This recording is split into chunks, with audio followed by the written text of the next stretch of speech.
कृष्ण कृष्ण कृष्ण हरे राम राम राम हरे हरे कृष्ण कृष्ण कृष्ण हरे राम हरे कृष्ण हरे राम राम हरे कृष्ण कृष्ण हरे राम हरे कृष्ण कृष्ण कृष्ण हरे राम राम राम ಹರೇ ಕೃಷ್ಣ. ಮಾತಾಜಿಗಳೇ, ಪ್ರಭುಜಿಗಳೇ, ಇವತ್ತಿನ ಕಾರ್ಯಕ್ರಮಕ್ಕೆ ಎಲ್ಲರಿಗೂ ಸ್ವಾಗತವನ್ನ ಕೋರ್ತಾ ಇದೀನಿ. ಈಗ ನಾನು ಒಂದು ಅಷ್ಟಕಮನ್ನ ಹೇಳ್ತಾ ಇದೀನಿ. ಇದನ್ನ ಶ್ರೀ ಬಾಲಕೃಷ್ಣ ಅಷ್ಟಕಂ ಅಂತ ಕರೀತಾರೆ. ಸೊ ಇದರಲ್ಲಿ ಬಾಲಕೃಷ್ಣನ ಆಶ್ರಯವನ್ನ ಪಡೀರಿ ಅಂತ ಹೇಳ್ಬಿಟ್ಟು ನಮ್ಗೆ ಹೇಳ್ತಾ ಇದ್ದಾರೆ. ಲೀಲಯ್ಯ ಕುಚೇಲ ಮೌನಿ ಪಾಲಿತಂ ಕೃಪಾಕರಂ ನೀಲ ನೀಲ ನೀಲಮೀಂದ್ರ ನೀಲ ಕಾಂತಿ ಮೋಹನಂ ಬಾಲ ನೀಲ ಚಾರು ಕೋಮಲಾಲಕಂ ವಿಲಾಸ ಗೋಪಾಲ ಬಾಲ ಜಾರ ಚೋರ ಬಾಲಕೃಷ್ಣಮಾಶ್ರಯೇ ಬಾಲಕೃಷ್ಣಮಾಶ್ರಯೇ ಬಾಲಕೃಷ್ಣಮಾಶ್ರಯೇ ಇಂದು ಕುಂದ ಮಂದಹಾಸಮಿಂದಿರಾಧರಾಧರಂ ನಂದ ಗೋಪನಂದನಂ ಸನಂದನಾದಿವಂದಿತಂ ನಂದ ಗೋಧನಂ ಸುರಾರಿಮರ್ಧನಂ ಸಮಸ್ತ ಗೋಪಾಲ ಬಾಲ ಜಾರ ಚೋರ ಬಾಲಕೃಷ್ಣಮಾಶ್ರಯೇ ಬಾಲಕೃಷ್ಣಮಾಶ್ರಯೇ ಬಾಲಕೃಷ್ಣಮಾಶ್ರಯೇ ವಾರಿಹಾರ ಹೀರ ಚಾರು ಕೀರ್ತಿತಂ ವಿರಾಜಿತಂ ದ್ವಾರಕಾ ವಿಹಾರಮಂಬುಜಾರಿ ಸೂರ್ಯ ಲೋಚನಂ ಭೂರಿ ಮೇರುಧೀರಮಾದಿ ಕಾರಣಂ ಸುಸೇವ್ಯ ಗೋಪಾಲ ಬಾಲ ಜಾರ ಚೋರ ಬಾಲಕೃಷ್ಣಮಾಶ್ರಯೇ ಬಾಲಕೃಷ್ಣಮಾಶ್ರಯೇ ಬಾಲಕೃಷ್ಣಮಾಶ್ರಯೇ ಶೇಷಭೋಗಶಾಯಿನಂ ವಿಶೇಷಭೂಷಣೋಜ್ವಲಂ ಘೋಷಮಾಣ ಕಿಂಕಿಣಿ ವಿಭೀಷಣಾದಿ ಪೋಷಣಂ ಶೋಷಣಾಕೃತಾಂಬುದೀಂ ವಿಭೀಷಣಾರ್ಚಿತಂ ಪದಂ ಗೋಪಾಲ ಬಾಲ ಜಾರ ಚೋರ ಬಾಲಕೃಷ್ಣಮಾಶ್ರಯೇ ಬಾಲಕೃಷ್ಣಮಾಶ್ರಯೇ ಬಾಲಕೃಷ್ಣಮಾಶ್ರಯೇ ಪಂಡಿತಾಖಿಲ ಸ್ತುತಂ ಪುಂಡರೀಕ ಭಾಸ್ವರಂ ಕುಂಡಲ ಪ್ರಭಾಸಮಾನ ತುಂಡಗಂಡ ಮಂಡಲಂ ಪುಂಡರೀಕ ಸನ್ನುತಂ ಜಗನ್ನುತಂ ಮನೋಜ್ಞಕಂ ಗೋಪಾಲ ಬಾಲ ಜಾರ ಚೋರ ಬಾಲಕೃಷ್ಣಮಾಶ್ರಯೇ ಬಾಲಕೃಷ್ಣಮಾಶ್ರಯೇ ಬಾಲಕೃಷ್ಣಮಾಶ್ರಯೇ ಆಂಜನೇಯ ಮುಖ್ಯ ಪಾಲವಾನರೇಂದ್ರ ಕೃಂತನಂ ಕುಂಜರಾರಿ ಭಂಜನಂ ನಿರಂಜನಂ ಶುಭಾಕರಂ ಮಂಜು ಕಂಜ ಪತ್ರ ನೇತ್ರ ರಾಜಿತಂ ವಿರಾಜಿತಂ ಗೋಪಾಲ ಬಾಲ ಜಾರ ಚೋರ ಬಾಲಕೃಷ್ಣಮಾಶ್ರಯೇ ಬಾಲಕೃಷ್ಣಮಾಶ್ರಯೇ ಬಾಲಕೃಷ್ಣಮಾಶ್ರಯೇ ರಾಮಣೀಯ ಯಜ್ಞಧಾಮ ಭಾಮಿನಿ ವರಪ್ರದಂ ಮನೋಹರಂ ಗುಣಾಭಿರಾಮ ಉನ್ನತೋನ್ನತಂ ಗುರುಂ ಸಾಮಗಾನ ವೇಣುನಾದ ಲೋಲ ಮಜ್ಜಿತಾಸ್ತಕಂ ಗೋಪಾಲ ಬಾಲ ಜಾರ ಚೋರ ಬಾಲಕೃಷ್ಣಮಾಶ್ರಯೇ ಬಾಲಕೃಷ್ಣಮಾಶ್ರಯೇ ಬಾಲಕೃಷ್ಣಮಾಶ್ರಯೇ ರಂಗದಿಂದಿರಾಂಗ ಮಂಗಳಾಂಗ ಶೌರ್ಯ ಭಾಸದ ಸಂಗದಾಸುರೋತ್ತಮಾಂಗ ಭಂಗಕಾ ಪ್ರದಾಯಕಂ ತುಂಗ ವೈರವಾಭಿರಾಮ ಮಂಗಳಾಮೃತಂ ಸದಾ ಗೋಪಾಲ ಬಾಲ ಜಾರ ಚೋರ ಬಾಲಕೃಷ್ಣಮಾಶ್ರಯೇ ಬಾಲಕೃಷ್ಣಮಾಶ್ರಯೇ ಬಾಲಕೃಷ್ಣಮಾಶ್ರಯೇ ಬಾಲಕೃಷ್ಣ ಪುಣ್ಯ ನಾಮ ಲಾಲಿತಂ ಶುಭಾಷ್ಟಕಂ ये पठन्ति सात्विकोत्तमा सदा मुदाच्युतं राजमान पुत्र सम्पदादिशोभनानि ते साधयन्ति विष्णुलोकमव्ययं नराश्च ते साधयन्ति विष्णुलोकमव्ययं नराश्च ते बालकृष्णमाश्रये बालकृष्णमाश्रये बालकृष्णमाश्रये हरे कृष्ण कृष्ण कृष्ण हरे हरे हरे राम राम राम हरे हरे हरे कृष्ण कृष्ण कृष्ण हरे हरे हरे राम राम राम हरे हरे हरे कृष्ण कृष्ण कृष्ण हरे हरे हरे राम राम राम हरे हरे हरे कृष्ण कृष्ण कृष्ण हरे हरे हरे राम राम हरे हरे बालकृष्णमाश्रये बालकृष्णमाश्रये ಬಾಲಕೃಷ್ಣಮಾಶ್ರಯೇ. ಹರೇ ಕೃಷ್ಣ. ಇವತ್ತಿನ ಕಾರ್ಯಕ್ರಮವನ್ನು ಶುರು ಮಾಡ್ತಾ ಇದ್ದೀನಿ. ಓಂ ನಮೋ ಭಗವತೆ ವಾಸುದೇವಾಯ. ಓಂ ನಮೋ ಭಗವತೆ ವಾಸುದೇವಾಯ. ಓಂ ನಮೋ ಭಗವತೆ ವಾಸುದೇವಾಯ. ಇಸ್ಕಾನ್ ಮಂಗಳೂರು ಶ್ರೀ ಶ್ರೀ ರಾಧಾ ಗೋವಿಂದ ದೇವಸ್ಥಾನದ ವತಿಯಿಂದ ನಡೆಸಿಕೊಡುತ್ತಿರುವ 18 ದಿನಗಳ ಆನ್ಲೈನ್ ಭಗವದ್ಗೀತಾ ಕಾರ್ಯಕ್ರಮಕ್ಕೆ ಎಲ್ಲರಿಗೂ ಸ್ವಾಗತವನ್ನ ಕೋರುತ್ತಾ ಇದ್ದೇನೆ. ಶ್ರೀ ಶ್ರೀ ರಾಧಾ ಗೋವಿಂದ ಅವರ ಚರಣಾರವಿಂದಗಳಲ್ಲಿ ನಮಸ್ಕಾರಗಳನ್ನು ಸಲ್ಲಿಸುತ್ತಾ ಈ ಕೃಷ್ಣ ಪ್ರಜ್ಞೆಯನ್ನು ಪ್ರಪಂಚದಾದ್ಯಂತ ಹರಡಿರುವ ಎಸಿ ಭಕ್ತಿ ವೇದಾಂತ ಸ್ವಾಮಿ ಪ್ರಭುಪಾದ ಅವರಿಗೂ ನನ್ನ ನಮನಗಳನ್ನು ಸಲ್ಲಿಸುತ್ತಾ, ಈ ದೇವಸ್ಥಾನದ ಮುಖ್ಯಸ್ಥರು, ಈ ಕಾರ್ಯಕ್ರಮದ ಕಾರ್ಯಕರ್ತರುಗಳು ಮತ್ತು ನನ್ನ ಗುರುಗಳಾದ ಪೂಜ್ಯ ನಾಮನಿದಾಸ್ ಪ್ರಭುಜಿಯವರಿಗೂ ನನ್ನ ನಮಸ್ಕಾರಗಳನ್ನು ಸಲ್ಲಿಸುತ್ತಾ ಗುರು ಪ್ರಾರ್ಥನೆಯೊಂದಿಗೆ ನಾನು ದಿನದ ಕಾರ್ಯಕ್ರಮವನ್ನ ಶುರು ಮಾಡುತ್ತಾ ಇದ್ದೇನೆ.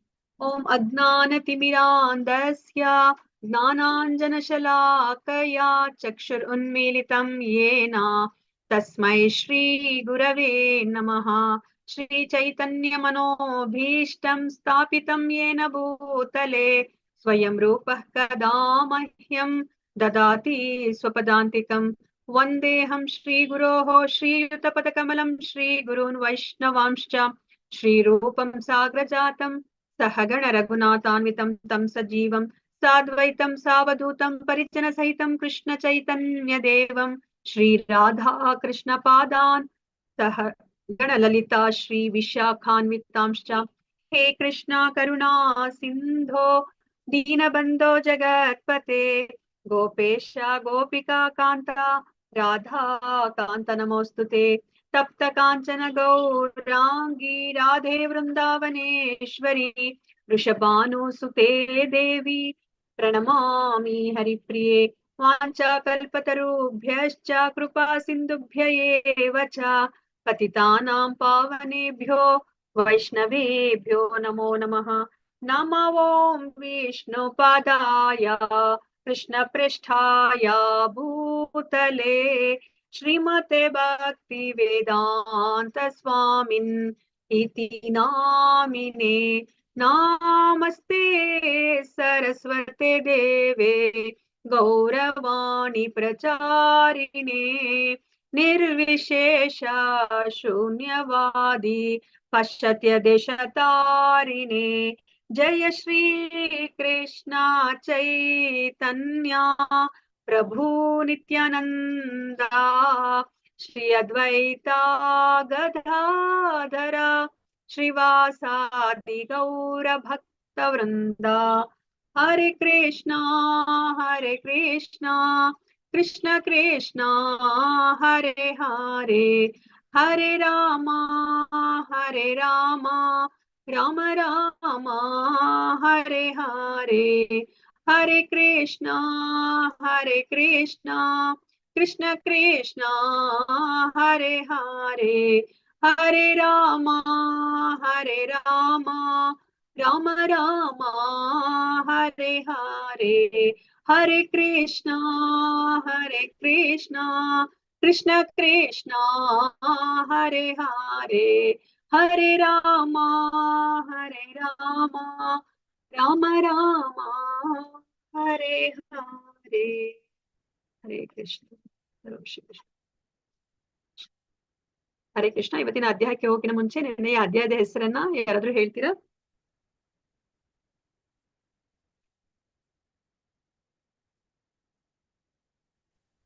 ಹರೇ ಕೃಷ್ಣ.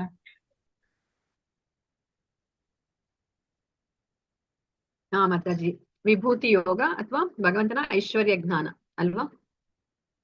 ಸೊ ನಮ್ಗೆ ಇದರಲ್ಲಿ 48 ಶ್ಲೋಕಗಳಿತ್ತು. ಕೃಷ್ಣ ಅವರು ಅಜ್ಞಾತ ಅಂತ ಬಿಟ್ಟು ಅವರೇ ತಿಳಿಸಿ ಕೊಡ್ತಾರೆ. ನಾನೇ ಎಲ್ಲದರ ಮೂಲ, ದೇವತೆಗಳು, ಋಷಿಗಳು, ಎಲ್ಲ ಭೌತಿಕ ಪ್ರಪಂಚ, ಆಧ್ಯಾತ್ಮಿಕ ಪ್ರಪಂಚ ಎಲ್ಲದರ ಮೂಲ ನಾನೇ ಅಂತ ಹೇಳ್ತಾರೆ. ಆದ್ರೆ ನನ್ನ ಬಗ್ಗೆ ಈವನ್ ದೇವತೆಗಳಿಗೂ ಋಷಿಗಳಿಗೂ ಸಹ ಗೊತ್ತಿಲ್ಲ, ಯಾಕಂದ್ರೆ ನಾನೇ ಎಲ್ಲದರ ಮೂಲ, ಅದಕ್ಕೆ ಅವ್ರಿಗೆ ನನ್ನ ಬಗ್ಗೆ ಗೊತ್ತಿಲ್ಲ ಪರಿಪೂರ್ಣವಾಗಿ ಅಂತ ಹೇಳ್ತಾರೆ. ಮತ್ತೆ 4 ಶ್ಲೋಕದಲ್ಲಿ ಚತುಶ್ಲೋಕಿ ಭಗವದ್ಗೀತೆಯಲ್ಲಿ ಅವರು ಇಡೀ ಭಗವದ್ಗೀತೆಯ ಸಾರವನ್ನ ಹೇಳ್ತಾರೆ. ನಮಗೂ ಕೃಷ್ಣನಿಗಿರುವ ಸಂಬಂಧ ಏನು ಅಂತ ನಾವು ತಿಳ್ಕೊಂಡ್ವಿ. ನಾವೆಲ್ಲರನ್ನೂ ಸಹ ಕೃಷ್ಣನಿಂದಲೇ ಬಂದಿರೋದು. ಆಧ್ಯಾತ್ಮಿಕ ಪ್ರಪಂಚ, ಭೌತಿಕ ಪ್ರಪಂಚ, ಸಕಲ ಲೋಕಗಳು ಸಹ ಭಗವಂತನಿಂದನೇ ಹೊರಸೂಸಿದೆ ಅಂತ ಹೇಳ್ಬಿಟ್ಟು ಅವರು ಹೇಳ್ತಾರೆ. ಇದನ್ನ ಯಾರು ಅರ್ಥ ಮಾಡ್ಕೋತಾರೋ ಅವರು ಭಗವಂತನ ಭಕ್ತಿಯಲ್ಲಿ ಅವರು ನಿರತರಾಗ್ತಾರೆ. ಮತ್ತೆ ಭಕ್ತರು ಒಬ್ರಿಗೊಬ್ರು ಅವರು ಭೇಟಿಯಾದಾಗ ಭಗವಂತನ ಕುರಿತಾಗಿ ಅವರು ಮಾತಾಡ್ತಾರೆ, ತುಂಬಾ ಬಹು ತೃಪ್ತಿ ಆನಂದವನ್ನ ಪಡಿತಾರೆ ಅಂತ ಹೇಳ್ಬಿಟ್ಟು ನಾವು ತಿಳ್ಕೊಂಡ್ವಿ. ಸೊ ಇವಾಗ ಅಂದ್ರೆ ಅಭಿಧೇಯ, ಹೇಗೆ ನಾವು ನಮ್ಮ ಭಗವಂತನ ಜೊತೆ ಇರುವಂತಹ ಸಂಬಂಧವನ್ನ ನಾವು ಮತ್ತೆ ಪುನರ್ಸ್ಥಾಪನೆ ಮಾಡ್ಕೋಬೇಕು ಅಂತ ಹೇಳಿ ಭಗವಂತ ನಮ್ಗೆ ತಿಳಿಸಿಕೊಡ್ತಾ ಇದ್ದಾರೆ ಏನನ್ನ ಮಾಡ್ಬೇಕು ನಾವು ಅಂತ.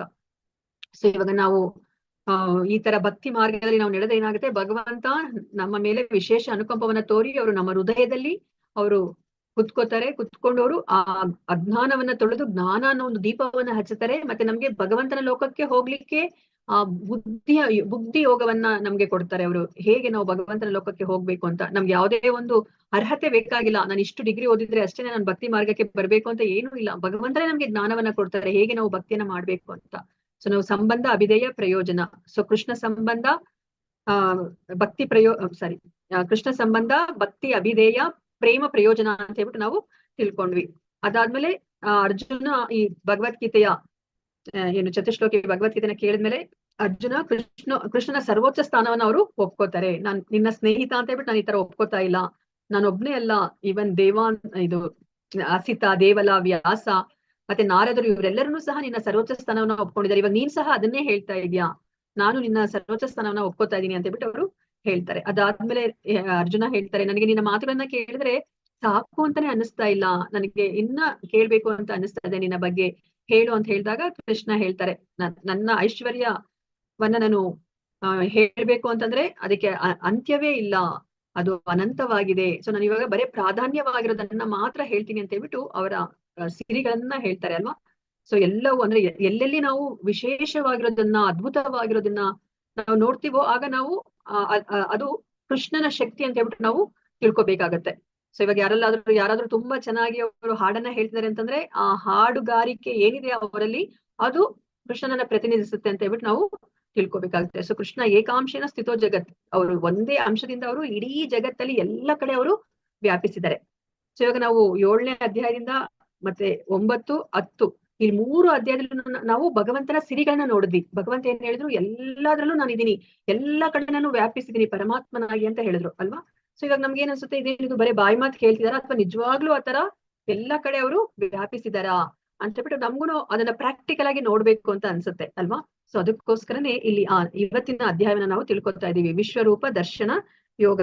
ಅರ್ಜುನ ನಮ್ಗೆಲ್ಲರಿಗೋಸ್ಕರ ಬರೇ ಬಾಯಿ ಮಾತಲ್ಲಿ ಹೇಳ್ದಂಗಾಗತ್ತೆ, ಅದಕ್ಕೇನಾದ್ರೂ ಒಂದು ಸಮರ್ಥನೆ ಇರ್ಬೇಕಲ್ವಾ. ಕೃಷ್ಣ ಇಷ್ಟೆಲ್ಲಾ ಸಿರಿಗಳು ಮತ್ತೆ ಎಲ್ಲವೂ ನಾನೇ ಅಂತ ಹೇಳ್ತಾ ಇದ್ದಾರೆ, ನಾನಾದ್ರೆ ಇವಾಗ ಅವನ ಒಪ್ಕೋತಾ ಇದೀನಿ ಅವನ ಸರ್ವೋಚ್ಚ ಸ್ಥಾನವನ್ನ. ಆದ್ರೆ ಎಲ್ಲರೂ ಒಪ್ಕೋಬೇಕಲ್ಲ, ಎಷ್ಟು ಜನರು ಅವರು ನಾಸ್ತಿಕರಾಗಿರ್ತಾರೆ, ಮತ್ತೆ ಸಾಮಾನ್ಯ ಜನರಿಗೆ ಕಣ್ಣಿಂದ ನೋಡಿದ್ರೆ ಅಷ್ಟೇ ಅವ್ರು ಒಪ್ಕೊಳ್ಲಿಕ್ಕೆ ಸಾಧ್ಯ, ಪ್ರಾಕ್ಟಿಕಲ್ ಆಗಿರ್ಬೇಕು, ಅವಾಗಷ್ಟೇ ಒಪ್ಕೋತಾರೆ. ಅದಕ್ಕೋಸ್ಕರ ಆ ಕೃಷ್ಣನ ಸರ್ವೋಚ್ಚ ಸ್ಥಾನವನ್ನ ಎಲ್ಲರೂ ಅರ್ಥ ಮಾಡ್ಕೊಳ್ಳಿ ಅಂತ ಹೇಳ್ಬಿಟ್ಟು ಅವರು ನಮ್ಮೆಲ್ಲರಿಗೋಸ್ಕರ ಆ ವಿಶ್ವರೂಪ ದರ್ಶನವನ್ನ ಕೊಡು ಅಂತ ಹೇಳ್ಬಿಟ್ಟು ಕೃಷ್ಣನಲ್ಲಿ ಈಗ ವಿನಂತಿಯನ್ನು ಅವರು ಮಾಡ್ಕೋತಾ ಇದ್ದಾರೆ. ಸೊ ಇವತ್ತಿನ ಅಧ್ಯಾಯ 11ನೇ ಅಧ್ಯಾಯ ವಿಶ್ವರೂಪ ದರ್ಶನ ಯೋಗ. ಸೊ ಈ ಯೋಗವನ್ನ ಅಂದ್ರೆ ಈ ಜ್ಞಾನವನ್ನ ಅರ್ಥ ಮಾಡ್ಕೊಂಡು ನಾವು ಭಗವಂತನ ಸಂಪರ್ಕಕ್ಕೆ ಹೇಗೆ ಬರೋದು ಅಂತ ಹೇಳ್ಬಿಟ್ಟು ನಾವು ನೋಡೋಣಂತೆ.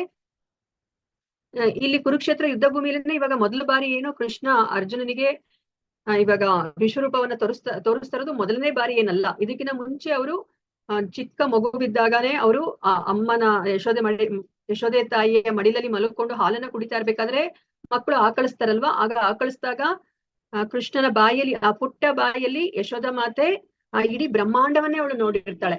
ಅದಾದ್ಮೇಲೆ ಕೃಷ್ಣ ಮಣ್ಣನ್ನ ತಿನ್ಬೇಕಾದ್ರೆ ಬಲರಾಮ ಎಳ್ಕೊಂಡ್ ಬರ್ತಾನೆ, ಅಮ್ಮ ನೋಡಿ ಇಲ್ಲಿ ಮಣ್ಣನ್ನ ತಿಂದ್ಬಿಟ್ಟಿದ್ದಾನೆ ಇವನು ಅಂತ ಹೇಳ್ಬಿಟ್ಟು.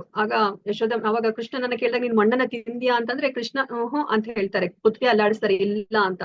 ಆಗ ಯಶೋಧ ಮಾತೆ ಹೇಳ್ತಾರೆ, ನೀನು ಮಣ್ಣು ತಿಂದಿದ್ಯಾ ಇಲ್ವಾ ಅಂತ ಹೇಳ್ಬಿಟ್ಟು ನಾನ್ ತಿಳ್ಕೊಬೇಕಂದ್ರೆ ನೀನು ಬಾಯನ್ನ ಅಗಲ ಮಾಡಿ ತೋರಿಸ್ಬೇಕು, ಆಗ ನನಗೆ ಗೊತ್ತಾಗುತ್ತೆ ಅಂತ ಹೇಳಿದಾಗ ಕೃಷ್ಣ ಬಾಯನ್ನ ತೆಗೆದಾಗ ನಾವೇನನ್ನ ನೋಡಿದ್ವಿ, ಯಶೋಧ ಮಾತೆ ಏನನ್ನ ನೋಡ್ತಾರೆ, ಅವ್ರು ಇಡೀ ಬ್ರಹ್ಮಾಂಡವನ್ನೇ ನೋಡ್ತಾರೆ, ಅದ್ರಲ್ಲಿ ಅವರು ಗೋಕುಲವನ್ನು ನೋಡ್ತಾರೆ, ಮತ್ತೆ ತಾನು ಕೃಷ್ಣನ ಬಾಯನ್ನ ನೋಡ್ತಾ ಇರೋದನ್ನು ಸಹ ಆ ಬಾಯಿಯ ಒಳಗಡೆ ನೋಡ್ತಾರೆ ಅಲ್ವಾ. ಸೊ ಅವಳು ಮೂರ್ಛಿತಳಾಗ್ತಾಳೆ, ಇದೇನಿದು ನಾನು ನೋಡ್ತಾ ಇರೋದು ನಿಜನಾ ಅಥವಾ ನಾನೇನಾದ್ರೂ ಭ್ರಮೆಯಲ್ಲಿ ಇದೀನಾ ಅಂತ ಹೇಳ್ಬಿಟ್ಟು ಅವಳಿಗೆ ಒಂದು ಕ್ಷಣ ಅವಳು ದಿಗ್ಭ್ರಮೆಗೆ ಒಳಗಾಗ್ತಾಳೆ. ಆಮೇಲೆ ಕೃಷ್ಣ ತನ್ನ ಯೋಗ ಮಾಯೆಯಿಂದ ಯಶೋಧ ಮತ್ತೆ ಏನೆಲ್ಲ ನೋಡಿದಾಳೆ ಅದನ್ನೆಲ್ಲ ಅವನು ಮರೆಸೋ ತರ ಮಾಡ್ತಾರೆ. ಅದಾದ್ಮೇಲೆ ಕೃಷ್ಣ ಇನ್ನೊಂದ್ಸತಿ ಅಂದ್ರೆ ಕುರುಕ್ಷೇತ್ರ ಯುದ್ಧಕ್ಕೋಸ್ಕರ ಅವರು ಸಂಧಾನ ಮಾಡ್ಲಿಕ್ಕೆ ಹೋಗ್ತಾರೆ. ಈ ಕುರುಕ್ಷೇತ್ರ ಯುದ್ಧ ಬೇಡ ಅಂತ ಹೇಳ್ಬಿಟ್ಟು ಅವರೇನೆ ಸಂಧಾನ ಮಾಡ್ಬೇಕಂತ ಹೇಳ್ಬಿಟ್ಟು ಕುರು ಸಭೆಗೆ ಹೋದಾಗ ಅಲ್ಲಿ ತನ್ನ ವಿಶ್ವರೂಪವನ್ನ ತೋರಿಸ್ತಾರೆ. ಅವಾಗಾದ್ರೂ ನನ್ನ ಸರ್ವೋಚ್ಚ ಸ್ಥಾನವನ್ನ ಅರ್ಥ ಮಾಡ್ಕೊಂಡು ಇವರು ಸಂಧಾನ ಮಾಡ್ಕೊಳ್ಳಿ, ಕೌರವರು ಪಾಂಡವರಿಗೆ ಅವ್ರಿಗೆ ಸೇರಿರುವಂತಹ ಭಾಗವನ್ನ ಕೊಡೋದ್ ಬೇಡ, ಅಟ್ಲೀಸ್ಟ್ 5 ಗ್ರಾಮಗಳನ್ನಾದ್ರೂ ಕೊಡ್ಲಿ ಅಂತ ಹೇಳ್ಬಿಟ್ಟು ಅವ್ರು ಕೇಳ್ತಾರೆ. ಆದ್ರೆ ಅವರು ಅಲ್ಲಿ ವಿಶ್ವರೂಪವನ್ನ ತೋರಿಸಿದ್ರು ಸಹ ಯಾರೂನು ಕೃಷ್ಣನ ಸರ್ವೋಚ್ಚ ಸ್ಥಾನವನ್ನ ಅವರು ಒಪ್ಕೊಳೋದೇ ಇಲ್ಲ. ದುರ್ಯೋಧನ ಏನ್ ಹೇಳ್ತಾನೆ, ಅಯ್ಯೋ ಕೃಷ್ಣ ಮಾಯಾವಿ, ಅವನನ್ನ ಹಿಡೀರಿ ಅಂತ ಹೇಳ್ಬಿಟ್ಟು ಅವನು ಹೇಳ್ತಾನೆ ಅಲ್ವಾ. ಸೊ ಇವಾಗ ಈಗ ಕುರುಕ್ಷೇತ್ರ ಯುದ್ಧ ಭೂಮಿಯಲ್ಲಿ ವಿಶ್ವರೂಪವನ್ನ ತೋರಿಸ್ತಾ ಇದ್ದಾರೆ ಕೃಷ್ಣ ಅರ್ಜುನನಿಗೆ. ನಾವು ನೋಡೋಣಂತೆ ಏನು ಅದು ವಿಶ್ವರೂಪ ಅಂತ ಹೇಳ್ಬಿಟ್ಟು. ಈ ಅಧ್ಯಾಯದಲ್ಲಿ 55 ಶ್ಲೋಕಗಳಿದೆ. ಅರ್ಜುನ ಈಗ ವಿಶ್ವರೂಪವನ್ನ ತೋರಿಸ್ಬೇಕು. ಇವಾಗ ಕೃಷ್ಣ ಅಲ್ವಾ, ಸ್ನೇಹಿತ ಅಲ್ವಾ, ಅವ್ರು ಕೇಳ್ಬೋದಲ್ವಾ, ಏನ್ ಇಷ್ಟು ಬಡಾಯಿ ಕುಚ್ಕೋತಾ ಇದ್ಯಾ, ನೀನು ಎಲ್ಲ ಕಡೆ ನೀನ್ ಇದ್ಯಾ, ಮತ್ತೆ ಎಲ್ಲವೂ ನಿನ್ನಲ್ಲಿದೆ ಅಂತಂದ್ರೆ ನೀನ್ ಅದನ್ನ ತೋರ್ಸು ನನಗೆ ಅಂತ ಹೇಳ್ಬಿಟ್ಟು ಕೇಳ್ಬೋದು ಅಲ್ವಾ.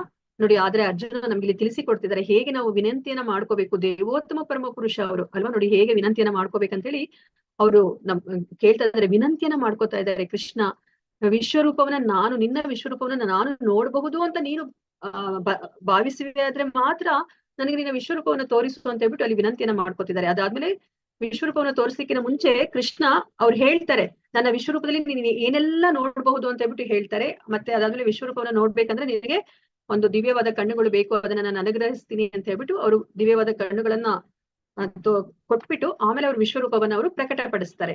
ಸಂಜಯ ಅರ್ಜುನ ಏನು ಆ ವಿಶ್ವರೂಪದಲ್ಲಿ ನೋಡ್ದ ಅನ್ನೋದನ್ನ ಅವರು ಧೃತರಾಷ್ಟ್ರನಿಗೆ ವಿವರಿಸ್ತಾರೆ. ಅದಾದ್ಮೇಲೆ ಮತ್ತೆ ಅರ್ಜುನ ಆ ವಿಶ್ವರೂಪವನ್ನ ನೋಡಿ ಅವ್ರಿಗೆ ಏನೆಲ್ಲ ಆಯ್ತು ಅನುಭವಗಳು ಅದನ್ನೆಲ್ಲ ಅವರು ಪ್ರಾರ್ಥನೆ ಮಾಡ್ತಾರೆ ಅವರು. ಸೊ ಅವ್ರ ಪ್ರಾರ್ಥನೆಯಲ್ಲಿ ಹೇಳ್ತಾರೆ ವಿಶ್ವರೂಪ ಹೇಗಿದೆ, ಆ ವಿಶ್ವರೂಪವನ್ನ ನೋಡಿದ್ಮೇಲೆ ಅವ್ರಿಗೆ ಏನ್ ಅನಿಸ್ತಾ ಇದೆ, ಆ ವಿಶ್ವರೂಪವನ್ನ ನೋಡಿದ್ಮೇಲೆ ಇಡೀ 3 ಲೋಕಗಳಲ್ಲಿರುವಂತಹ ಜನಗಳು ಅವರೆಲ್ಲ ಹೇಗೆ ಸ್ಪಂದಿಸ್ತಾ ಇದ್ದಾರೆ, ಆ ವಿಶ್ವರೂಪಕ್ಕೆ ಅವರು ಹೇಗೆ ಪ್ರತಿಕ್ರಿಯಿಸ್ತಾ ಇದ್ದಾರೆ ಅಂತ ಹೇಳ್ಬಿಟ್ಟು ಅವರು ವರ್ಣನೆ ಮಾಡ್ತಾರೆ. ಅದಾದ್ಮೇಲೆ ಆ ವಿಶ್ವರೂಪದ ಜೊತೆ ಅವರು ಇನ್ನೂ ಒಂದು ರೂಪವನ್ನ ನೋಡ್ತಾರೆ. ಆ ರೂಪವನ್ನ ನೋಡಿ ಅವರು ತುಂಬಾನೇ ಭಯಗೊಳ್ತಾರೆ. ಅವಾಗ ಅವ್ರು ಕೇಳ್ತಾರೆ ಪ್ರಶ್ನೆಯನ್ನ, ನೀನ್ ಯಾರು, ನೀನ್ ಯಾಕೆ ಬಂದಿದ್ಯಾ ಅಂತ ಹೇಳ್ಬಿಟ್ಟು. ಆಗ ಕೃಷ್ಣ ಉತ್ತರವನ್ನ ಕೊಡ್ತಾರೆ. ಅದಾದ್ಮೇಲೆ ಅರ್ಜುನ ಪ್ರಾರ್ಥನೆಯನ್ನ ಮಾಡ್ತಾರೆ. ನಾವು ಹೇಗೆ ಪ್ರಾರ್ಥನೆಯನ್ನ ಮಾಡಬಹುದು ಅನ್ನೋದನ್ನ ಈಗ ನಾವು ಅರ್ಜುನನಿಂದ ನಾವು ತಿಳ್ಕೊತೀವಿ ಇವತ್ತಿನ ಅಧ್ಯಾಯದಲ್ಲಿ. ಅದಾದ್ಮೇಲೆ ಕೃಷ್ಣ ಹೇಳ್ತಾರೆ, ನೀನ್ ಏನ್ ಈ ರೂಪವನ್ನ ನೋಡ್ತಾ ಇದೆಯಲ್ವಾ, ಈ ರೂಪವನ್ನ ನೋಡ್ಬೇಕು ಅಂತಂದ್ರೆ ನೀನು ಅಂದ್ರೆ ಸಾಮಾನ್ಯ ಜನರಿಗೆ ಸಾಧ್ಯ ಇಲ್ಲ, ಇದನ್ನ ನೋಡ್ಬೇಕು ಅಂತಂದ್ರೆ ಶುದ್ಧ ಭಕ್ತಿ ಬೇಕು ಅಂತ ಹೇಳ್ಬಿಟ್ಟು ಆ ಶುದ್ಧ ಭಕ್ತಿ, ಅನನ್ಯ ಭಕ್ತಿ, ನಾವು ಇವಾಗ ಭಕ್ತಿ ಯೋಗಗಳ ಬಗ್ಗೆನೇ ತಿಳ್ಕೊತಾ ಇರೋದು ಈಗ ಮಧ್ಯದ 6 ಅಧ್ಯಾಯಗಳು. ಆ ಶುದ್ಧ ಭಕ್ತಿ ಬಗ್ಗೆ ನಮಗೆ ತಿಳಿಸಿಕೊಡ್ತಾ ಇದ್ದಾರೆ. ಅರ್ಜುನ ಉವಾಚ ಮದನುಗ್ರಹಾಯ ಪರಮಂ ಗುಹ್ಯಮಧ್ಯಾತ್ಮ ಸಂಗೀತಂ ಯತ್ವಯೋಕ್ತಂ ವಚಸ್ತೇನ ಮೋಹೋ ಅಯಂ ವಿಗತೋ ಮಮ. ಅರ್ಜುನನು ಹೀಗೆ ಹೇಳಿದನು, ನೀನು ಅನುಗ್ರಹ ಮಾಡಿ ಈ ರಹಸ್ಯವಾದ ಆಧ್ಯಾತ್ಮಿಕ ವಿಷಯಗಳನ್ನು ಕುರಿತು ಉಪದೇಶ ಮಾಡಿದೆ, ಇದರಿಂದ ನನ್ನ ಮೋಹವು ನಾಶವಾಗಿದೆ ಅಂತ ಹೇಳ್ಬಿಟ್ಟು ಹೇಳ್ತಾ ಇದ್ದಾರೆ ಅಲ್ವಾ. ಸೊ ಇವಾಗ ನಾವೇನನ್ನಾದ್ರೂ ತಿಳ್ಕೋಬೇಕು ಅಂತಂದ್ರೆ ನಾನಿವಾಗ ರ್ಯಾಂಕ್ ಹೋಲ್ಡರ್ ಅನ್ಕೊಳ್ಳಿ, ಆದ್ರೆ ನಾನು ಈ ಭಗವದ್ಗೀತೆನ ನಾನು ಓಪನ್ ಮಾಡಿ ಓದಿದ್ರೆ ನನಗೆ ಖಂಡಿತ ಅರ್ಥ ಆಗೋದಿಲ್ಲ. ಅದನ್ನ ನಾವು ಗುರು ಕೃಷ್ಣ ಕೃಪೆಯಿಂದ ಮಾತ್ರನೇ ಅರ್ಥಕೊಳ್ಲಿಕ್ಕೆ ಸಾಧ್ಯ. ನಮ್ಗೆ ಗುರು ಕೃಷ್ಣ ಕೃಪೆ ಬೇಕಂದ್ರೆ ನಾವು ಸೇವೆಯನ್ನ ಮಾಡ್ಬೇಕು, ಮತ್ತೆ ನಮ್ಗೆ ಏನ್ ಹೇಳಿದಾರೆ ಗುರುಗಳು ಅದೆಲ್ಲ ತತ್ವಗಳನ್ನ ನಾವು ಪಾಲಿಸ್ಬೇಕಾಗತ್ತೆ. ಅವಾಗಷ್ಟೇ ನಮ್ಗೆ ಭಗವಂತನ ಬಗ್ಗೆ ನಾವು ಅರ್ಥ ಮಾಡ್ಕೊಳ್ಲಿಕ್ಕೆ ಸಾಧ್ಯ ಆಗುತ್ತೆ. ಅದಕ್ಕೆ ಇಲ್ಲಿ ಹೇಳ್ತಾ ಇದ್ರೆ, ನೀನ್ ಅನುಗ್ರಹ ಮಾಡಿದ್ಯಾ, ಅನುಗ್ರಹ ಮಾಡಿ ರಹಸ್ಯವಾದ ಆಧ್ಯಾತ್ಮಿಕ ವಿಷಯಗಳನ್ನ ನೀನು ನನಗೆ ತಿಳಿಸಿಕೊಟ್ಟಿದ್ಯಾ ಅಲ್ವಾ, ಆತ್ಮಜ್ಞಾನವನ್ನ ತಿಳಿಸಿಕೊಟ್ಟಿದ್ಯಾ, ಹಲವಾರು ಯೋಗ ಮಾರ್ಗಗಳನ್ನ ತಿಳಿಸಿಕೊಟ್ಟಿದ್ಯಾ. ಇದನ್ನೆಲ್ಲ ಕೇಳಿದ್ಮೇಲೆ ನನ್ಗೆ ಸ್ವಜನ ಮೋಹ ಇತ್ತಲ್ಲ, ಇವರೆಲ್ಲ ನನ್ನವರು, ನನ್ನ ಬಂಧು ಬಾಂಧವರು, ನನ್ನ ಗುರುಗಳು, ನನ್ನ ತಾತ ಅಂತ ಹೇಳ್ಬಿಟ್ಟು ನನಗೆ ಸ್ವಜನ ಮೋಹ ಇತ್ತಲ್ಲ ಅದು ನಾಶ ಆಗೋಗಿದೆ ಕೃಷ್ಣ ಅಂತ ಹೇಳ್ಬಿಟ್ಟು ಅವರು ಹೇಳ್ತಾ ಇದ್ದಾರೆ. ಸೊ ಇವಾಗ ಆಲ್ರೆಡಿ ಅವರು ಒಪ್ಕೊಂಡಿದ್ದಾರೆ ಅಲ್ವಾ. ನಾವು ಇಂದಿನ ಅಧ್ಯಾಯದಲ್ಲಿ ನಾವು 10ನೇ ಅಧ್ಯಾಯದಲ್ಲಿ ನಾವು ನೋಡಿದ್ವಿ ಅಲ್ವಾ. ಪರಬ್ರಹ್ಮ ಪರಂಧಾಮ ಪವಿತ್ರಂ ಪರಮಂ ಭವಾನ್ ಶಾಶ್ವತಂ ದಿವ್ಯಂ ಆದಿದೇವಂ ವಿಭುಂ ಅಂತ ಹೇಳ್ಬಿಟ್ಟು ಹೇಳ್ತಾರೆ ಅಲ್ವಾ. ಆಹುಸ್ತ್ವಾಂ ಋಷಯ ಸರ್ವೇ ದೇವರ್ಷಿರ್ ನಾರದಸ್ತತ ಅಸಿತೋ ದೇವಲೋ ವ್ಯಾಸಃ ಸ್ವಯಂ ಚೈವ ಬ್ರವೀಷಿಮೆ ಅಂತ ಹೇಳ್ಬಿಟ್ಟು ಹೇಳ್ತಾರೆ ಅಲ್ವಾ. ಇದೆಲ್ಲ ಹೇಳಿ ಒಪ್ಕೊಂತಾರೆ. ಈಗ ಮತ್ತೆ ಯಾಕೆ ಅವರು ವಿಶ್ವರೂಪವನ್ನ ನೋಡ್ಲಿಕ್ಕೆ ಬಯಸ್ತಾ ಇದ್ದಾರೆ ಅರ್ಜುನ ಅಂತ ನಮ್ಗೆ ಪ್ರಶ್ನೆ ಬರುತ್ತೆ ಅಲ್ವಾ. ಅರ್ಜುನನಿಗೆ ಕೃಷ್ಣನ ಶ್ರೇಷ್ಠತೆಯ ಬಗ್ಗೆ ಈಗಾಗಲೇ ಮನವರಿಕೆ ಆಗಿದೆ ಅಲ್ವಾ. ಹಾಗಾದ್ರೆ ಅವ್ರು ಯಾಕೆ ವಿಶ್ವರೂಪವನ್ನ ನೋಡ್ಲು ಬಯಸ್ತಾ ಇದ್ದಾರೆ ಅಂತ ಹೇಳ್ಬಿಟ್ಟು ಇಲ್ಲಿ ಹೇಳ್ತಾ ಇದ್ದಾರೆ. ಅದಕ್ಕೆ ಇಲ್ಲಿ ಉತ್ತರ ಏನನ್ನ ಕೊಡ್ತಾ ಇದ್ದಾರೆ ಅಂತಂದ್ರೆ, ಕೃಷ್ಣ ಸಾಮಾನ್ಯ ವ್ಯಕ್ತಿಯಲ್ಲ ಎಂದು ಇತರರಿಗೆ ಮನವರಿಕೆ ಮಾಡಲು ಅರ್ಜುನನು ವಿಶ್ವರೂಪವನ್ನ ನೋಡಲು ಬಯಸುತ್ತಾನೆ ಅಲ್ವಾ. ಬೇರೆಯವ್ರಿಗೆ ಅವನಿಗೆ ಯಾವುದೇ ಒಂದು ಸಂದೇಹ ಇಲ್ಲ ಕೃಷ್ಣನ ಮೇಲೆ ಅಲ್ವಾ. ಅವರು ದೇವೋತ್ತಮ ಪರಮಪುರುಷ ಅಂತ ಅವರು ಪರಿಪೂರ್ಣವಾಗಿ ಅವರು ಒಪ್ಕೊಂಡಿದ್ದಾರೆ. ಆದ್ರೆ ಬೇರೆಯವ್ರಿಗೆ ಮನವರಿಕೆ ಮಾಡ್ಲಿಕ್ಕೋಸ್ಕರ ಅವರು ವಿಶ್ವರೂಪವನ್ನ ತೋರಿಸು ಅಂತ ಹೇಳ್ಬಿಟ್ಟು ಅವರು ಕೇಳ್ತಾ ಇದ್ದಾರೆ. ಯಾಕಂದ್ರೆ ಬರೇ ಬಾಯಿ ಮಾತಲ್ಲಿ ಹೇಳ್ತಾ ಇಲ್ಲ ಕೃಷ್ಣ, ಬಡಾಯಿ ಕೊಚ್ಕೊತಾ ಇಲ್ಲ, ಅವರು ಅದನ್ನ ಸಮರ್ಥನೆ ಮಾಡ್ತಾ ಇದಾರೆ ವಿಶ್ವರೂಪವನ್ನ ತೋರಿಸೋದ್ರ ಮೂಲಕ ಅಂತ ಹೇಳ್ಬಿಟ್ಟು ಇದನ್ನ ಪ್ರತಿಪಾದಿಸ್ಲಿಕ್ಕೋಸ್ಕರ ಅರ್ಜುನ ವಿಶ್ವರೂಪವನ್ನ ತೋರಿಸ್ಲಿಕ್ಕೆ ಕೃಷ್ಣನಿಗೆ ಕೇಳ್ತಾ ಇದ್ರೆ. ಮತ್ತೆ ಇನ್ನ ಎರಡನೇದು ಏನ್ ಕಾರಣ ಹೇಳ್ತಿದ್ದಾರೆ ಅಂತಂದ್ರೆ, ನಾವು ನೋಡೋ ಹಾಗೇನೆ ಈಗ ಬೇರೆ ಕಡೆ ದೇವರಿದ್ದಾನೆ ಅಂತ ನಂಬ್ತಾ ಇಲ್ಲ, ಆದ್ರೆ ಇಲ್ಲಿ ಭಾರತದಲ್ಲಿ ಏನು ತೊಂದರೆ ಅಂತಂದ್ರೆ ಬೀದಿಯಲ್ಲಿನೂ ಒಬ್ಬೊಬ್ರು ದೇವ್ರು ಕಾಣಿಸ್ಕೊತಾ ಇದ್ದಾರೆ. ನಾನೇ ದೇವ್ರು ಅಂತ ಹೇಳ್ಬಿಟ್ಟು ಅವರು ಜನಗಳನ್ನ ಮೋಸ ಮಾಡಿ ಅವರು ಏನು ಆ ಅವ್ರನ್ನ ತಪ್ಪಾದ ಮಾರ್ಗಕ್ಕೆ ಅವ್ರು ಕರ್ಕೊಂಡು ಹೋಗ್ತಿದ್ದಾರೆ ಅಲ್ವಾ. ಮನುಷ್ಯ ಜೀವನ ಎಷ್ಟು ಅಮೂಲ್ಯ ಅಂತ ನಮ್ಗೆ ಗೊತ್ತಾಯ್ತು. ಇವಾಗ ಅಂತಹ ಅಮಾಯಕ ಜನರನ್ನ ಅವರು ದೇವರು ಅಂತ ಹೇಳ್ಬಿಟ್ಟು ವಂಚಿಸ್ಬಿಟ್ಟು ಈಗ ಅವ್ರನ್ನ ತಪ್ಪು ಮಾರ್ಗದಲ್ಲಿ ಕರ್ಕೊಂಡು ಹೋಗ್ತಾರೆ. ಅದಕ್ಕೋಸ್ಕರ ಇಲ್ಲಿ ಅರ್ಜುನ ಒಂದು ಮಾನದಂಡವನ್ನ ಅವನು ಏನು ಮಾಡ್ಬೇಕಾಗಿದೆ, ಸ್ಥಾಪಿಸ್ಬೇಕಾಗಿದೆ. ಯಾಕಂದ್ರೆ ಮುಂದೆ ಗೊತ್ತು ಅವನಿಗೆ ಈ ತರ ಎಷ್ಟೊಂದ್ ಜನ ದೇವ್ರು ಅಂತ ಹೇಳ್ಬಿಟ್ಟು ಹೇಳ್ಕೊಂಡು ಎಲ್ಲರನ್ನ ಮೋಸ ಮಾಡ್ತಾರೆ ಅಂತ ಹೇಳ್ಬಿಟ್ಟು. ಇವಾಗ ದೇವ್ರೇ ಆದ್ರೆ ಅವ್ರಿಗೆ ಇಷ್ಟೆಲ್ಲ ಗುಣಗಳಿರ್ಬೇಕು. ಇವಾಗ ಅವ್ರಿಗೆ ವಿಶ್ವರೂಪವನ್ನ ತೋರಿಸುವಂತ ಗುಣಗಳಿರ್ಬೇಕು. ಮತ್ತೆ ಅವ್ರ ಅಷ್ಟೈಶ್ವರ್ಯಗಳನ್ನ ಅವ್ರು ಹೊಂದಿರ್ಬೇಕಾಗತ್ತೆ. ಅವರ ದೇಹದಲ್ಲಿ ಏನ್ ಹೇಳ್ತಾರೆ ದಿವ್ಯ ಲಕ್ಷಣಗಳು ಅವೆಲ್ಲನೂ ಸಹ ಇರ್ಬೇಕಾಗತ್ತೆ. ಮತ್ತೆ ಅವರು ಅತಿ ಮಾನುಷ ಕ್ರಿಯೆಗಳನ್ನ ಅವ್ರು ಮಾಡ್ಬೇಕಾಗತ್ತೆ. ಈಗ ದೇವ್ರು ಅಂತ ಯಾರು ಹೇಳ್ಕೊಳಕ್ ಹೊರಟಿದಾರೋ ಅವ್ರಿಗೆ ತಮ್ಮ ದೇಹವನ್ನೇ ಅವ್ರು ನಿಯಂತ್ರಣ ಮಾಡ್ಕೊಳ್ಲಿಕ್ಕೆ ಆಗೋದಿಲ್ಲ ಅಲ್ವಾ. ಹೊಟ್ಟೆ ಹಸು, ನಿದ್ದೆ, ಮತ್ತೆ ಅವರ ನೇಚರ್ ಕಾಲ್ಸ್ ಅಂತ ಏನ್ ಹೇಳ್ತೀವೋ ಅದನ್ನೇ ಅವ್ರು ನಿಯಂತ್ರಣ ಮಾಡ್ಕೊಳ್ಲಿಕ್ಕೆ ಆಗೋದಿಲ್ಲ. ಮತ್ತೆ ಅವ್ರು ಏನನ್ನ ನಿಯಂತ್ರಣ ಮಾಡ್ಕೊಳ್ಲಿಕ್ಕೆ ಸಾಧ್ಯ ಆಗತ್ತೆ ಅಲ್ವಾ. ಇವಾಗ ದೇವ್ರು ಅಂತಂದ್ರೆ ಅವ್ರಿಗೆ ಈ ತರ ಮಾನದಂಡ ಅಂತ ಇರ್ಬೇಕು. ಇವಾಗ ನಾವ್ ಯಾರಾದ್ರೂ ಬಂದು ಯಾರಾದ್ರೂ ನಮ್ಗೆ ನಾನೇ ದೇವ್ರು ಅಂತ ಹೇಳಿದ್ರೆ ಹಾಗಾದ್ರೆ ವಿಶ್ವರೂಪವನ್ನ ತೋರಿಸಿ ಅಂತ ನಾವು ಕೇಳ್ಬೇಕು. ನಿಮ್ಗೆ ವಿಶ್ವರೂಪ ತೋರಿಸ್ಲಿಕ್ಕೆ ಸಾಧ್ಯ ಆಗುತ್ತಾ ಅಂತ ನಾವು ಪ್ರಶ್ನೆ ಮಾಡೋ ತರ ನಾವು ಇರ್ಬೇಕಾಗತ್ತೆ. ಅದಕ್ಕೋಸ್ಕರ ಇಲ್ಲಿ ದೇವರ ಅವತಾರಗಳೆಂದು ಹೇಳಿಕೊಳ್ಳುವ ಮೋಸಗಾರರಿಗೆ ಒಂದು ಪ್ರಮಾಣವನ್ನ ಸ್ಥಾಪಿಸಲು ಎಚ್ಚರಿಕೆ ನೀಡಲು ಬಯಸುತ್ತಾರೆ. ತಾನು ಕೃಷ್ಣ ಎಂದು ಹೇಳಿಕೊಳ್ಳುವವನು ಜನರಿಗೆ ಮನದಟ್ಟು ಮಾಡಿಕೊಡಲು ತನ್ನ ವಿಶ್ವರೂಪವನ್ನ ತೋರಿಸಲು ಸಿದ್ಧನಾಗಿರಬೇಕು ಅಲ್ವಾ. ಹೌದು, ನಮಗ್ ನೋಡ್ಲಿಕ್ಕೆ ಅದು ಸಾಧ್ಯ ಇಲ್ಲ, ಆದ್ರೆ ಅವನಾದ್ರೂ ರೆಡಿ ಇರ್ಬೇಕು, ನಾನು ವಿಶ್ವರೂಪವನ್ನ ತೋರಿಸ್ತೀನಿ ಅನ್ನೋ ತರ. ಭಗವಂತನು ಬ್ರಹ್ಮಾಂಡದ ಭಾಗವಾಗಿದ್ದರೂ ಅದರೊಳಗೆ ಹೇಗೆ ವರ್ತಿಸುತ್ತಾನೆ ಎಂಬುದನ್ನು ನೋಡಲು ಅವನು ಬಯಸುತ್ತಾನೆ ಅಲ್ವಾ. ಭಗವಂತ ಈ ಬ್ರಹ್ಮಾಂಡದ ಭಾಗ ಅಲ್ಲ ಅಲ್ವಾ. ಅವರು ಗೋಲೋಕ ವೃಂದಾವನದಲ್ಲಿ ಇರ್ತಾರೆ. ಅವರು ಈ ಬ್ರಹ್ಮಾಂಡದ ಭಾಗ ಆಗ್ದಲೇ ಇದ್ರುನು ಅವ್ರು ಹೇಗೆ ಈ ಇಡೀ ವಿಶ್ವವನ್ನ ವ್ಯಾಪಿಸಿದೀನಿ ಅಂತ ಹೇಳ್ತಾರಲ್ವಾ, ಅದನ್ನ ನೋಡ್ಲಿಕ್ಕೆ ಅರ್ಜುನ ಇಷ್ಟಪಡ್ತಾನೆ. ಅರ್ಜುನನೊಳಗೆ ನೆಲೆಸಿರುವ ಭಗವಂತನು ವಿಶ್ವರೂಪವನ್ನು ಸ್ವಹಿತಾಸಕ್ತಿಯಿಂದ ನೋಡಲು ಬಯಸುವುದಿಲ್ಲ ಮತ್ತು ಅವನು ಭಗವಂತನನ್ನು ಎರಡು ಕೈಗಳ ರೂಪದಲ್ಲಿ ನೋಡಿ ಸಂತೋಷ ಪಡುತ್ತಾನೆ ಅಲ್ವಾ. ನಮ್ಗೆ ಇಲ್ಲಿ ಏನನ್ನ ಅರ್ಥ ಮಾಡ್ಕೋಬೇಕು ಅಂತಂದ್ರೆ, ಭಕ್ತರಿಗೆ ಯಾವಾಗ್ಲೂ ಭಗವಂತನ ಐಶ್ವರ್ಯವನ್ನ, ಭಗವಂತನ ಸಿರಿಯನ್ನ ನೋಡ್ಲಿಕ್ಕೆ ಅವ್ರು ಯಾವತ್ತೂ ಇಷ್ಟಪಡೋದಿಲ್ಲ ಅಲ್ವಾ. ಇವಾಗ ನೋಡಿ, ನಮ್ಮ ಮಕ್ಕಳೇ ಆಗ್ಲಿ ಬಂದ್ಬಿಟ್ಟು ಅಮ್ಮ ನೋಡಮ್ಮ ನನ್ಗೆ ಎಷ್ಟು ಶಕ್ತಿ, ನಾನು ಎಷ್ಟು ಬಲವಾನ್ ಇದೀನಿ, ನೋಡಿ ಇಲ್ಲಿ ಮುಟ್ ನೋಡು ನನ್ ಮಸಲ್ಸ್ ನ ಎಷ್ಟು ಗಟ್ಟಿ ಇದೀನಿ ಅಂತ ಹೇಳಿದ್ರೆ, ಅಯ್ಯೋ ಹೋಗೋ ಸಾಕು ನಾನು ನೋಡಿದೀನಿ ಅಂತ ಹೇಳ್ಬಿಟ್ಟು ನಾವ್ ಹೇಳ್ತೀವಿ ಅಲ್ವಾ. ಅಂದ್ರೆ ನಮ್ಗೆ ಅವ್ರನ್ನ ನಾವು ಬೇರೆ ರೀತಿಯಿಂದನೇ ನಾವು ಪ್ರೀತಿಯನ್ನ ಮಾಡ್ತೀವಿ ಅಲ್ವಾ. ಯಾವ್ದೋ ಒಂದು ಕಾರಣಕ್ಕೆ ನಾವು ಪ್ರೀತಿಯನ್ನ ಅವ್ರಿಗೆ ಮಾಡೋದಿಲ್ಲ. ಅದೇ ತರನೇ ಭಕ್ತರು ಅಷ್ಟೇನೆ, ಕೃಷ್ಣನ ಆ ಸಿರಿಗಳನ್ನ ನೋಡಿ ಅವರು ಭಗವಂತನನ್ನ ಪ್ರೀತಿ ಮಾಡೋದಿಲ್ಲ. ಅದಕ್ಕೇನೆ ಯಾವತ್ತೇನೆ ಆಗ್ಲಿ ಶುದ್ಧ ಭಕ್ತರು ಆ ಭಗವಂತನ ಆ ಸಿರಿ ಪ್ರದರ್ಶನವನ್ನ, ಆ ಶಕ್ತಿನ ನೋಡ್ಲಿಕ್ಕೆ ಅವ್ರು ಇಷ್ಟಪಡೋದಿಲ್ಲ. ಇಲ್ಲಿ ಅರ್ಜುನನು ಅಷ್ಟೇನೆ, ಈ ವಿಶ್ವರೂಪವನ್ನ ನೋಡ್ಲಿಕ್ಕೆ ಖಂಡಿತ ಅವನಿಗೆ ಇಚ್ಛೆ ಇಲ್ಲ. ಅವನಿಗೆ ಆ ಎರಡು ಕೈಗಳ ರೂಪ, ಆ ಶ್ಯಾಮ ಸುಂದರ ರೂಪ, ಭಗವಾನ್ ರೂಪ ಏನಿದೆಯೋ ಅದನ್ನೇ ನೋಡ್ಲಿಕ್ಕೆ ಅವನು ಇಚ್ಛೆ ಪಡ್ತಾನೆ. ಆದ್ರೆ ಎಲ್ಲರಿಗೋಸ್ಕರ ಅವರು ಕೇಳ್ತಾ ಇದ್ದಾರೆ ಅರ್ಜುನ ಕೃಷ್ಣನಿಗೆ ಈ ವಿಶ್ವರೂಪವನ್ನ ತೋರಿಸು ಅಂತ ಹೇಳ್ಬಿಟ್ಟು. ಭವಾಪ್ಯಯೋ ಹಿ ಭೂತಾನಾಂ ಶ್ರುತೋ ವಿಸ್ತರಶೋ ಮಯ ತ್ವತ್ತಃ ಕಮಲ ಪತ್ರಾಕ್ಷ ಮಾಹಾತ್ಮ್ಯಂ ಅಪಿ ಚಾವ್ಯಯಂ. ಕಮಲ ನೇತ್ರನೇ, ಪ್ರತಿಯೊಂದು ಜೀವಿಯ ಹುಟ್ಟು ಮತ್ತು ಸಾವಿನ ವಿಷಯವನ್ನು ನಿನ್ನಿಂದ ವಿವರವಾಗಿ ಕೇಳಿದನು. ಎಂದೂ ಕೊನೆಯಾಗದ ನಿನ್ನ ವೈಭವಗಳನ್ನ ಅರ್ಥ ಮಾಡಿಕೊಂಡಿದ್ದೇನೆ ಅಲ್ವಾ. ನೋಡಿ, 2ನೇ ಅಧ್ಯಾಯದಲ್ಲಿ ಅವ್ರಿಗೆ ಆತ್ಮಜ್ಞಾನವನ್ನ ತಿಳಿಸಿಕೊಟ್ರು. 8ನೇ ಅಧ್ಯಾಯದಲ್ಲಿ ಹೇಗೆ ನಾವು ದೇಹವನ್ನ ತ್ಯಜಿಸ್ಬೇಕು ಅನ್ನೋದನ್ನ ತಿಳಿಸಿಕೊಟ್ರು. ಅದಾದ್ಮೇಲೆ 7ನೇ ಅಧ್ಯಾಯ 9ನೇ ಅಧ್ಯಾಯ 10ನೇ ಅಧ್ಯಾಯದಲ್ಲಿ ಎಂದೂ ಕೊನೆಯಾಗದ ಭಗವಂತನ ವೈಭವಗಳನ್ನ ಅವರು ತಿಳಿಸಿಕೊಟ್ರು ಅಲ್ವಾ. ಇದನ್ನೆಲ್ಲ ನಾನು ಅರ್ಥ ಮಾಡ್ಕೊಂಡಿದ್ದೀನಿ. ಏವಂ ಏತದ್ ಯಥಾತ್ ತತ್ವಂ ಆತ್ಮಾನಂ ಪರಮೇಶ್ವರ ದ್ರಷ್ಟುಂ ಇಚ್ಛಾಮಿ ತೇ ರೂಪಂ ಐಶ್ವರ್ಯಂ ಪುರುಷೋತ್ತಮ. ಪರಮ ಪ್ರಭುವೇ, ಪುರುಷೋತ್ತಮನೆ, ನೀನು ನಿನ್ನನ್ನು ವರ್ಣಿಸಿಕೊಂಡಂತೆ ನಿನ್ನ ವಾಸ್ತವ ಸ್ಥಿತಿಯಲ್ಲಿ ನನ್ನ ಮುಂದೆ ಕಾಣುತ್ತಿದ್ದೇನೆ. ಆದರೂ ನೀನು ಈ ವಿಶ್ವದ ಅಭಿವ್ಯಕ್ತಿಯಲ್ಲಿ ಹೇಗೆ ಪ್ರವೇಶಿಸಿರುವೆ ಎಂದು ಕಾಣಲು ಬಯಸುತ್ತೇನೆ. ನಿನ್ನ ಆ ರೂಪವನ್ನು ನೋಡಲು ಬಯಸುತ್ತೇನೆ ಅಂತ ಹೇಳ್ತಿದ್ದಾರೆ ಅಲ್ವಾ. ಸೊ ಎಲ್ಲವೂ ನನ್ನಿಂದ ಬಂದಿದೆ, ಹೊರಸೂಸಿದೆ ಅಂತ ಹೇಳ್ಬಿಟ್ಟು ಕೃಷ್ಣ ಹೇಳ್ಕೊಂಡ್ರು ಅಲ್ವಾ ಆ ಚತುಶ್ಲೋಕಿ ಭಗವದ್ಗೀತೆಯಲ್ಲಿ. ಇವಾಗ ಅರ್ಜುನನಿಗೆ ಅದನ್ನ ನೋಡ್ಲಿಕ್ಕೆ ನಾನು ಇಷ್ಟಪಡ್ತೀನಿ ಅಂತ ಹೇಳ್ಬಿಟ್ಟು ಹೇಳ್ತೀನಿ. ನೀನು ನಿನ್ನನ್ನ ವರ್ಣಿಸ್ಕೊಂಡಂಗೆ ಆ ಭಗವಾನ್ ರೂಪದಲ್ಲಿ ಇದೆಯಾ, ಆದ್ರೆ ನೀನು ಈ ವಿಶ್ವವ್ಯಾಪಿ ಆಗಿದೀಯಾ ಅಂತ ಹೇಳ್ತೀಯಲ್ವಾ, ಅದನ್ನ ನೋಡ್ಬೇಕು ಅಂತ ಹೇಳ್ಬಿಟ್ಟು ನಾನು ಬಯಸ್ತಾ ಇದ್ದೀನಿ ಅಂತ ಬಿಟ್ಟು ಹೇಳ್ತಾರೆ. ಸೊ ಇವಾಗ ವಿಶ್ವರೂಪವನ್ನ ತೋರಿಸ್ಲಿಕ್ಕೆ ನಾವು ಕೃಷ್ಣನನ್ನ ಒತ್ತಾಯಿಸಬಹುದಾ ಅಂತ ಹೇಳ್ಬಿಟ್ಟು, ಇವಾಗ ನಾವು ಕೃಷ್ಣನಿಗೆ, ಕೃಷ್ಣ ಇದು ವೇದಾಧ್ಯಯನ ಎಲ್ಲ ಮಾಡ್ಬಿಟ್ಟಿದೀನಿ, ಎಲ್ಲ ವೇದಗಳನ್ನ ನೋಡಿದೀನಿ, ನೀ ನನಗೆ ವಿಶ್ವರೂಪವನ್ನ ತೋರಿಸು, ಅಥವಾ ನಾನು ಇಷ್ಟು ದಾನ ಮಾಡ್ಬಿಟ್ಟಿದೀನಿ, ಇಷ್ಟು ಧರ್ಮ ಮಾಡಿದೀನಿ, ಅಥವಾ ಇಷ್ಟು ತಪಸ್ ಮಾಡ್ಬಿಟ್ಟಿದೀನಿ, ನನಗೆ ವಿಶ್ವರೂಪವನ್ನ ತೋರಿಸು, ಅಥವಾ ಇಷ್ಟು ಭಕ್ತಿ ಮಾಡಿದೀನಿ ತೋರಿಸು ಅಂತ ನಾವು ಒತ್ತಾಯ ಮಾಡ್ಬೋದಾ? ಅದಕ್ಕೆ ನಾವು ಒತ್ತಾಯ ಮಾಡೋ ಹಾಗಿಲ್ಲ ಅಲ್ವಾ. ಸೊ ಇವಾಗ ಅದಕ್ಕೆ ಇಲ್ಲಿ ಅರ್ಜುನ ಏನನ್ನ ಹೇಳ್ತಾ ಇದ್ದಾರೆ, ಮನಸ್ಸೇ ಯದಿ ತಚ್ಚಕ್ಯಂ ಮಯಾ ದ್ರಷ್ಟುಂ ಇತಿ ಪ್ರಭೋ ಯೋಗೇಶ್ವರ ತತೋ ಮೇ ತ್ವಂ ದರ್ಶಯಾತ್ಮಾನಂ ಅವ್ಯಯಂ. ಓ ಪ್ರಭುವೇ, ಯೋಗೇಶ್ವರನೇ, ನಿನ್ನ ವಿಶ್ವರೂಪವನ್ನ ನಾನು ನೋಡಬಲ್ಲೆ ಎಂದು ನೀನು ಭಾವಿಸುವೆಯಾದರೆ ಆ ನಿನ್ನ ಅಪರಿಮಿತ ವಿಶ್ವರೂಪವನ್ನ ತೋರಿಸು ಅಂತ ಹೇಳ್ತಾರೆ. ನಿನಗೆ ನಾನು ಅದನ್ನ ನೋಡಬಹುದು ಅಂತ ಅನ್ಸಿದ್ರೆ ಮಾತ್ರ ನನಗೆ ನಿನ್ನ ಆ ಅಪರಿಮಿತವಾದಂತಹ ವಿಶ್ವರೂಪವನ್ನ ತೋರಿಸು ಅಂತ ಹೇಳ್ಬಿಟ್ಟು ಇಲ್ಲಿ ನೋಡಿ ಅರ್ಜುನ ವಿನಂತಿಯನ್ನ ಮಾಡ್ಕೊತಾ ಇದ್ರೆ. ಈಗ್ಲೂ ಅಷ್ಟೇ ನಾವು ಕೃಷ್ಣ ಪ್ರಜ್ಞೆಯಲ್ಲಿ ನಾವು ಮುಂದುವರಿಬೇಕು ಅಂತಂದ್ರೆ ಅದು ನಾವ್ ಎಷ್ಟೇ ಪ್ರಯತ್ನ ಪಟ್ರು ಅದು ಸಾಧ್ಯ ಆಗುದಿಲ್ಲ. ಕೃಷ್ಣನ ಕೃಪೆ ಇರ್ಲೇಬೇಕು, ಇದು ತುಂಬಾ ಮುಖ್ಯ. ಸೊ ಗುರು ಕೃಷ್ಣ ಕೃಪೆ ಬರ್ಬೇಕು ಅಂತಂದ್ರೆ ನಾವು ಆ ಭಕ್ತರ ಜೊತೆಲಿ ಇರ್ಬೇಕು, ಗುರುಗಳಿಗೆ ಸೇವೆಯನ್ನ ಮಾಡ್ಬೇಕು. ಅವಾಗಷ್ಟೇ ನಾವು ಆ ಗುರು ಕೃಷ್ಣ ಕೃಪೆಗೆ ನಾವು ಪಾತ್ರರಾಗ್ತೀವಿ. ಅವಾಗಷ್ಟೇ ನಾವು ಭಕ್ತಿಯಲ್ಲಿ ನಾವು ಮುಂದುವರಿಲಿಕ್ಕೆ ಸಾಧ್ಯ ಆಗತ್ತೆ. ಸೊ ನಾವಲ್ಲಿ ವಿನಂತಿಯನ್ನ ಮಾಡ್ಕೋಬೇಕು. ಸೊ ನಾವಲ್ಲಿ ನಮ್ರತೆಯಿಂದ ನಾವು ಇರ್ಬೇಕಾಗತ್ತೆ. ಅವಾಗಷ್ಟೇ ನಮ್ಗೆ ಭಗವಂತ ಅವರ ದರ್ಶನವನ್ನೇ ಆಗ್ಲಿ ಅಥವಾ ಕೃಪಾ ಕಟಾಕ್ಷವನ್ನಾಗ್ಲಿ ಅವರು ನಮ್ಗೆ ಕೊಡ್ಲಿಕ್ಕೆ ಸಾಧ್ಯ ಆಗುತ್ತೆ. ನೋಡಿ ಇವಾಗ ಕೃಷ್ಣ ಅವರು ವಿಶ್ವರೂಪವನ್ನ ತೋರಿಸ್ಲಿಕ್ಕಿಂತ ಮುಂಚೆ ಅವ್ರು ಹೇಳ್ತಾ ಇದಾರೆ ಅರ್ಜುನನಿಗೆ, ಅರ್ಜುನ ನೀನು ನನ್ನ ವಿಶ್ವರೂಪದಲ್ಲಿ ಏನೆಲ್ಲ ನೋಡ್ಬಹುದು ಅಂತ ಹೇಳ್ತಾ ಇದಾರೆ.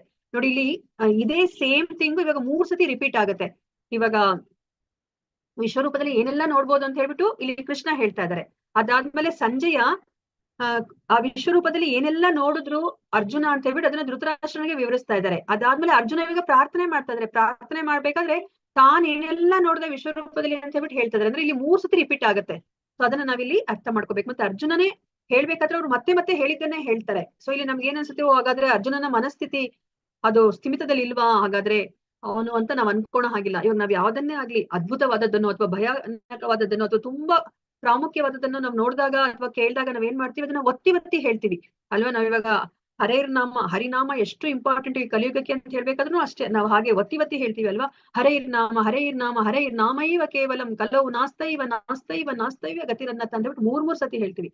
ಯಾವ್ದು ತುಂಬಾ ಮುಖ್ಯನೋ ಅದನ್ನ ನಾವು ಪದೇ ಹೇಳ್ತೀವಿ. ಮತ್ತೆ ನಾವು ಯಾವ್ದಾದ್ರು ತುಂಬಾ ಅದ್ಭುತವಾದದ್ದು ಅಥವಾ ತುಂಬಾ ಭಯವಾದದ್ದು ನೋಡಿದ್ರೆ ಅವಾಗ್ಲೂ ನಾವು ಹೇಳಿದ್ದೇ ಹೇಳ್ತೀವಿ. ಇವಾಗ ನೋಡಿ ಈ ಕೋಣೆ ಒಳಗಡೆ ನಾನು ಕುತ್ಕೊಂಡಿರೋ ರೂಮ್ ಅಲ್ಲಿ ಇವಾಗ ಒಂದ್ ಸರ್ಪ ಬಂದ್ಬಿಟ್ರೆ ನಾನು ಏನ್ ಮಾಡ್ತೀನಿ, ಸರ್ಪ ಬಂತು ಅಂತ ಹೇಳ್ಬಿಟ್ಟು ಹಂಗ್ ಮಾತಾಡ್ತೀನ. ನಾನು ಏನ್ ಕೂಗ್ತೀನಿ, ಹಾವು ಬಂದಿದೆ ಅಂತ ಹೇಳ್ಬಿಟ್ಟು ಅಲ್ವಾ. ಒಂದ್ಸತಿ ಹೇಳಲ್ಲ, ಎಷ್ಟೊಂದ್ ಸತಿ ಹೇಳ್ತೀನಿ ಹಾವು ಅಂತ ಹೇಳ್ಬಿಟ್ಟು. ಅದೇ ತರನೇ ಇಲ್ಲಿ ಅರ್ಜುನನಿಗೆ ಆ ವಿಶ್ವರೂಪವನ್ನ, ಆ ಅಪರಿಮಿತವಾದ ವಿಶ್ವರೂಪವನ್ನ ನೋಡಿದಾಗ ಅವನು ಹೇಳಿದ್ದನ್ನೇ ಮತ್ತೆ ಅವನು ಹೇಳ್ತಾ ಇದ್ದಾನೆ. ಅದು ಏನೆಲ್ಲ ನೋಡ್ತಾ ಇದ್ದಾನೆ ಅನ್ನೋದನ್ನ ಅವನು ಮತ್ತೆ ಅವನು ವರ್ಣಿಸ್ತಾ ಇದ್ದಾನೆ. ಸೊ ನಾವ್ ಇದರಿಂದ ನಾವು ಅರ್ಜುನ ಸ್ಥಿಮಿತದಲ್ಲಿ ಇಲ್ಲ, ಅವನ ಮನಸ್ಸು ಸ್ಥಿಮಿತದಲ್ಲಿ ಇಲ್ಲ ಅಂತ ನಾವು ಅನ್ಕೋಕೂಡುದು. ಸೊ ಇವಾಗ ನಾವು ನೋಡೋಣಂತೆ ಕೃಷ್ಣ ಏನ್ ಹೇಳ್ತಾ ಇದ್ದಾರೆ, ಅವರ ವಿಶ್ವರೂಪದಲ್ಲಿ ಏನನ್ನ ಅರ್ಜುನ ನೋಡ್ಬಹುದು ಅಂತ ಹೇಳ್ತಿದ್ದಾರೆ ಅಂತ ಹೇಳ್ಬಿಟ್ಟು ನೋಡೋಣಂತೆ. ಶ್ರೀ ಭಗವಾನುವಾಚ ಪಶ್ಯಮೇ ಪಾರ್ಥ ರೂಪಾಣಿ ಶತಶೋತ ಸಹಸ್ರಶಃ ನಾನಾ ವಿಧಾನಿ ದಿವ್ಯಾನಿ ನಾನಾ ವರ್ಣಾಕೃತೀನಿ ಚ. ದೇವೋತ್ತಮ ಪರಮಪುರುಷನು ಹೇಳಿದನು, ಹೃದಯ ಮಗನಾದ ನನ್ನ ಪ್ರೀತಿಯ ಅರ್ಜುನ, ನನ್ನ ಸಿರಿಗಳನ್ನು ನಾನಾ ವಿಧವಾದ ದಿವ್ಯ ವರ್ಣಗಳ ನನ್ನ ಕೋಟ್ಯಾಂತರ ರೂಪಗಳನ್ನ ನೋಡು. ನೋಡಿ ಒಂದಲ್ಲ ಎರಡಲ್ಲ ಕೋಟ್ಯಾಂತರ ರೂಪಗಳನ್ನ ನೋಡು ಅಂತ ಹೇಳ್ತಾ ಇದ್ರೆ. ನನ್ನ ಸಿರಿಗಳನ್ನ ನೋಡು, ನಾನು ಏನೆಲ್ಲ ನಾನು ವರ್ಣನೆ ಮಾಡದೆ ನಿನಗೆ ಸಿರಿಗಳನ್ನ, ಅದನ್ನೆಲ್ಲ ನೀನ್ ನೋಡು. ಒಂದು ಬಣ್ಣ ಅಲ್ಲ, ವಿಧವಾದ ವರ್ಣಗಳಲ್ಲಿ ನೋಡು ನನ್ನ ಕೋಟ್ಯಾಂತರ ರೂಪಗಳನ್ನ ಅಂತ ಹೇಳ್ತಿದ್ದಾರೆ. ಏನೆಲ್ಲ ನೋಡ್ಬೋದು ಅಂತ ಹೇಳ್ತಿದ್ದಾರೆ ಅಂತಂದ್ರೆ, ಪಶ್ಯಾದಿತ್ಯಾನ್ ವಸೂನ್ ರುದ್ರಾನ್ ಅಶ್ವಿನೌ ಮರುತಸ್ತಥಾ ಬಹೂನಿ ಅದೃಷ್ಟ ಪೂರ್ವಾಣಿ ಪಶ್ಯಾಶ್ಚಾರ್ಯಾಣಿ ಭಾರತ. ಭರತ ವಂಶದವರಲ್ಲಿ ಶ್ರೇಷ್ಠನೇ ಆದಿತ್ಯರು, ವಸುಗಳು, ರುದ್ರರು, ಅಶ್ವಿನಿ ಕುಮಾರರು ಮತ್ತು ಇತರ ಎಲ್ಲ ದೇವತೆಗಳ ವಿವಿಧ ಅಭಿವ್ಯಕ್ತಿಗಳನ್ನ ನೋಡು. ಈವರೆಗೆ ಯಾರು ನೋಡದಿರುವ ಮತ್ತು ಕೇಳದಿರುವ ಆಶ್ಚರ್ಯಗಳನ್ನ ನೋಡು ಅಂತ ಹೇಳ್ತಿದ್ದಾರೆ ಅಲ್ವಾ. ಸೊ ಇವಾಗ ನಾವು ಆದಿ ದೈವ ಅಂದ್ರೆ ಏನು ಅಂತ ಹೇಳ್ಬಿಟ್ಟು 8ನೇ ಅಧ್ಯಾಯದಲ್ಲಿ ಅರ್ಜುನ ಪ್ರಶ್ನೆನ ಕೇಳ್ತಾರೆ ಅಲ್ವಾ. ಸೊ ಎಲ್ಲ ಸಕಲ ದೇವತೆಗಳನ್ನ ಒಳಗೊಂಡ ನನ್ನ ವಿರಾಟ್ ರೂಪವೇ ಆದಿ ದೈವ ಅಂತ ಹೇಳ್ತಾರೆ ಕೃಷ್ಣ. ಇವಾಗ ಅದಕ್ಕೆ ಈ ವಿರಾಟ್ ರೂಪದಲ್ಲಿ ಎಲ್ಲಾ ದೇವತೆಗಳನ್ನ ನೋಡ್ತಾರೆ ಇವಾಗ ಅರ್ಜುನ. ಅದಕ್ಕೆ ಇಲ್ಲಿ ಕೃಷ್ಣ ವಿವರಿಸ್ತಾ ಇದ್ದಾರೆ, ನನ್ನ ಈ ವಿಶ್ವರೂಪದಲ್ಲಿ ನೀನು ಎಲ್ಲರ ದೇವಾನ್ ದೇವತೆಗಳನ್ನೆಲ್ಲ ನೋಡ್ಬೋದು. ನೀನು ಇದು ದ್ವಾದಶ ಆದಿತ್ಯರನ್ನ ನೋಡ್ಬೋದು, ಅಷ್ಟ ವಸ್ತುಗಳನ್ನ ನೋಡ್ಬೋದು, ಏಕಾದಶ ರುದ್ರರನ್ನ ನೋಡ್ಬೋದು, ಅಶ್ವಿನಿ ಕುಮಾರರನ್ನ ನೋಡ್ಬೋದು, ಎಲ್ಲ ದೇವತೆಗಳನ್ನ ನೀನು ನೋಡಬಹುದು. ನೀನು ಇಲ್ಲಿ ತನಕ ಏನನ್ನ ನೋಡಿಲ್ವೋ ಅದೆಲ್ಲ ಮತ್ತೆ ಕೇಳಿಲ್ವೋ ಆ ಎಲ್ಲಾ ಆಶ್ಚರ್ಯಗಳನ್ನ ನೀನು ಒಂದೇ ಸ್ಥಳದಲ್ಲಿ ನೋಡಬಹುದು ಅಂತ ಹೇಳ್ಬಿಟ್ಟು ಇಲ್ಲಿ ಹೇಳ್ತಾ ಇದ್ದಾರೆ. ಇಲ್ಲಿ ಮತ್ತೆ ಇನ್ನ ಒಂದು ಪ್ರಶ್ನೆ, ಈ ವಿಶ್ವರೂಪವನ್ನ ತೋರಿಸ್ತಾರಲ್ವಾ ಕೃಷ್ಣ ಅರ್ಜುನನಿಗೆ, ಅದನ್ನ ಯಾರೆಲ್ಲ ನೋಡ್ಲಿಕ್ಕೆ ಸಾಧ್ಯ ಆಯ್ತು, ಅರ್ಜುನ ಮಾತ್ರನೇ ನೋಡ್ಲಿಕ್ಕೆ ಸಾಧ್ಯ ಆಯ್ತಾ ಅಂತ ನಮ್ಗೆ ಪ್ರಶ್ನೆ ಬರುತ್ತೆ. ಅದಕ್ಕೆ ಇಲ್ಲಿ ಉತ್ತರವನ್ನ ಕೊಡ್ತಾ ಇದ್ದಾರೆ. ಇಹೈಕಸ್ತಂ ಜಗತ್ ಕೃಷ್ಣಂ ಪಶ್ಯಾದ್ಯ ಸಚರಾಚರಂ ಮಮ ದೇಹೇ ಗೂಢಾಕೇಶ ಯಚ್ಚಾನ್ಯದ್ ದ್ರಷ್ಟುಂ ಇಚ್ಛಸಿ. ಅರ್ಜುನ, ನೀನು ಏನೇನನ್ನು ನೋಡಲು ಬಯಸುತ್ತೀಯೋ ಅದೆಲ್ಲವನ್ನ ಒಮ್ಮೆಗೆ ಈ ನನ್ನ ದೇಹದಲ್ಲಿ ನೋಡು. ನೀನು ಈಗ ಏನೇನನ್ನು ನೋಡಲು ಬಯಸುತ್ತೀಯೋ ಮತ್ತು ಮುಂದೆ ಏನೇನನ್ನು ನೋಡಲು ಬಯಸಬಹುದೋ ಅದೆಲ್ಲವನ್ನ ಈ ವಿಶ್ವರೂಪವು ನಿನಗೆ ತೋರಿಸುವುದು. ಚರಾಚರವಾದದ್ದೆಲ್ಲವೂ ಸಂಪೂರ್ಣವಾಗಿ ಒಂದೇ ಸ್ಥಳದಲ್ಲಿ ಇಲ್ಲಿವೆ ಅಂತ ಹೇಳ್ಬಿಟ್ಟು ಇಲ್ಲಿ ಹೇಳ್ತಾ ಇದ್ದಾರೆ ಅಲ್ವಾ. ಸೊ ಇವಾಗ ನೀನು ಏನೆಲ್ಲ ನೋಡ್ಬೇಕು ಅಂತ ಇಚ್ಛೆ ಪಡ್ತಾ ಇದೀಯಾ, ಮತ್ತೆ ಮುಂದೆ ಏನಾಗಬಹುದು ಅಂತ ನಿನಗೆ ಕುತೂಹಲ ಇದೆಯಲ್ಲ, ಅದನ್ನೂ ಸಹ ನೀನು ನನ್ನ ಈ ವಿಶ್ವರೂಪದಲ್ಲಿ ನೀನು ನೋಡಬಹುದು. ಎಲ್ಲವನ್ನ ನೀನು ಒಂದೇ ಸ್ಥಳದಲ್ಲಿ ನೀನು ನೋಡ್ಬಹುದು. ಅಚರವಾದದ್ದು, ಚಲಿಸೋದು, ಚಲಿಸ್ತಲೇ ಇರೋದು ಎಲ್ಲವನ್ನು ಸಹ ನೀನು ಈ ನನ್ನ ವಿಶ್ವರೂಪದಲ್ಲಿ ನೋಡಬಹುದು. ನತು ಮಾಂ ಶಕ್ಯಸೆ ದ್ರಷ್ಟುಂ ಅನೇನೈವ ಸ್ವಚಕ್ಷುಷಾ ದಿವ್ಯಂ ದದಾಮಿ ತೇ ಚಕ್ಷುಃ ಪಶ್ಯ ಮೇ ಯೋಗಂ ಐಶ್ವರಂ. ಆದರೆ ನೀನು ನಿನ್ನ ಈಗಿನ ಕಣ್ಣುಗಳಿಂದ ನನ್ನನ್ನು ಕಾಣಲಾರೆ, ಆದುದರಿಂದ ನಿನಗೆ ದಿವ್ಯವಾದ ಕಣ್ಣುಗಳನ್ನ ಕೊಡುತ್ತೇನೆ, ನನ್ನ ಐಶ್ವರ್ಯ ಯೋಗವನ್ನ ನೋಡು ಅಂತ ಹೇಳ್ತಿದ್ದಾರೆ. ಇವಾಗ ನಮ್ಗೆ ಇಲ್ಲಿ ಏನನ್ನ ಅರ್ಥ ಮಾಡ್ಕೋಬೇಕು ಅಂತಂದ್ರೆ ನೀವು ಮುಂದೆ ನೆಕ್ಸ್ಟ್ ಲೆವೆಲ್ಗೆ ಹೋದಾಗ ಇದನ್ನ ಡೀಟೇಲ್ ಆಗಿ ಅರ್ಥ ಮಾಡ್ಕೋತೀರಾ. ಈಗ ಸದ್ಯಕ್ಕೆ ಏನ್ ಅರ್ಥ ಮಾಡ್ಕೋಬೇಕಂತಂದ್ರೆ ಇವಾಗ ನಾವ್ ಅರ್ಥ ಮಾಡ್ಕೋಬಹುದು. ಇವಾಗ ಬ್ರಹ್ಮನ್, ಪರಮಾತ್ಮ ಮತ್ತೆ ಭಗವಾನ್. ಅರ್ಜುನ ಈಗ ಭಗವಾನ್ ರೂಪವನ್ನೇ ನೋಡ್ತಾ ಇದ್ದಾನೆ. ಎಲ್ಲದಕ್ಕಿಂತ ಉನ್ನತವಾದದ್ದು ಭಗವಾನ್ ರೂಪ ಅಂತ ನಾವು ತಿಳ್ಕೊಂಡ್ವಿ. ಈಗ ಅವ್ನು ನೋಡ್ಲಿಕ್ಕೆ ಹೊರಟಿರೋದು ಎಲ್ಲದಕ್ಕಿಂತ ಕಡಿಮೆ ಇರೋದು ವಿಶ್ವರೂಪವನ್ನ ನೋಡ್ತಾ ಇದ್ದಾನೆ, ಈ ಭೌತಿಕ ಪ್ರಪಂಚದ ರೂಪವನ್ನ ನೋಡ್ತಿದ್ದಾನೆ. ಹಾಗಾದ್ರೆ ಯಾಕಪ್ಪ ಇಲ್ಲಿ ಅರ್ಜುನನಿಗೆ ಒಂದು ದಿವ್ಯವಾದ ಕಣ್ಣುಗಳು ಬೇಕು ಅಂತಂತಂದ್ರೆ, ಇವಾಗ ಅವನಿಗೆ ಅವನ ಕಣ್ಣುಗಳು ಯಾವ ತರ ಇದೆ, ಮನಸ್ಸು ಎಲ್ಲಾದ್ರಲ್ಲೂ ಈಗ ಕೃಷ್ಣನೇ ತುಂಬಿಕೊಂಡಿದ್ದಾರೆ. ಈಗ ಅವನು ಕಡಿಮೆ ಮಟ್ಟದನ್ನ ನೋಡ್ಬೇಕು, ಅದಕ್ಕೋಸ್ಕರನೇ ಅವ್ರಿಗೆ ಕಣ್ಣುಗಳನ್ನ ಕೊಡ್ತಾ ಇದ್ದಾರೆ. ಆ ಭೌತಿಕವಾದದನ್ನ ನೋಡ್ಲಿಕ್ಕೆ, ಆ ಭೌತಿಕದಲ್ಲಿ ಅಂದ್ರೆ ಆ ಕೃಷ್ಣನ ಆ ಶಕ್ತಿ ಏನಿದೆ ಅದನ್ನ ನೋಡ್ಲಿಕ್ಕೆ ಅವ್ನಿಗೆ ಇವಾಗ ದಿವ್ಯವಾದ ಕಣ್ಣುಗಳನ್ನ ಕೊಡ್ತಾ ಇದ್ದಾರೆ. ಇವಾಗ ಇದನ್ನ ಯಾರೆಲ್ಲ ನೋಡ್ತಿದ್ದಾರೆ ಇಲ್ಲಿ ಕುರುಕ್ಷೇತ್ರ ಯುದ್ಧ ಭೂಮಿಯಲ್ಲಿ ಅಂತಂದ್ರೆ ಅರ್ಜುನ ನೋಡ್ತಾ ಇದ್ದಾರೆ, ಮತ್ತೆ ಇಲ್ಲಿ ಸಂಜಯ ನೋಡ್ತಾ ಇದ್ದಾರೆ. ಯಾಕಂದ್ರೆ ಸಂಜಯನಿಗೆ ವ್ಯಾಸದೇವರು ಆಲ್ರೆಡಿ ಅವರು ದಿವ್ಯ ದೃಷ್ಟಿಯನ್ನ ಕೊಟ್ಟಿದ್ದಾರೆ. ಅರಮನೆಯಲ್ಲಿ ಇದ್ಕೊಂಡೆ ಅವನು ಕುರುಕ್ಷೇತ್ರ ಯುದ್ಧ ಭೂಮಿಯಲ್ಲಿ ಏನೆಲ್ಲ ಆಗ್ತಿದೆ ಅನ್ನೋದನ್ನ ಅವನು ನೋಡಿ ತಿಳ್ಕೊಬೋದಾಗಿತ್ತು. ಅದನ್ನ ಅವರು ಧೃತರಾಷ್ಟ್ರನಿಗೆ ವಿವರಿಸ್ತಾ ಇದ್ದಾರೆ ಅಲ್ವಾ. ಅದಾದ್ಮೇಲೆ ಇನ್ನೆಲ್ಲ ಯಾರೆಲ್ಲ ನೋಡ್ತಾರೆ ಅಂತಂದ್ರೆ ಆ ಮೇಲಿನ ಲೋಕದಲ್ಲಿರೋರೆಲ್ಲ ಕೆಳಗಿನ ಲೋಕದಲ್ಲಿರೋರೆಲ್ಲರನ್ನೂ ಸಹ ನೋಡ್ತಾರೆ ಅಂತ ಹೇಳ್ಬಿಟ್ಟು ನಾವು ಮುಂದೆ ನಾವು ತಿಳ್ಕೊತೀವಿ. ಆದ್ರೆ ಇವರಿಬ್ಬರ ಮಧ್ಯೆ ಏನ್ ನಡೀತಾ ಇದೆ, ಈ ವಿಶ್ವರೂಪ ತೋರಿಸ್ತಾ ಇರೋದು ಅರ್ಜುನನಿಗೆ, ಅದು ಯಾರಿಗೂ ಗೊತ್ತಾಗೋದಿಲ್ಲ. ಆ ಯುದ್ಧ ಭೂಮಿಯಲ್ಲಿ ಇರೋರಿಗೆ ಯಾರಿಗೂ ಗೊತ್ತಾಗೋದಿಲ್ಲ. ಈಗ ಸಂಜಯ ರಾಜನಿಗೆ ಹೇಳ್ತಾನೆ, ಅಲ್ಲಿ ವಿಶ್ವರೂಪವನ್ನ ತೋರಿಸುವಂತ ಕೇಳಿದ್ಮೇಲೆ, ಈಗ ವಿವರಣೆಯನ್ನ ಕೊಟ್ಮೇಲೆ ಕೃಷ್ಣ ವಿಶ್ವರೂಪವನ್ನ ತೋರಿಸ್ತಾ ಇದ್ರೆ ಅರ್ಜುನ ಏನೆಲ್ಲ ನೋಡಿದ ವಿಶ್ವರೂಪದಲ್ಲಿ ಅಂತ ಹೇಳ್ಬಿಟ್ಟು ಸಂಜಯ ಧೃತರಾಷ್ಟ್ರನಿಗೆ ಹೇಳ್ತಾ ಇದ್ದಾರೆ. ಸಂಜಯ ಉವಾಚ ಏವ ಮುಕ್ತ್ವಾ ತತೋ ರಾಜನ್ ಮಹಾಯೋಗೇಶ್ವರೋ ಹರಿಃ ದರ್ಶಯಾಮಾಸ ಪಾರ್ಥಾಯ ಪರಮಂ ರೂಪಮೈಶ್ವರಂ. ಸಂಜಯನು ಹೇಳಿದನು, ರಾಜನೇ, ಮಹಾಯೋಗೇಶ್ವರನು, ದೇವೋತ್ತಮ ಪುರುಷನು ಹೀಗೆ ಹೇಳಿ ಅರ್ಜುನನಿಗೆ ತನ್ನ ವಿಶ್ವರೂಪವನ್ನ ತೋರಿಸಿದನು ಅಂತ ಹೇಳ್ಬಿಟ್ಟು ಇಲ್ಲಿ ಹೇಳ್ತಾ ಇದ್ದಾರೆ. ಈಗ ವಿಶ್ವರೂಪವನ್ನ ತೋರಿಸ್ತಾನೆ ಕೃಷ್ಣ ಅರ್ಜುನನಿಗೆ ಅಂತ ಹೇಳ್ಬಿಟ್ಟು ವಿಶ್ವರೂಪದಲ್ಲಿ ಅರ್ಜುನ ಏನನ್ನ ಕಾಣ್ತಾನೆ ಅನ್ನೋದನ್ನ ಈಗ ಸಂಜಯ ಹೇಳ್ತಾ ಇದ್ದಾರೆ. ಸಂಜಯ ಹೇಳ್ತಿರೋದು ನಾನೇನ್ ನೋಡ್ದೆ ಅಂತ ಹೇಳ್ತಾ ಇಲ್ಲ, ಅರ್ಜುನ ಆ ವಿಶ್ವರೂಪದಲ್ಲಿ ಏನೆಲ್ಲ ನೋಡ್ದ ಅಂತ ಹೇಳ್ಬಿಟ್ಟು ಅರ್ಜುನನ ಮನಸ್ಥಿತಿಯನ್ನ ಅವ್ರು ಹೇಳ್ತಾ ಇದ್ದಾರೆ. ಇವಾಗ ಏನೆಲ್ಲ ನೋಡ್ತಾರೆ ಅಂತ ಹೇಳ್ಬಿಟ್ಟು ನೋಡೋಣ. ಅನೇಕ ವಕ್ರ ನಯನಂ ಅನೇಕಾದ್ಭುತ ದರ್ಶನಂ ಅನೇಕ ದಿವ್ಯಾಭರಣಂ ದಿವ್ಯಾನೇಕೋದ್ಯಥಾಯುಧಂ ದಿವ್ಯ ಮಾಲ್ಯಾಂಬರಧರಂ ದಿವ್ಯ ಗಂಧಾನುಲೇಪನಂ ಸರ್ವಾಶ್ಚರ್ಯಮಯಂ ದೇವಂ ಅನಂತಂ ವಿಶ್ವತೋ ಮುಖಂ ದಿವಿ ಸೂರ್ಯ ಸಹಸ್ರಸ್ಯ ಭವೇದ್ಯುಗಪದುತ್ತಿತ ಯದಿ ಬಾಹಾ ಸದೃಶಿ ಸಾ ಸ್ಯಾದ್ಭಾಸ್ತಸ್ಯ ಮಹಾತ್ಮನಃ. ನೋಡಿ ಇಲ್ಲಿ ಏನ್ ಹೇಳ್ತಾ ಇದಾರೆ, ಎಲ್ಲಿ ನೋಡಿದ್ರು ಸಹ ಎಲ್ಲ ಅನೇಕ ಅನೇಕ ಅನೇಕ ಅಂದ್ರೆ ಒಂದಲ್ಲ ಎರಡಲ್ಲ ಅನೇಕವಾಗಿದೆ, ನಾವು ಎಣಿಸ್ಲಿಕ್ಕೆ ಸಾಧ್ಯ ಇಲ್ಲ. ಅಷ್ಟೆಲ್ಲ ಏನೆಲ್ಲ ನೋಡ್ತಿದಾರೆ ಅಂತ ಈಗ ನೋಡೋಣಂತೆ. ಅರ್ಜುನನ ವಿಶ್ವರೂಪದಲ್ಲಿ ಅಸಂಖ್ಯವಾದ ಅಂದ್ರೆ ಎಣಿಸ್ಲಿಕ್ಕೆ ಸಾಧ್ಯ ಇಲ್ಲ ಅಸಂಖ್ಯವಾದ ಬಾಯಿಗಳನ್ನ, ಅಸಂಖ್ಯವಾದ ಕಣ್ಣುಗಳನ್ನ, ಅಸಂಖ್ಯವಾದ ಅದ್ಭುತ ದರ್ಶನಗಳನ್ನ ಅವರು ನೋಡ್ತಾರೆ. ಭಗವಂತ ನೋಡಿ ಅವ್ ಯಾವಾಗ್ಲೂ ಅಲಂಕಾರ ಪ್ರಿಯ, ಅವ್ ಯಾವಾಗ್ಲೂ ನೋಡಿ ದಿವ್ಯ ಏನು ಮಾಲೆಗಳನ್ನ ಅವ್ರು ಧರಿಸ್ಕೊಂಡಿರ್ತಾರೆ, ದಿವ್ಯ ಗಂಧಗಳನ್ನ ಅವ್ರು ಲೇಪಿಸ್ಕೊಂಡಿರ್ತಾರೆ, ಪೀತಾಂಬರವನ್ನ ಧರಿಸಿರ್ತಾರೆ, ಅಲಂಕಾರ ಮಾಡ್ಕೊಂಡಿರ್ತಾರೆ, ಕಿರೀಟ ಶಂಖ ಚಕ್ರ ಗದಾ ಪದ್ಮವನ್ನ ಅವರು ಧರಿಸಿರ್ತಾರೆ. ಅದೆಲ್ಲವನ್ನೂ ಸಹ ಅವರು ನೋಡ್ತಾ ಇರ್ತಾರೆ. ಇದು ತುಂಬಾ ಆಶ್ಚರ್ಯವನ್ನ ಉಂಟು ಮಾಡ್ತಾ ಇದೆ ಅರ್ಜುನನಿಗೆ. ಎಲ್ಲವೂ ಆಶ್ಚರ್ಯಮಯವಾಗಿತ್ತು, ಉಜ್ವಲವಾಗಿತ್ತು, ಅನಂತವಾಗಿತ್ತು, ವಿಶ್ವತೋ ಮುಖವಾಗಿತ್ತು ಅಂತ ಹೇಳ್ತಾರೆ. ಮತ್ತೆ ಅಲ್ಲಿ ಎಷ್ಟು ಪ್ರಭೆ ಬರ್ತಿದೆ ಭಗವಂತನ ಆ ವಿಶ್ವರೂಪದಿಂದ ಅಂತಂತಂದ್ರೆ, ಇವಾಗ ಒಂದು ಸೂರ್ಯನ ಪ್ರಭೆನೆ ನಾವು ನೋಡಿದ್ರೆ ನಮ್ಗೆ ಕಣ್ಣು ಮುಚ್ಕೊಂಡ್ಬಿಡ್ತೀವಿ ಅಲ್ವಾ, ಅಷ್ಟು ಕೋರೈಸುತ್ತೆ ಅಂತ ನಾವ್ ಹೇಳ್ತೀವಿ. ಆದ್ರೆ ಇಲ್ಲಿ ಲಕ್ಷಾಂತರ ಸೂರ್ಯರು, ಒಂದಲ್ಲ ಎರಡಲ್ಲ ಲಕ್ಷಾಂತರ ಸೂರ್ಯರು ಒಮ್ಮೆಗೆ ಈ ನಭೋಮಂಡಲದಲ್ಲಿ ಉದಯಿಸ್ಬಿಟ್ರೆ ಎಷ್ಟು ಪ್ರಭೆ ಬರುತ್ತೆ, ಅಷ್ಟು ಪ್ರಭೆ ಆ ವಿಶ್ವರೂಪದಲ್ಲಿ ಇದೆ ಅಂತ ಹೇಳ್ಬಿಟ್ಟು ಇಲ್ಲಿ ಹೇಳ್ತಾ ಇದ್ದಾರೆ.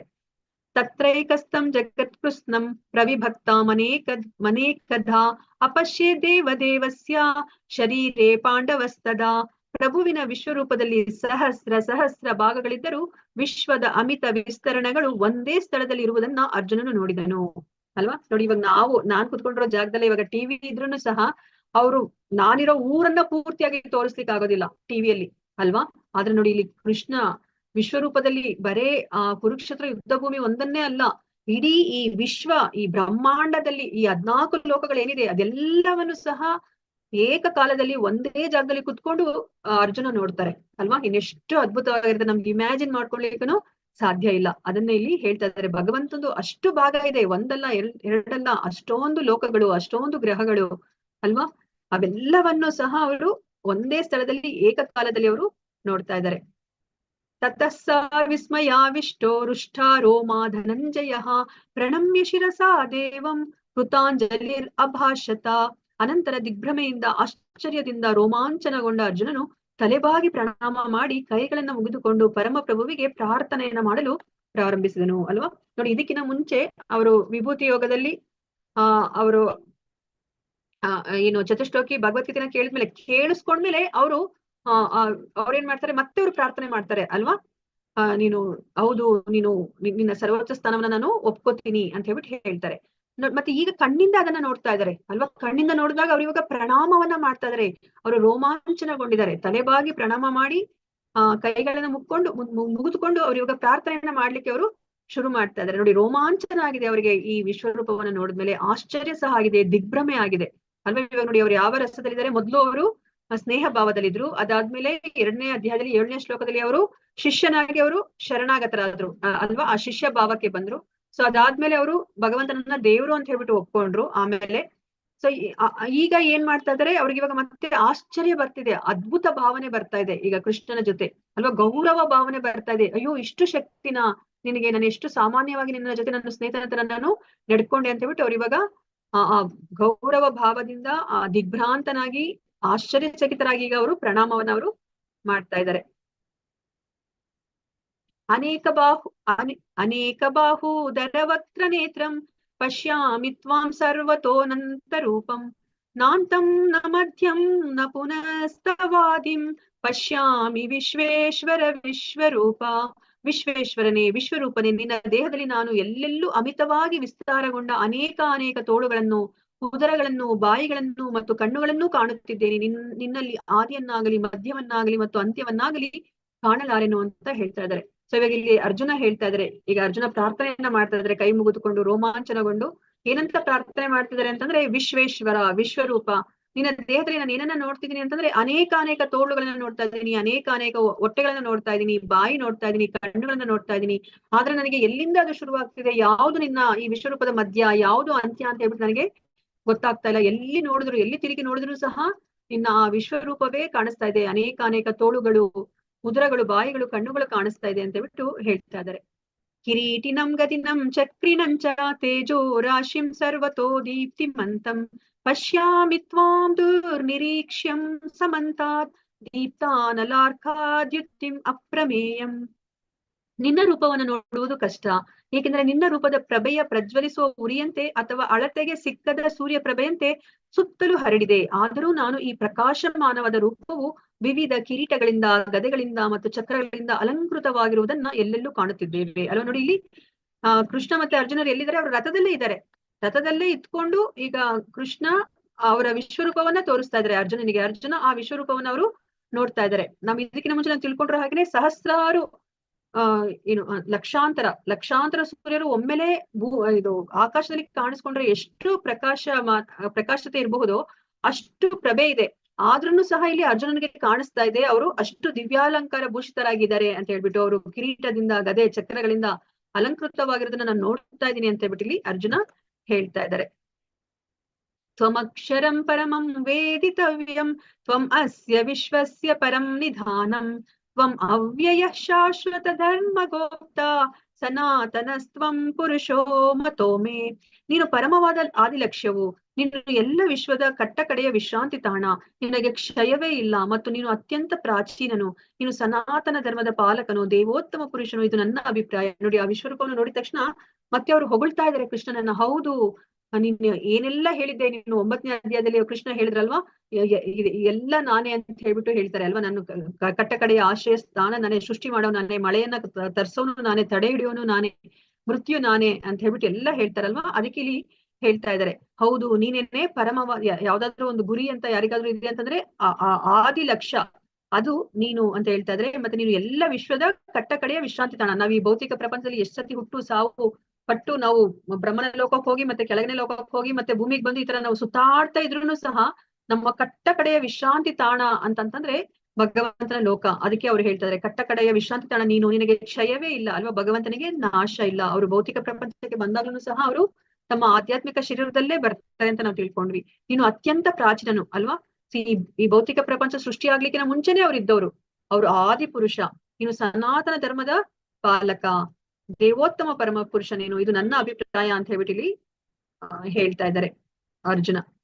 ಅನಾದಿ ಮಧ್ಯಂತಂ ಅನಂತ ವೀರ್ಯಂ ಅನಂತ ಬಾಹುಂ ಶಶಿ ಸೂರ್ಯ ನೇತ್ರಂ ಪಶ್ಯಾಮಿ ತ್ವಾಂ ದೀಪ್ತ ಹುತಾಶವಕ್ತ್ರಂ ಸ್ವತೇಜಸಾ ವಿಶ್ವಮಿದಂ ತಪಂತಂ.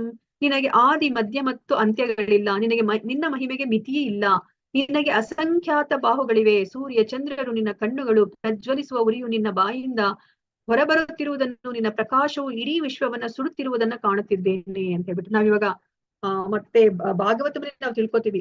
ಈಗ ಇಲ್ಲಿ ಈ ಬ್ರಹ್ಮಾಂಡಕ್ಕೆ ಒಂದು ಮೂರ್ತ ರೂಪವನ್ನ ಕೊಟ್ರೆ, ಅಂದ್ರೆ ಒಬ್ಬ ಮನುಷ್ಯನ ರೂಪವನ್ನ, ಒಂದು ಮೂರ್ತ ರೂಪವನ್ನ ಕೊಟ್ರೆ ಆ ಸೂರ್ಯ ಚಂದ್ರರು ಭಗವಂತನ ಕಣ್ಣುಗಳು ಅಂತ ಹೇಳ್ಬಿಟ್ಟು ನಾವು ತಿಳ್ಕೊತೀವಿ. ಮತ್ತೆ ಈ ಬೆಟ್ಟ ಗುಡ್ಡಗಳೆಲ್ಲನೂ ಸಹ ಭಗವಂತನ ಮೂಳೆಗಳು, ಮತ್ತೆ ಈ ನದಿಗಳೆಲ್ಲನೂ ಸಹ ಈ ಭಗವಂತನ ವೇನ್ಸ್ ಅಂತ ನಾವೇನ್ ಹೇಳ್ತೀವಿ, ರಕ್ತನಾಳಗಳು.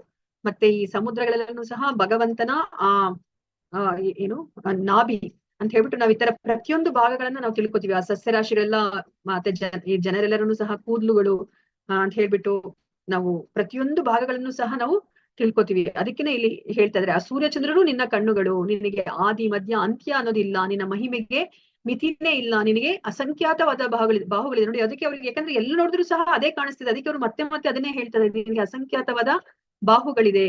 ಮತ್ತೆ ನಿನ್ನ ಬಾಯಿಂದ ಈಗ ಏನು ಅಗ್ನಿ ಬರ್ತಾ ಇರೋದನ್ನ ನಾನು ನೋಡ್ತಾ ಇದ್ದೀನಿ. ಮತ್ತೆ ಎಷ್ಟು ಪ್ರಕಾಶ ಇದೆ ಅಂತಂದ್ರೆ, ಇದು ಇಡೀ ವಿಶ್ವವನ್ನ ಸುಡ್ತಾ ಇದೆ, ನಿನ್ನ ದೇಹದಿಂದ ಬರ್ತಾ ಇರುವಂತಹ ಆ ಪ್ರಕಾಶ ಅಂತ ಹೇಳ್ಬಿಟ್ಟು ಹೇಳ್ತಾರೆ. ಅಮೀಹಿ ತ್ವಾಂ ಸುರ ಸಂಗ ವಿಶಂತಿ ಕೇಚಿದ್ ಭೀತಾಃ ಪ್ರಾಂಜಲಯೋ ಗೃಣಂತಿ ಸ್ವಸ್ತೀತಿ ಉಕ್ತ್ವಾ ಮಹರ್ಷಿ ಸಿದ್ಧ ಸಂಗಾಃ ಸ್ತುವಂತಿ ತ್ವಾಂ ಸ್ತುತಿಭಿಃ ಪುಷ್ಕಲಾಭಿಃ. ದೇವತೆಗಳ ಸಮೂಹಗಳೆಲ್ಲ ನಿನ್ನ ಮುಂದೆ ಶರಣಾಗತವಾಗಿ ನಿನ್ನನ್ನೇ ಪ್ರವೇಶಿಸುತ್ತಿರುವವು. ಅವರಲ್ಲಿ ಕೆಲವರು ಭಯಭೀತರಾಗಿ ಕೈ ಮುಗಿದುಕೊಂಡು ಪ್ರಾರ್ಥನೆ ಮಾಡುತ್ತಿದ್ದಾರೆ. ಮಹರ್ಷಿಗಳ ಮತ್ತು ಪರಿಪೂರ್ಣ ಸಿದ್ಧರ ಸಮೂಹಗಳು ಸ್ವಸ್ತಿ ಸ್ವಸ್ತಿ ಎಂದು ಹೇಳುತ್ತಾ ವೇದದ ಸ್ತುತಿಗಳನ್ನು ಹಾಡುತ್ತಾ ನಿನಗೆ ಪ್ರಾರ್ಥನೆ ಸಲ್ಲಿಸುತ್ತಿರುವರು ಅಂತ ಹೇಳ್ತಾರೆ ನೋಡಿ. ಇವಾಗ ಇಲ್ಲಿ ಇನ್ನ ಏನೆಲ್ಲ ಕಾಣ್ತಾ ಇದೆ ಅರ್ಜುನನಿಗೆ ಅಂದ್ರೆ, ಇದಕ್ಕಿಂತ ಮುಂಚೆ ಹೇಳಿದ್ರು ಎಲ್ಲ ದೇವಾನ್ ದೇವತೆಗಳು ನಿನ್ನ ದೇಹದಲ್ಲಿದೆ ಅಂತ ಹೇಳ್ಬಿಟ್ಟು ಹೇಳ್ತಾರೆ. ಸೂರ್ಯ ಚಂದ್ರರು ಇದ್ದಾರೆ, ಕಣ್ಣುಗಳ ತರ ಇದ್ದಾರೆ ಅಂತ ಹೇಳ್ತಾರೆ.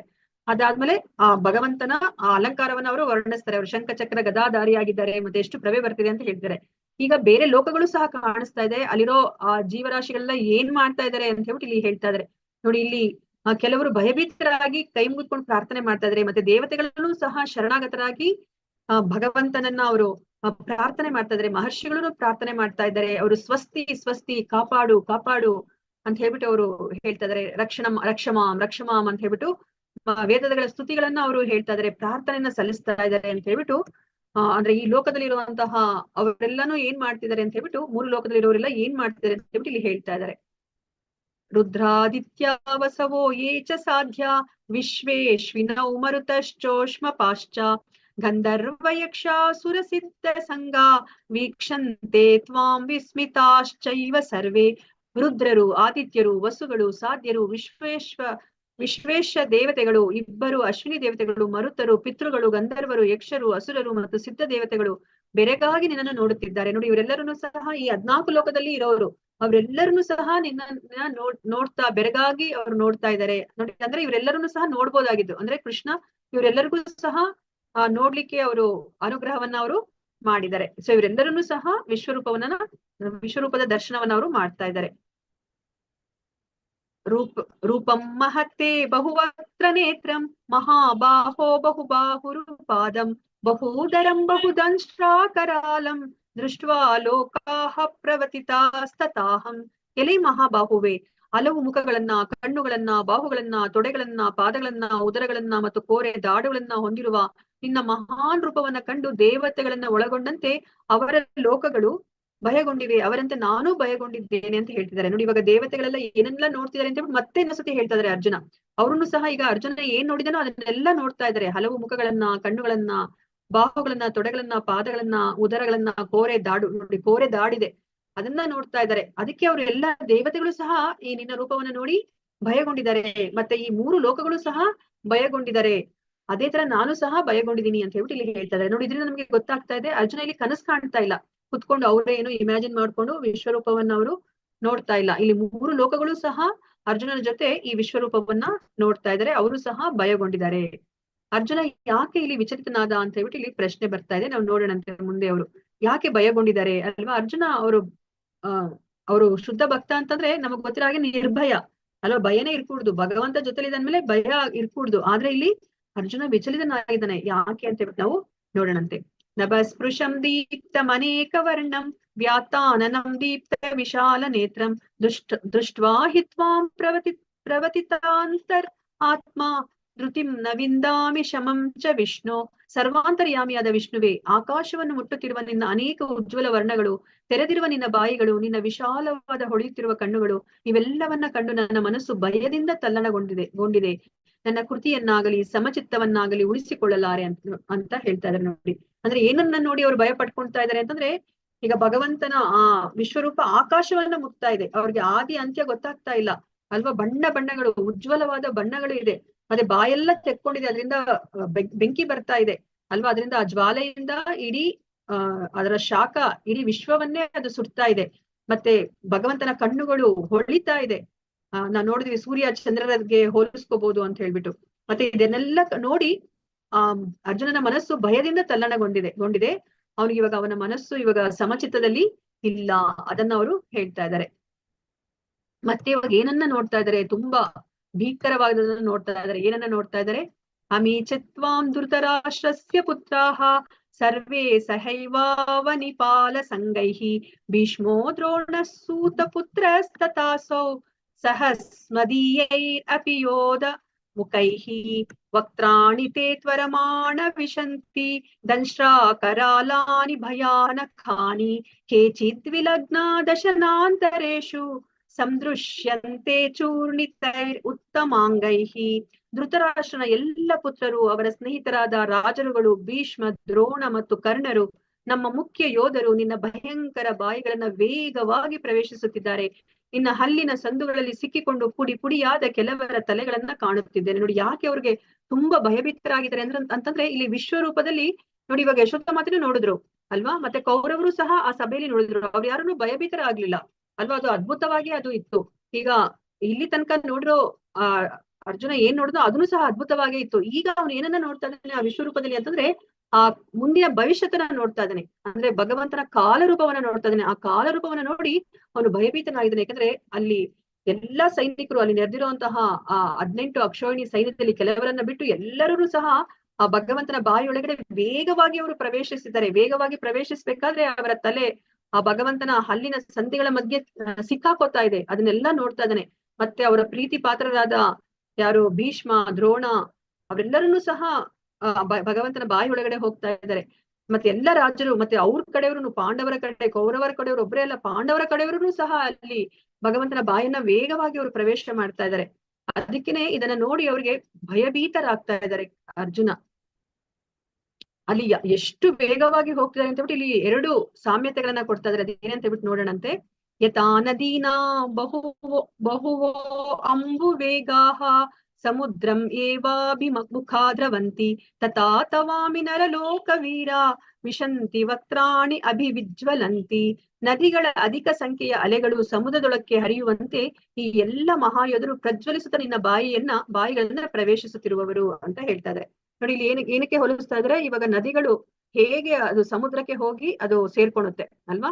ಸೊ ಅದನ್ನ ಇಲ್ಲಿ ಹೇಳ್ತಿದ್ರೆ, ಹೇಗೆ ಆ ಯೋಧರೆಲ್ಲರನ್ನೂ ಸಹ ಭಗವಂತನ ಬಾಯೊಳಗೆ ನುಗ್ತಾ ಇದಾರೆ ಅಂತಂದ್ರೆ, ಆ ನದಿಗಳು ಹೋಗಿ ಸಮುದ್ರವನ್ನ ಸೇರುತ್ತಲ್ಲ ಆ ತರ ಅವರು ನುಗ್ತಾ ಇದಾರೆ. ನಮ್ಗೆ ಇಲ್ಲಿ ಏನನ್ನ ಅರ್ಥ ಮಾಡ್ಕೋಬೇಕು ಅಂತಂದ್ರೆ, ಇಲ್ಲಿ ನದಿಗಳನ್ನ ಇಲ್ಲಿ ಭಕ್ತರಿಗೆ ಹೋಲಿಸ್ತಾ ಇದಾರೆ. ಅಂದ್ರೆ ಆ ಕುರುಕ್ಷೇತ್ರ ಯುದ್ಧ ಭೂಮಿಯಲ್ಲಿ ಯಾರೆಲ್ಲ ಭಗವಂತನ ಆ ಸರ್ವೋಚ್ಚ ಸ್ಥಾನವನ್ನ ಒಪ್ಕೊಂಡಿದ್ರೋ ಅವ್ರಿಗೆ ನದಿಗಳಿಗೆ ಹೋಲಿಸಿದ್ದಾರೆ. ಯಾಕಂದ್ರೆ ನದಿಗಳು ನೋಡಿ, ಅವರು ತಮ್ಮ ಅಸ್ತಿತ್ವವನ್ನ ಕಳ್ಕೋಬೇಕಾದ್ರೆ, ಅಂದ್ರೆ ಆ ಸಮುದ್ರದ ಒಳಗಡೆ ಸೇರ್ಲಿಕ್ಕಿನ ಮುಂಚೆ ಅವ್ರು ಎಲ್ಲರಿಗೂ ಒಳಿತನ್ನೇ ಮಾಡ್ತಾರೆ. ಅಂದ್ರೆ ಈಗ ಆ ನದಿ ಹರ್ಕೊಂಡ್ ಬರ್ಬೇಕಾದ್ರೆ ಅಲ್ಲಿ ಅಕ್ಕಪಕ್ಕದಲ್ಲಿ ಇರುವಂತಹ ಹೊಲ ಗದ್ದೆಗಳಲ್ಲಿ ಬೆಳೆಗಳನ್ನ ಬೆಳಿಲಿಕ್ಕೆ ಸಹಾಯ ಮಾಡುತ್ತೆ ಅಲ್ವಾ. ಅಂದ್ರೆ ಭಕ್ತರು ಅವರು ಎಲ್ಲೇ ಇದ್ರೂ ಸಹ ಅವರಿಂದ ಬೇರೆಯವ್ರಿಗೆಲ್ಲರೂ ಸಹ ತುಂಬಾನೇ ಏನು ಅನುಕೂಲ ಆಗಿರುತ್ತೆ, ಒಳ್ಳೇದಾಗಿರುತ್ತೆ ಅಲ್ವಾ. ಅದನ್ನ ನಾವಿಲ್ಲಿ ಅರ್ಥ ಮಾಡ್ಕೋಬೇಕು. ಅಂದ್ರೆ ಇಲ್ಲಿ ಪಾಂಡವರ ಕಡೆಯವ್ರು ಸಹ, ಮತ್ತೆ ಕೌರವರಲ್ಲಿ ಇವಾಗ ಭೀಷ್ಮಾಚಾರ್ಯರಂತ ಭಕ್ತರು, ದ್ರೋಣಾಚಾರ್ಯರಂತವ್ರು ಸಹ, ಶ್ರೇಷ್ಠರಾದವರೆಲ್ಲರೂ ಸಹ ಅಲ್ಲಿ ಭಗವಂತನ ಬಾಯನ್ನ ಪ್ರವೇಶ ಮಾಡ್ತಾರೆ ಅಂತ ಇದು ಸೂಚಿಸುತ್ತೆ. ಮತ್ತೆ ನೆಕ್ಸ್ಟ್ ಇನ್ನ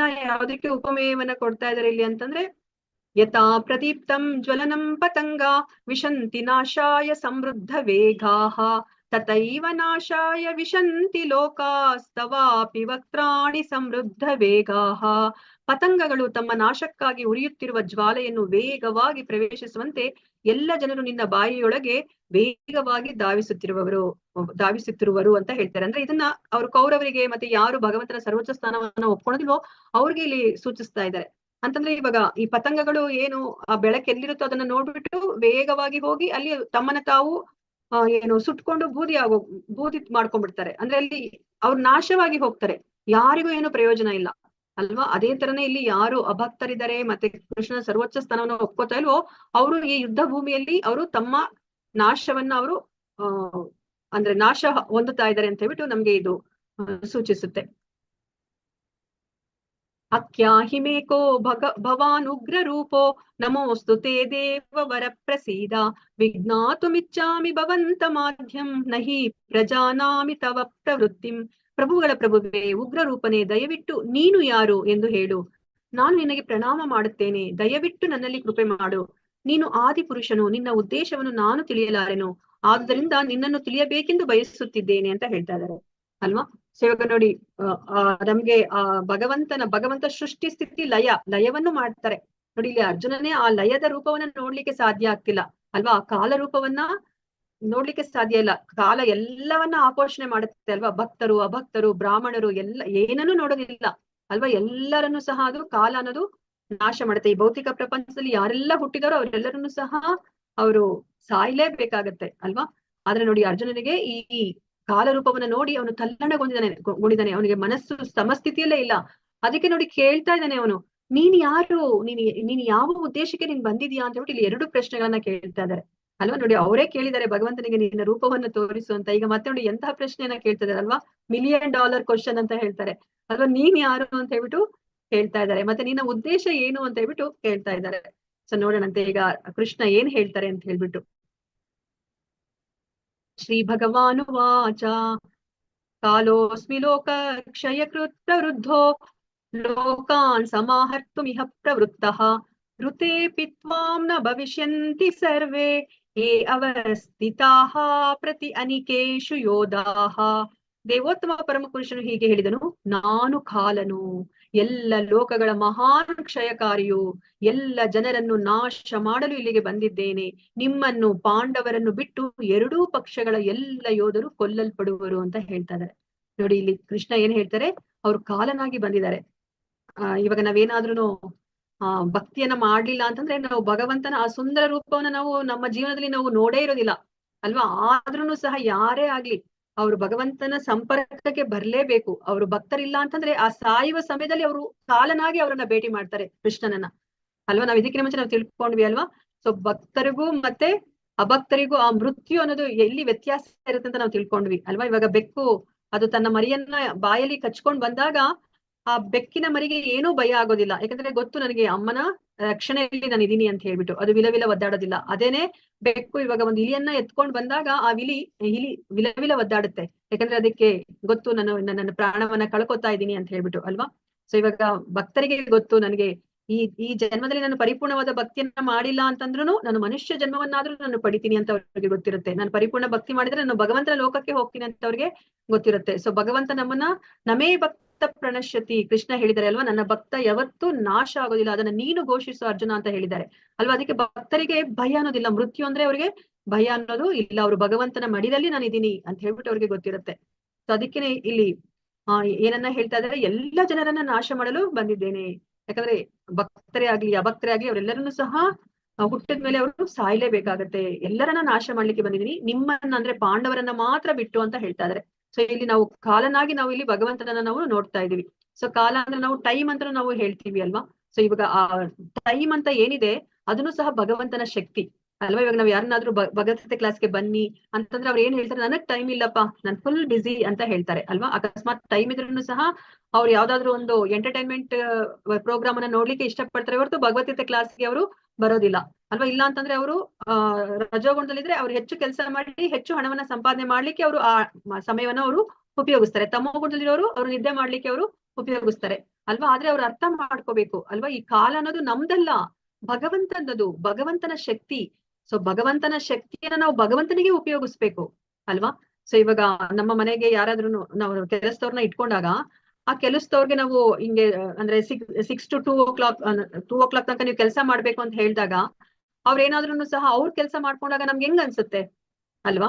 ಯಾಕಂದ್ರೆ ನಾವ್ ಹೇಳಿದೀವಿ ಅವ್ರಿಗೆ 6 to 2 ನೀವು ಇಲ್ಲಿ ನಮ್ಮ ಮನೇಲಿ ಕೆಲಸ ಮಾಡ್ಬೇಕು ಅಂತ. ಆ ಸಮಯದಲ್ಲಿ ಅವರು ಬೇರೆ ಕೆಲಸ ಮಾಡಿದಾಗ ನಾವೇನೆ ಅದನ್ನ ಒಪ್ಪೋದಿಲ್ಲ ಅಲ್ವಾ.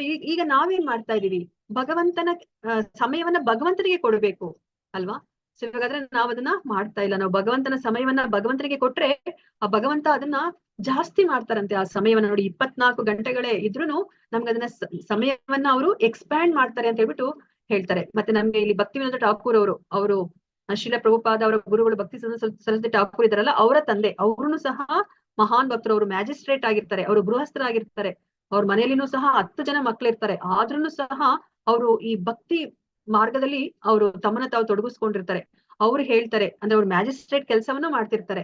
ಅವರು ಹೇಗೆ ನಾವು ಈ 24 ಗಂಟೆಗಳನ್ನ ವಿಂಗಡಿಸ್ಕೋಬೇಕು ಅಂತಂದ್ರೆ 8 ಗಂಟೆಗಳ ಕಾಲ ನಾವು ನಮ್ಮ ಈ ದೇಹದ ಕುರಿತಾಗಿ ಏನೆಲ್ಲ ನಾವು ನಿದ್ದೆ ಮಾಡೋದು ಮತ್ತೆ ಅಡಿಗೆ ಮಾಡೋದು ಅದೆಲ್ಲ ಇರುತ್ತಲ್ಲ, ಅಂತಹ ಕೆಲಸಗಳನ್ನ ನಾವು ಮಾಡ್ಬೇಕಾಗುತ್ತೆ. ಇನ್ 8 ಗಂಟೆಗಳ ಕಾಲ ನಾವು ದೇಹದ ಪೋಷಣೆಗೆ ನಾವು ದುಡಿಬೇಕಲ್ವಾ, ಹೊರಗಡೆ ಹೋಗಿ.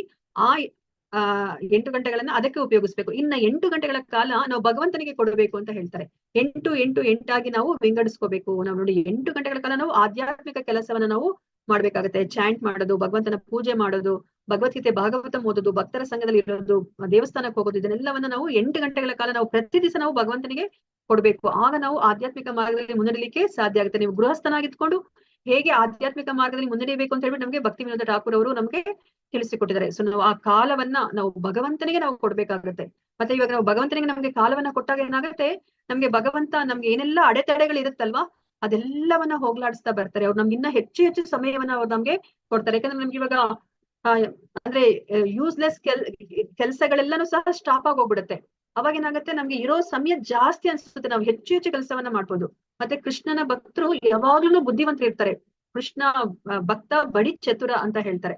ಯಾಕಂದ್ರೆ ಕೃಷ್ಣ ತುಂಬಾ ಜ್ಞಾನಿ. ನಾವು ಅವರ ಸಂಪರ್ಕದಲ್ಲಿದ್ರೆ ಅವರ ಗುಣನೇ ನಮ್ಗೆ ಬರುತ್ತೆ ಅಲ್ವಾ. ಅವಾಗ ಏನಾಗುತ್ತೆ, ನಾನು ಇವಾಗ 2 ಗಂಟೆಗಳ ಕಾಲ ಓದಿ ಅರ್ಥ ಮಾಡ್ಕೋಬೇಕಾಗಿರೋ ವಿಷಯವನ್ನ ನಾನು ಅರ್ಧ ಗಂಟೆಲೇ ಓದಿ ಅರ್ಥ ಮಾಡ್ಕೊಂಡ್ಬಿಡ್ತೀನಿ. ಅದಕ್ಕೇನೆ ನೋಡಿ ಇಲ್ಲಿ ಕೃಷ್ಣ ಪ್ರಜ್ಞೆಯನ್ನ ಯೂತ್ಸ್ ಅಂದ್ರೆ ನಾವು ನಮ್ಮ ಯುವ ಜನರಿಗೂ ಸಹ ತರುಣರಿಗೂ ಸಹ ಇದನ್ನ ಹಂಚುತ್ತಾರೆ. ಇವಾಗ ಇಂಜಿನಿಯರಿಂಗ್ ಕಾಲೇಜ್ಗೆಲ್ಲ ಹೋಗಿ ಇಸ್ಕಾನ್ ಸಂಸ್ಥೆಯವರೆಲ್ಲರೂ ಸಹ ಅವರಿಗೆ ಹಂಚುತ್ತಾರೆ, ಅಂದ್ರೆ ಇದರ ಪ್ರಚಾರ ಮಾಡ್ತಾರೆ. ನೋಡಿ ಅವರೆಲ್ಲರನ್ನೂ ಸಹ ಇವಾಗ IIT ಓದ್ತಾ ಇರೋರೇ ಆಗ್ಲಿ ಅಥವಾ ಇಂಜಿನಿಯರ್ ಕಾಲೇಜಲ್ಲಿ ಓದ್ತಾ ಇರೋರೆಲ್ಲರನ್ನೂ ಸಹ ಅವರು 2 hours 16 rounds ಹರೇ ಕೃಷ್ಣ ಮಹಾಮಂತ್ರ ಹೇಳ್ಕೊತಾರೆ. ಆದ್ರೂ ಸಹ ಅವ್ರಿಗೆ ಸಮಯ ನಮ್ಗೆ ಇಲ್ಲ, ವೇಸ್ಟ್ ಆಗೋಯ್ತು ಅಂತ ಅವ್ರು ಭಾವಿಸೋದಿಲ್ಲ. ಯಾಕೆ ಅಂತಂದ್ರೆ ಅವರು ಬೆಳಗ್ಗೆ ಎದ್ದು ಆ ಚಾಂಟಿಂಗ್ ಮಾಡ್ಕೊಂಡ್ಬಿಟ್ರೆ ಆ ಹರೇ ಕೃಷ್ಣ ಮಹಾಮಂತ್ರ ಅವ್ರಿಗೆ ಇಡೀ ದಿನ ಅವ್ರಿಗೆ ನಾರಾಯಣ ಕವಚದ ತರ ಕೆಲಸ ಮಾಡುತ್ತೆ. ಮತ್ತೆ ಅವರು ಬೇರೆ ಕೆಲಸಗಳನ್ನ 2 ಗಂಟೆಗಳ ತನಕ ತಗೊಳೋದನ್ನ ಅವ್ರು ಅರ್ಧ ಗಂಟೆಲೇನೆ ಮುಗಿಸ್ಬಿಡ್ತಾರೆ. ಯಾಕಂದ್ರೆ ಅವ್ರಿಗೆ ಅಷ್ಟು ಆ ಕುಶಲತೆಯನ್ನ ಏನು ಏನ್ ಹೇಳ್ತಾರೆ ಅಂತಹ ಒಂದು ಶಕ್ತಿಯನ್ನ ಭಗವಂತ ಅವ್ರಿಗೆ ಕೊಡ್ತಾನೆ. ಸೊ ಅದಕ್ಕೆ ನಾವು ಆ ಕಾಲವನ್ನ ಭಗವಂತನಿಗೆ ನಾವು ಕೊಡ್ಬೇಕಾಗುತ್ತೆ. ಭಗವಂತನ ಕಾಲವನ್ನ ಭಗವಂತನಿಗೆ ಕೊಡ್ಬೇಕು. ಹೇಗೆ ನಾವು ಆ ಲಕ್ಷ್ಮಿಯನ್ನ ಲಕ್ಷ್ಮಿ ಭಗವಂತನ ಶಕ್ತಿ ಅಲ್ವಾ. ಸೊ ಲಕ್ಷ್ಮಿಯನ್ನ ನಾವು ಭಗವಂತನ ಸೇವೆಗೆ ನಾವು ಉಪಯೋಗಿಸ್ಬೇಕು. ನಮ್ಮ ಇಂದ್ರಿಯ ಸುಖಕ್ಕೆ ಉಪಯೋಗಿಸಬಾರ್ದು ಅಂತ ನಾವು ಹೇಗೆ ತಿಳ್ಕೊಂಡಿದೀವೋ ಅದೇ ತರನೇ ಈಗ ಕಾಲವೂ ಅಷ್ಟೇ, ಸಮಯವೂ ಅಷ್ಟೇ. ಸಮಯವನ್ನ ನಾವು ಭಗವಂತನಿಗೆ ನಾವು ಉಪಯೋಗಿಸ್ಬೇಕು. ಅದನ್ನ ನಾವು ಇಲ್ಲಿ ತಿಳ್ಕೊಬೇಕಾಗಿರೋದು. ಮತ್ತೆ ಇಲ್ಲಿ ನಮ್ಗೆ ತುಂಬಾ ಮುಖ್ಯವಾದ ಒಂದು ವಿಷಯವನ್ನ ಇಲ್ಲಿ ಕೃಷ್ಣ ಅರ್ಜುನನಿಗೆ ಹೇಳ್ತಾ ಇದ್ದಾರೆ. ತಸ್ಮಾತ್ ತ್ವಮುತ್ತಿಷ್ಠ ಯಶೋ ಲಭಸ್ವ ಜಿತ್ವಾ ಶತ್ರುನ್ ಭುಂಕ್ಷ್ವ ರಾಜ್ಯಂ ಸಮೃದ್ಧಂ ಮಯ್ಯೇವೈತೆ ನಿಹತಾಃ ಪೂರ್ವಮೇವ ನಿಮಿತ್ತ ಮಾತ್ರಂ ಭವ ಸವ್ಯಸಾಚಿನ್ ನಿಮಿತ್ತ ಮಾತ್ರಂ ಭವ ಸವ್ಯಸಾಚಿನ್. ಆದ್ದರಿಂದ ಎದ್ದೇಳು, ಯುದ್ಧ ಮಾಡಿ ಕೀರ್ತಿಯನ್ನ ಪಡೆ, ನಿನ್ನ ಶತ್ರುಗಳನ್ನ ಸೋಲಿಸಿ ಸಮೃದ್ಧವಾದ ರಾಜ್ಯವನ್ನ ಅನುಭವಿಸು. ನನ್ನ ವ್ಯವಸ್ಥೆಯಿಂದ ಆಗಲೇ ಅವರು ಹತರಾಗಿದ್ದಾರೆ. ಸವ್ಯಸಾಚಿಯೇ, ನೀನು ಯುದ್ಧದಲ್ಲಿ ಒಂದು ನಿಮಿತ್ತ ಮಾತ್ರ ಅಂತ ಹೇಳ್ತಾ ಇದಾರೆ. ನೋಡಿ ಇಲ್ಲಿ ಅರ್ಜುನ ನಾನು ಯುದ್ಧ ಮಾಡೋದಿಲ್ಲ, ನಾನು ಬಂಧು ಬಾಂಧವರನ್ನ ಕೊಲ್ಲೋದಿಲ್ಲ ಅಂತ ಹೇಳ್ತಾ ಇದ್ರು ಅಲ್ವಾ. ಇವಾಗ ಯುದ್ಧಕ್ಕಿಂತ ಮುಂಚೆ ಇಲ್ಲಿ ವಿಶ್ವರೂಪವನ್ನ ತೋರಿಸ್ತಾ ಇದಾರೆ. ಈ ವಿಶ್ವರೂಪದಲ್ಲಿ ಅವರು ಏನೆಲ್ಲ ನೋಡ್ತಾ ಇದಾರೆ, ಅರ್ಜುನ ಆ ಭವಿಷ್ಯತ್ತನ್ನ ನೋಡ್ತಾ ಇದಾರೆ. ಅಂದ್ರೆ ಇಲ್ಲಿ ಮುಂದೆ ಎಲ್ಲರೂ ಸಹ ಹತರ ಆಗ್ತಾರೆ ಅಂತ ಹೇಳ್ಬಿಟ್ಟು. ಇವಾಗ ಅರ್ಜುನ ಅವ್ರನ್ನ ಕೊಲ್ಲಲಿಲ್ಲ ಅಂದ್ರೂ ಸಹ ಅವರು ಈ ಭೌತಿಕ ಪ್ರಪಂಚದಲ್ಲಿ ಶಾಶ್ವತವಾಗಿ ಇರೋ ಹಾಗಿಲ್ಲ. ಯಾಕಂದ್ರೆ ಹುಟ್ಟಿದವರು ಅವರು ಸಾಯ್ಲೇಬೇಕಾಗತ್ತೆ. ಇವಾಗ ಕೃಷ್ಣನ ಯೋಜನೆ ಏನಿದೆ ಅಂತಂದ್ರೆ ಅವ್ರನ್ನೆಲ್ಲ ಈಗ ನಾಶ ಮಾಡ್ತಾ ಇದಾರೆ. ಅದು ಕೃಷ್ಣನ ಉದ್ದೇಶ, ಕೃಷ್ಣನ ಯೋಜನೆ ಅಲ್ವಾ. ಅದಕ್ಕೆ ಇಲ್ಲಿ ಕೃಷ್ಣ ಅರ್ಜುನನಿಗೆ ಹೇಳ್ತಾ ಇದ್ದಾರೆ, ನೀನು ನನ್ನ ಯೋಜನೆಯಲ್ಲಿ ನೀನು ಒಂದು ನಿಮಿತ್ತ ಮಾತ್ರ, ಒಂದು ಸಾಧನವಾಗುವಷ್ಟೇ. ನೀನ್ ಇವ್ರನ್ನ ಕೊಲ್ಲಿಲ್ಲ ಅಂದ್ರೂ ಸಹ ಇವ್ರು ಹತ್ತರ ಆಗ್ತಾರೆ. ನಾನು ಹೇಗಾದ್ರೂ ಮಾಡಿ ಇವ್ರನ್ನ ನಾನು ನಾಶ ಮಾಡೇ ಮಾಡ್ತೀನಿ. ಆದ್ರೆ ನನ್ನ ಇಚ್ಛೆ ಏನಿದೆ ಅಂತಂದ್ರೆ ನೀನು ಇವ್ರನ್ನೆಲ್ಲ ಹತ ಮಾಡಿ ನೀನು ಕೀರ್ತಿನ ಪಡೆ ಅಂತ ಹೇಳ್ತಾ ಇದ್ದಾರೆ ಅಲ್ವಾ. ಇದು ತುಂಬಾ ಮುಖ್ಯವಾದದ್ದು. ನಾವು ಭಗವಂತನ ಕೈಯಲ್ಲಿ ನಾವು ಒಂದು ಆಯುಧವಾಗಿ ಇರ್ಬೇಕು, ನಿಮಿತ್ತ ಮಾತ್ರ ಅಲ್ವಾ. ನಾವ್ ಇವಾಗ ನೋಡಿದೀವಿ ಇಲ್ಲಿ ಸರ್ಜನ್ ಏನಾದ್ರೂ ಇವಾಗ ಸರ್ಜರಿ ಮಾಡ್ತಾ ಇದ್ರೆ ಬುದ್ಧಿವಂತರ ಅಲ್ದಲೇ ಇರೋರು ಏನ್ ಯೋಚನೆ ಮಾಡ್ತಾರೆ, ಓ ಈ ಚಾಕು ಏನಿದೆ ಆ ಚಾಕುನೇ ಸರ್ಜರಿ ಮಾಡಿ ಆ ಮನುಷ್ಯನ ದೇಹದ ಬೇಡವಾದ ಭಾಗವನ್ನ ತೆಗ್ದಾಕ್ತಾ ಇದೆ ಅಂತ ಹೇಳ್ಬಿಟ್ಟು ನಾವು ಯೋಚನೆ ಮಾಡ್ಬೋದು, ಬುದ್ಧಿ ಇಲ್ದಲೇ ಇರೋರು ಅಲ್ವಾ. ಆದ್ರೆ ಬುದ್ಧಿವಂತರಾದವ್ರು ಏನ್ ಯೋಚನೆ ಮಾಡ್ತಾರೆ, ಇದನ್ನ ಮಾಡ್ತಾ ಇರೋದು, ಆ ಬೇಡದ ಭಾಗವನ್ನ ತೆಗ್ದಾಕ್ತಾ ಇರೋದು, ಆ ಶರೀರಕ್ಕೆ ಬೇಡದ ಭಾಗವನ್ನ ತೆಗ್ದಾಕ್ತಾ ಇರೋದು ಡಾಕ್ಟರು, ಸರ್ಜನ್ನು. ಆದ್ರೆ ಆ ಸರ್ಜನ್ನು ಈ ಚಾಕುವಿನ ಸಹಾಯದಿಂದ, ಈ ಸ್ಕ್ಯಾಲ್ಪೆಲ್ ಸಹಾಯದಿಂದ ಅವರು ಆ ಬೇಡದ ಭಾಗವನ್ನ ತೆಗಿತಾ ಇದ್ದಾರೆ ಅಂತ ಹೇಳ್ಬಿಟ್ಟು ಬುದ್ಧಿವಂತರಾದವರು ಅರ್ಥ ಮಾಡ್ಕೊತಾರೆ. ಅದೇ ತರನೇ ಇವಾಗ ಕೃಷ್ಣ ಏನ್ ಮಾಡ್ತಾ ಇದ್ರೆ, ಅರ್ಜುನನನ್ನ ಆಯುಧವಾಗಿ ಉಪಯೋಗಿಸ್ಕೊಂಡು ಅವರು ಈ ಭೌತಿಕ ಪ್ರಪಂಚದಲ್ಲಿ ಬೇಡದಲ್ಲಿ ಇರುವಂತದ್ದು, ಅಂದ್ರೆ ಯಾರೆಲ್ಲ ಅಧರ್ಮಯುತವಾದ ಜನರಿದಾರೋ ಅವ್ರನ್ನೆಲ್ಲ ಸಹ ಅವ್ರು ಕಿತ್ತು ಹಾಕ್ತಾ ಇದಾರೆ, ತೆಗ್ದು ಹಾಕ್ತಾ ಇದಾರೆ ಈ ಭೌತಿಕ ಪ್ರಪಂಚದಿಂದ ಅಲ್ವಾ. ಸರ್ಜರಿ ಮಾಡ್ತಾ ಇದ್ದಾರೆ ಕೃಷ್ಣ. ಅದಕ್ಕೆ ಆಯುಧವಾಗಿ ಅರ್ಜುನನನ್ನ ಉಪಯೋಗಿಸ್ತಾ ಇದ್ದಾರೆ, ಅರ್ಜುನನಿಗೆ ಕೀರ್ತಿ ಬರ್ಲಿ ಅಂತ. ಕೃಷ್ಣನಿಗೆ ಅರ್ಜುನನೇ ಏನು ಸಹಾಯ ಮಾಡೋದ್ ಬೇಕಾಗಿಲ್ಲ ಅಲ್ವಾ. ಅವ್ರು ಒಂದು ಕ್ಷಣ ಸಾಕು, ಅವರೇ ಬರೋದು ಬೇಕಾಗಿರ್ಲಿಲ್ಲ ಈ ಭೌತಿಕ ಪ್ರಪಂಚಕ್ಕೆ ಅಲ್ವಾ. ಒಂದು ಸುನಾಮಿ, ಒಂದು ಕರೋನಾ ಕಳಿಸಿದ್ರೆ ಸಾಕು, ಎಲ್ಲರೂ ನಾಶ ಆಗ್ತಾರೆ. ಅಥವಾ ಅವರೇ ಸ್ವತಃ ಅಲ್ಲಿದ್ರು ಅವ್ರ ಸುದರ್ಶನ ಚಕ್ರವನ್ನ ಒಂದು ಸತಿ ಬೀಸಿದ್ರೆ ಸಾಕು, ಅದು ಎಲ್ಲರನ್ನು ಚಕ ಚಕ ಚಕ ಚಕ ಅಂತ ಬಿಟ್ಟು ಎಲ್ಲರ ತಲೆಯನ್ನು ಅದು ಕತ್ತರಿಸ್ಬಿಡುತ್ತೆ ಅಲ್ವಾ. ಆದ್ರೆ ಕೃಷ್ಣ ಅವನು ಕರುಣಾಮಯಿ, ಅವನು ತನ್ನ ಭಕ್ತರಿಗೆ ಕೀರ್ತಿನ ಪಡಿಲಿಕ್ಕೆ ಅವನು ಯಾವಾಗ್ಲೂ ನೋಡ್ತಾ ಇರ್ತಾನೆ ಅಲ್ವಾ. ಇವಾಗ ತಂದೆಗೆ ತನ್ನ ಮಕ್ಕಳು ಮುಂದೆ ಬಂದ್ರೆ, ತನಗಿನ ಮುಂದೆ ಬಂದ್ರೆ ಅವ್ರಿಗೆ ಎಷ್ಟು ಸಂತೋಷ ಆಗುತ್ತೆ ಅಲ್ವಾ. ಅದೇ ತರನೇ ನೋಡಿ, ಕೃಷ್ಣನಿಗೆ ಸಾಧ್ಯ ಇಲ್ದಲೇ ಇರೋದು ಯಾವ್ದು ಇಲ್ಲ. ನಾವ್ ಇವಾಗ ರಾಮನನ್ನ ನೋಡಿದ್ವಿ, ರಾಮನಿಗೆ ಸೇತುವೆ ಕಟ್ಟೋದೇನು ಕಷ್ಟ ಇಲ್ಲ, ಆದ್ರೂ ಸಹ ಅವರು ವಾನರರನ್ನ ಉಪಯೋಗಿಸ್ಕೋತಾರೆ ಸೇತುವೆನ ಕಟ್ಲಿಕ್ಕೆ ಅಲ್ವಾ. ಕೊನೆಗೆ ಅಲ್ಲಿ ಅಳಿಲುನು ಸಹ ಸೇವೆ ಮಾಡುತ್ತೆ ಅಲ್ವಾ, ತನಗಾದಷ್ಟು ಅದು ಸೇವೆಯನ್ನ ಮಾಡುತ್ತೆ. ರಾಮ ಅವರ ಸೇವೆನೂ ಸಹ ಅವ್ರು ಸ್ವೀಕರಿಸ್ತಾರೆ ನೋಡಿ. ಈಗಲೂ ಸಹ ನಾವು ಆ ಅಳಿಲನ್ನ ಜ್ಞಾಪಿಸ್ಕೋತೀವಿ, ಅಳಿಲು ಸೇವೆನ ನಾವು ಜ್ಞಾಪಿಸ್ಕೋತೀವಿ ಅಲ್ವಾ. ಅಂದ್ರೆ ಭಗವಂತನಿಗೆ ಯಾರೇ ಏನೇ ಸೇವೆ ಮಾಡಿದ್ರು ಅವರು ಅಜರಾಮರರಾಗಿರ್ತಾರೆ ಅಲ್ವಾ. ಅವ್ರನ್ನ ಯಾವಾಗ್ಲೂ ಎಲ್ಲರೂ ಜ್ಞಾಪಿಸ್ಕೋತಾರೆ, ಕೀರ್ತಿವಂತರಾಗ್ತಾರೆ ಅಲ್ವಾ. ಅದನ್ನೇ ಇಲ್ಲಿ ಹೇಳ್ತಾ ಇದ್ರೆ, ಇವಾಗ ನಾವೂನು ಅಷ್ಟೇನೆ.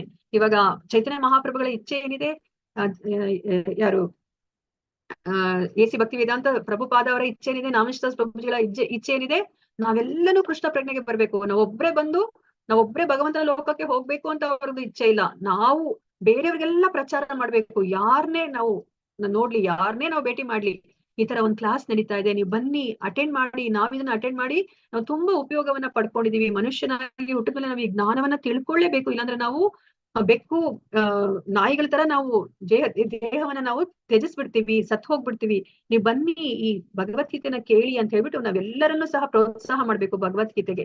ಇದು ಆಕ್ಚುಲಿ ಚೈತನ್ಯ ಮಹಾಪ್ರಭುಗಳ ಇಚ್ಛೆ ಆಗಿದೆ ಅಲ್ವಾ. ಚೈತನ್ಯ ಮಹಾಪ್ರಭುಗಳು ಏನ್ ಹೇಳಿದ್ರು, ಇಡೀ ಪ್ರಪಂಚದಲ್ಲಿ ಮೂಲೆ ಮೂಲೆಯಲ್ಲಿ ಹಳ್ಳಿಗಳಲ್ಲೂ ಈ ಹರಿನಾಮವನ್ನ ಹೇಳ್ಕೋಬೇಕು, ಎಲ್ಲರೂ ಹೇಳ್ಕೊತಾರೆ ಕೂಡ ಅಂತ ಹೇಳ್ಬಿಟ್ಟು ಅವ್ರು ಭವಿಷ್ಯವಾಣಿಯನ್ನ ಹೇಳಿದ್ರು ಅಲ್ವಾ. ನಮ್ಗೆ ಅನ್ಸ್ತು, ಇದೇನಿದು ಭಾರತದಲ್ಲೇನೆ ಯಾರು ಹೇಳ್ಕೊತಾ ಇಲ್ಲ, ಇನ್ನ ಪ್ರಪಂಚದ ಮೂಲೆ ಮೂಲೆಗಳಲ್ಲಿ ಹೇಗೆ ಸಾಧ್ಯ, ಏನು ನಗರ ಗ್ರಾಮ ಎಲ್ಲ ಕಡೆನೂ ಹೇಗೆ ಸಾಧ್ಯ ಅಂದಾಗ ನೋಡಿ, ಪ್ರಭುಪಾದ್ರು ಅಲ್ವಾ, ಪ್ರಭುಪಾದ್ರು ಕೃಷ್ಣ ಪ್ರಜ್ಞೆನ ಪ್ರಪಂಚದಾದ್ಯಂತ ಅವರು ಅದನ್ನ ಪ್ರಚಾರ ಮಾಡಿದ್ದಾರೆ. ಸೊ ಇದನ್ನ ನಾವು ಅರ್ಥ ಮಾಡ್ಕೋಬೇಕು. ನಾವ್ ಇವಾಗ ಭಗವಂತನ ಇಚ್ಛೆ ಏನಿದೆಯೋ ಆ ಇಚ್ಛೆ ನಮ್ದು ಇಚ್ಛೆ ಆಗ್ಬೇಕು, ಅವಾಗಷ್ಟೇನೆ ನಾವು ಕೀರ್ತಿಯನ್ನ ಪಡೀಲಿಕ್ಕೆ ಸಾಧ್ಯ ಆಗುತ್ತೆ. ನಾವು ಈ ಜನ್ಮದಲ್ಲಿ ಯಶಸ್ಸನ್ನ ಪಡೀಲಿಕ್ಕೆ ಸಾಧ್ಯ ಆಗುತ್ತೆ ಅಲ್ವಾ.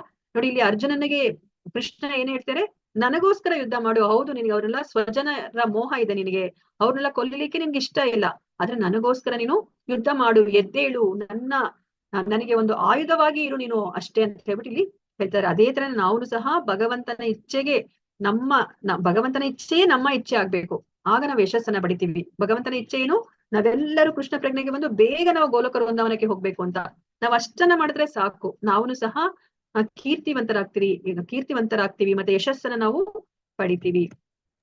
ಹರೇ ಕೃಷ್ಣ ಮಾತಾಜಿ. ಹರೇ ಕೃಷ್ಣ ಮಾತಾಜಿ. ಅಟೆಂಡೆನ್ಸ್ ಲಿಂಕ್ ಹಾಕಿದಿರಾ ಮಾತಾಜಿ? ಹರೇ ಕೃಷ್ಣ.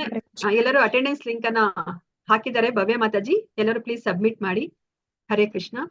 ನಾವಿವಾಗ ಕೃಷ್ಣನ ಕೈಯಲ್ಲಿ ಸಾಧನವಾಗುವುದು ಹೇಗೆ ಅಂತ ನಾವು ತಿಳ್ಕೊಂಡ್ವಿ ಅಲ್ವಾ.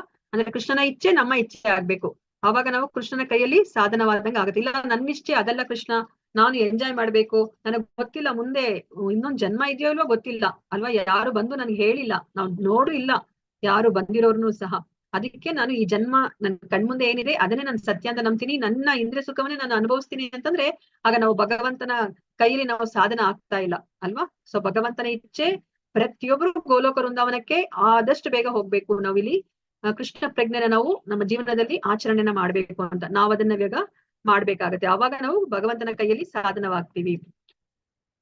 ದ್ರೋಣ, ಭೀಷ್ಮ, ಜಯದ್ರಥ, ಕರ್ಣ ಮತ್ತು ಇತರ ವೀರ ಯೋಧರು ಆಗಲೇ ನನ್ನಿಂದ ನಾಶವಾಗಿದ್ದಾರೆ. ಆದುದರಿಂದ ಅವರನ್ನ ಕೊಲ್ಲು, ವ್ಯಥೆ ಪಡಬೇಡ, ಯುದ್ಧ ಮಾಡು, ಯುದ್ಧದಲ್ಲಿ ನಿನ್ನ ಶತ್ರುಗಳನ್ನ ಸೋಲಿಸುವೆ ಅಂತ ಹೇಳ್ಬಿಟ್ಟು ಇಲ್ಲಿ ಹೇಳ್ತಾ ಇದ್ದಾರೆ ಅಲ್ವಾ.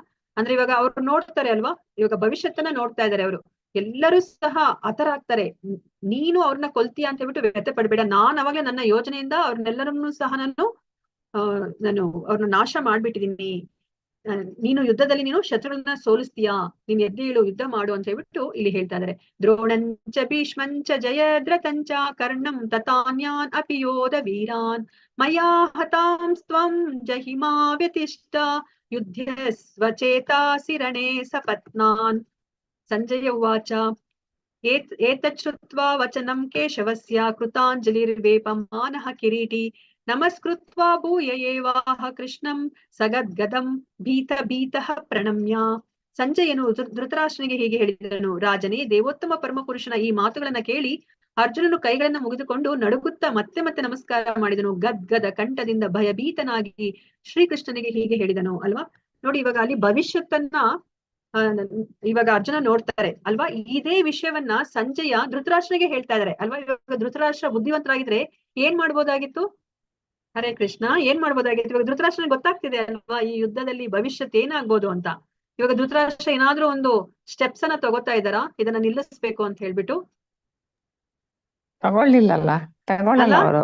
ನೋಡಿ, ಅವ್ರಿಗೆ ತಗೊಳ್ಳಿಲ್ಲ. ಗೊತ್ತಾಗಿದೆ ಅವ್ರಿಗೆ ಯುದ್ಧದಲ್ಲಿ 18 ದಿನಗಳ ಅಂದ್ರೆ 18 ದಿನ ಅಂದ್ರೆ ಎಷ್ಟು ದಿವಸ ನಡೀತದೆ ಗೊತ್ತಿಲ್ಲ.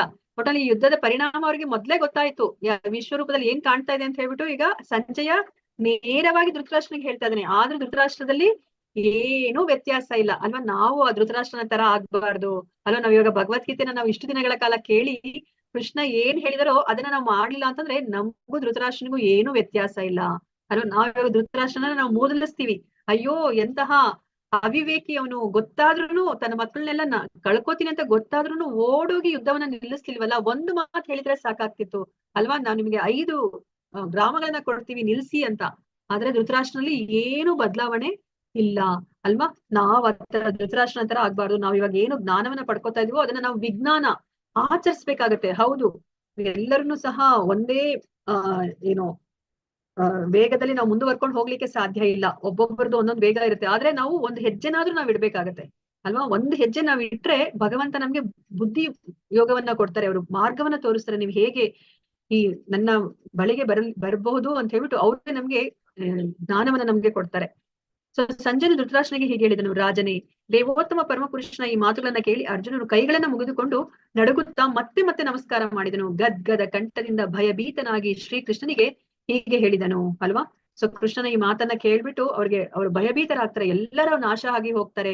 ನೀನ್ ಎದ್ದೇಳು, ಯುದ್ಧ ಮಾಡು, ನೀನ್ ಕೊಲ್ಲಿಲ್ಲ ಅಂದ್ರೂ ಇವ್ರನ್ನೆಲ್ಲರೂ ಸಹ ನಾನು ನಾಶ ಮಾಡ್ಬೇಕಂತ ಆಗ್ಲೇ ಯೋಜನೆ ಮಾಡಿ ಆಗಿದೆ ಅಂತ ಹೇಳ್ಬಿಟ್ಟು ಹೇಳ್ತಾರಲ್ವಾ. ಇದನ್ನ ಕೇಳಿಸ್ಕೊಂಡು ಅರ್ಜುನ ಭಯಭೀತನಾಗಿ ಗದ್ಗದ ಕಂಠದಿಂದ ಈಗ ಕೃಷ್ಣನಿಗೆ ಈ ತರ ಹೇಳ್ತಾ ಇದ್ದಾನೆ. ಏನ್ ಹೇಳ್ತಾ ಇದಾರೆ ನೋಡೋಣಂತೆ. ಅರ್ಜುನ ವಾಚ ಸ್ಥಾನೇ ಋಷಿಕೇಶ ತವ ಪ್ರಕೀರ್ತ್ಯ ಜಗತ್ ಪ್ರಹೃಷ್ಯತಿ ಅನುರಜ್ಯತೆ ಚ ರಕ್ಷಾಂಸಿ ಭೀತಾನಿ ದಿಶೋ ದ್ರವಂತಿ ಸರ್ವೇ ನಮಸ್ಯಂತಿ ಚ ಸಿದ್ಧ ಸಂಗಾಹ.